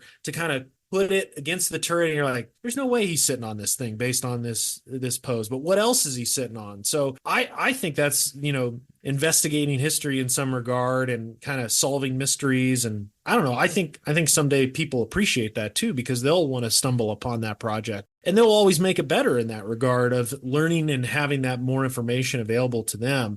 Some of the builds back in the 90s that are iconic are being recreated today with more accurate information, and those are iconic too. So I think bottom line, I think it's a fun topic. I think it's one that's a unique aspect of the hobby, and I'd encourage everybody to take that leap and try to do it, because it is cool. It's fun. I'm glad you mentioned that guy. That dude is still freaking killing me, because when I looked at that photo and when Jackson looked at that photo, we were like, that dude's sitting on the pistol port, right? He has to be. It's just the way he is and the position of his body, he's sitting on the pistol port, which is fine. You can lock the pistol port of a Sherman up. It had a handle. It would lock into the side, so it would stay up. That's how they would pass the rounds in through the turret. Dave Hobbs is like, he's not sitting on the pistol port. No, Dave, I'm pretty sure. No, he's not. And then Jackson and I were like, he doesn't know what the hell he's talking about, right? Like, he's definitely on that pistol port. Well, then I built a figure I think was based on that guy's pose, put him on the pistol port, didn't look right. I'm like, that maybe he's not on the pistol port. But he definitely is, right? And then no, you put him on the stowage box on the back. I'm like, shit, I think that dude's sitting on the stowage box now that I think about it. But then even then it doesn't look 100% right. And I don't know. It's freaking weird. So whatever. I think I ended up, I closed the pistol port because when I was mocking it up, I'm like, he's not on the pistol port. So I actually swapped the turret. The old turret is the one I'm using on Sherman 5s. Had the same turret, but I just got out a whole new turret and remade it and was like, whatever. I know the topic is stress, but I want to go back to something John said. I did a Samoa 2 or 3 years ago, and the research for the tank that I did, which was in North Africa, and it sort of, was some of those French units that originally were in France, and then when the Germans took over, they sent the vehicles at North Africa, and they ended up, kind of switching sides a couple of times due to what happened. But sometimes that research can be enjoyable, like John said. Sometimes it can be fun. The scheme that I ended up with, it took me honestly a couple of months of some pretty hard research and looking at books and really kind of delving deep. And fortunately, there was a French armor group that they gave me a hand, but I actually enjoyed the process on it, learning the history and learning why that these vehicles ended up with the markings that they had. One of the markings that I didn't realize they had until right at the very end was after the Allies took over and the Vichy French switched sides to the Allied sides, they put a white star on the very top of the turret on the Samoas, and that's something I had never seen before. So I think it can be fun. But Doug, kind of going back to the Star Wars thing, you've got those perfect grade Falcons, and I know there's multiple Millennium Falcon models too, where some have more landing gear than others and different features. How about you? You ever run into that with both the technical features but also the painting of the models? Gosh, I could run into it, but I choose not to. I will pick a picture that I really like. I painted my 144 scale Millennium Falcon based on pictures I found of the filming model from Empire Strikes Back. One of the filming models, not multiple ones, because everyone's different. I don't concern myself too much with finer details. That's one of the reasons I chose to paint I did a Blue Squadron X-Wing. I made it Blue 3 because there's 0 pictures of Blue 3 from Rogue One. So I do whatever I want. I find now if we're talking real world armor, real world aircraft, I get it. But when it comes to Star Wars, honestly, I think the people get a little too upset about something that never existed or existed as a model. It's not real, guys. So I'd rather just build what I want and paint the way I want than worry about it, because in all honesty, I'm never going to replicate reality. I see what some of you guys are capable of, and I'm not capable of some of these things. I can't do it, so why try? So if I build a Sherman tank, it's going to be a Sherman tank that I can't find a picture of. It's going to be straight out of the box, maybe with some stowage the way I want to do it. And if it's, I'll use my T-3485 that we did for the group build a couple of years ago. When I built that, I had no pictures of it. I took the numbers. I can't remember which number it was, but I flipped them. If it was a number 13, I made it a number 31. Why? Because then no one can tell me I'm wrong with this part of it or that part of it, because honestly, it takes the fun out of the hobby for me, because I don't care to go into the effort to replicate exactly. And I respect the guys that do. I just don't want to. It's not fun. Yeah, the analysis paralysis, right? Part of it. Grant, you've got a unique perspective potentially on this. You crewed armored vehicles that were deployed out in the field. So, you did a great slideshow at Nationals on, using a lot of your pictures. How do you feel kind of about this, getting all the details right to the photos and et cetera? I really admire what TJ's doing with his British Sherman. I admire people that tackle those kinds of situations, because they are rough. They are very hard to do, because like you guys have all said, as soon as you get it done, within a month, somebody's going to find this abstract picture that they didn't know about. It's going to be your vehicle, and it's going to be different. So it is what it is. And what's the old saying is, if you want to model if you want a model built, start scratch building it. When you get 80% done with the scratch build, someone's going to release it. So, that's the kind of idea. It's so in real life, when you're in garrison and stuff, it's pretty much regimented. Everything is the same way, just about. But when you're in the field, things change so fast. You don't store the stuff like you do. Like the books say to store your camo net needs to be on this part of the vehicle, this, that, and the other thing. The only thing you really want to make sure is that your turret does 360s. It can spin around without having anything getting in the way. And that's just the common sense, because you don't know where the next shot's going to come from. And that's something to remember, modelers, make sure your turret can spin 360 and can fire 360, because that's what crews did. They would do everything else, but they would make sure that turret could fire from the 180 to 360 at all times. Please remember that. Armor, you see, just look at the current wars that are going on in the Ukraine, what happened in Syria, what's going on in Israel. You're seeing coupe cages now. You're seeing in Syria, you saw these built up armor vehicles. The Libyan revolution, where they were using plates on vehicles. It's a crapshoot. So excuse my language, but that's just the way it is. I watched the conversation between Bruce and JV this morning, and Bruce is walking into a very, like TJ said, it's going to be fun. It's a hard thing, because TJ's showing them pictures. You have to have this way, because you're looking at a vehicle, and that's the whole deal. You're recreating history. So do I like it? Yeah, I think it's really neat when someone does it. I really do. I've seen pictures of, and I can't remember the modeler, but he did in the jumbo Abrams took into, or the first jumbo that went into the Bastogne. I've seen that model. Mang does the kit, and Jensen's got the kit built basically and still hasn't finished it. But that's a beautiful vehicle. That's the people, they took a lot of time with that. And there's a lot of stuff out there. Now, I will say this to any Sherman modeler out there, or Sherman guy out there, please. There is I can't remember, I saw it a long time ago. There's a picture of a Sherman that's going into, I think it's the Czech Republic or Czechoslovakia at the time, in 1945. And I think it was a late model chassis with an early model turret on it. And it had the counterweight was on the back of the turret. I can't find that picture. It's like basically the back 3/4 of the right side, the picture of it. If anybody knows where that picture's at, could they please, send it to my Facebook page. I really kind of want to do that. It's a really cool Sherman. And I think it was 1st Armored Division or 1st Infantry Division, one of their Shermans, but it was a hodgepodge Sherman, but it looks cool. So I'm just throwing that out for people if they can help me with that. But other than that, I think recreating history like that is it's not only is it fun because you learn a lot, but it's also interesting, and it's insightful to people that you took the time to do that. I mean, that's a lot of hard work. And like I said, I find that when people decide to do that, it's impressive. Yeah, I think I'll just make one final comment. I always find it funny and interesting that we stress over these pictures. Yeah. Like the dude on the Sherman, poor George is just finding a stowage box to sit on. Little did he know 80 years later, we're going to be dissecting, hey, buddy, what are you sitting on? It's like, who the hell cares? Or Tom, Dick, and Harry on, D-5 painting invasion stripes. Or Hans and Franz in a factory in Bavaria painting an ME-109. It's like, why did they do that?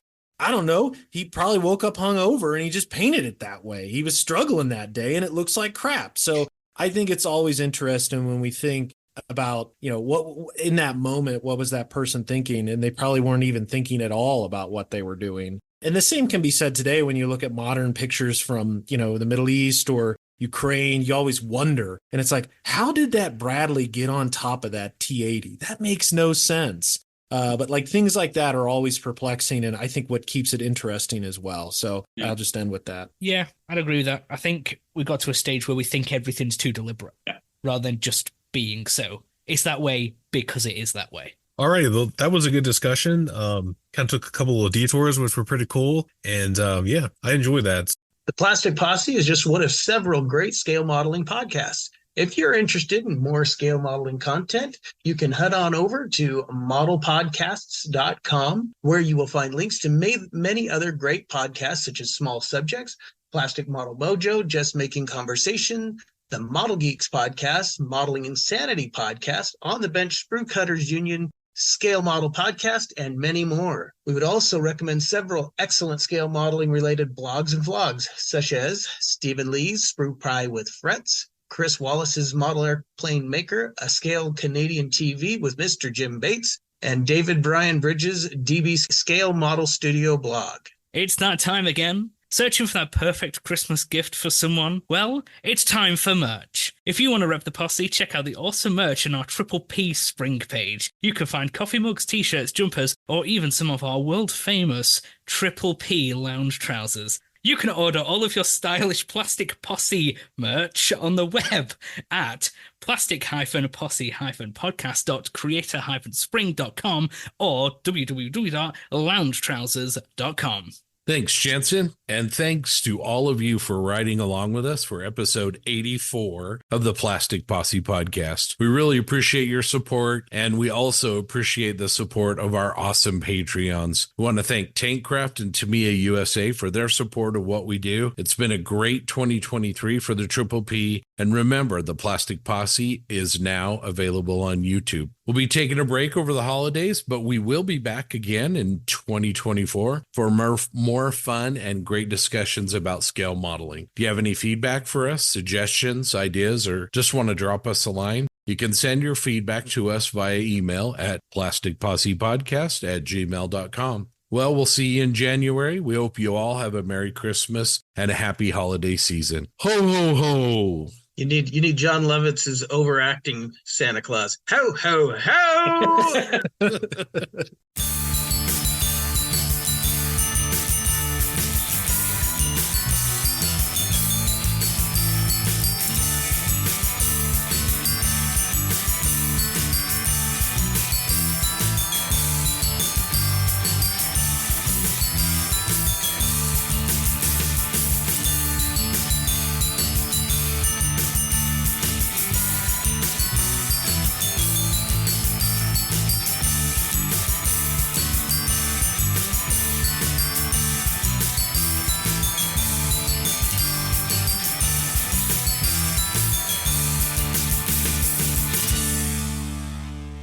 One of the ways that you can help support the Plastic Posse is become a Plastic Posse Outrider. If you want to become a Plastic Posse Outrider, it's super easy. Go to our Patreon page, www.patreon.com/Plastic Posse, and set up a recurring donation there. These contributions help offset costs, bringing you the Triple P every other week. There are 3 different tiers of support, starting at just $1 a month, all the way up to 10. And that gives you more benefits as an outrider, like early access to podcasts, premium access to hosts, the chance to appear on the Posse, and exclusive Triple P content and social events at model shows. Please hop on board. Let's recognize our amazing deputy marshals. These guys step up and help the posse do what we do, and we sincerely thank them for their support. First, our newest deputy marshal is Eric Ravina. Welcome to the posse, and thank you for the support. And also, congratulations to your wife, Christine, on her recent PhD. Totally awesome. Our fantastic crew of experienced marshals who will be showing Michael and John around the ranch. Casey Gray, Mike Norris, Stephen Rodwell, Brad Ralston, Rick Cooper, Tim Gidcombe, Dan Newman, Robert Blocker, Tyler Moore, Derek Post, Craig Flynn, Brian Kreiner, Scale Modelcraft, Ken Childress, Nick Butta, Drew Gardner, Scott Hall, Frank Perrone, The Voice of Bob, Jeremy Diamond, Brian Smith, Terry Wilkinson, Chris Lovewell, Andrew Callis, Ethan Idmill, Bruce Thanalanu, Steve Baker, Eric Daly, Joe Porcher, Patrick Brown, Steve Schaefer, Jay Kidd, Brandon Gentry, Robert Klein, Mark Ewing, Ted Kawahara, Toadman, Model Doc, Doug Reed, Greg James, Les Wakala, John Everett, Josh Buck, Thomas Baniak, Mark Bradley, Zach Pease, Joel Munson, Eric Brubaker, Jeremy Moore, DB Scale Model Studio, Pat Johnston, Jeremy Ellett, Mike Talley, Previous Seat, Mediocre Middle-Aged Modeler, Dan Knoffel, and JC Osborne. Let's also recognize our excellent posse foremen. These foremen are outriders who give the deputy marshals a hand. Keith, James, William, Tim, Jeff, Eddie, Ross, George, Gary, Warhoff Models, Drew, Ross, Eric, Len, Cliff, Eric, Mike, Papa Steve, Red Butron Studios, MD Models, JV, Damien, Kieran, Cody, Tim, Nukeman Mike, Greg, JAK, Ash, Irish Pat. What's the deal with iBones Models, Mr. Grizz, Jackson, MAK Armor, Chris, Lee, and Jamie. And just a shout out to our good friend JV. Feel better, my friend. We're all thinking about you. And of course, our Posse Outriders. Please consider posting a review of the Triple P on the podcast platform. Each 5-star review helps other modelers find the Plastic Posse.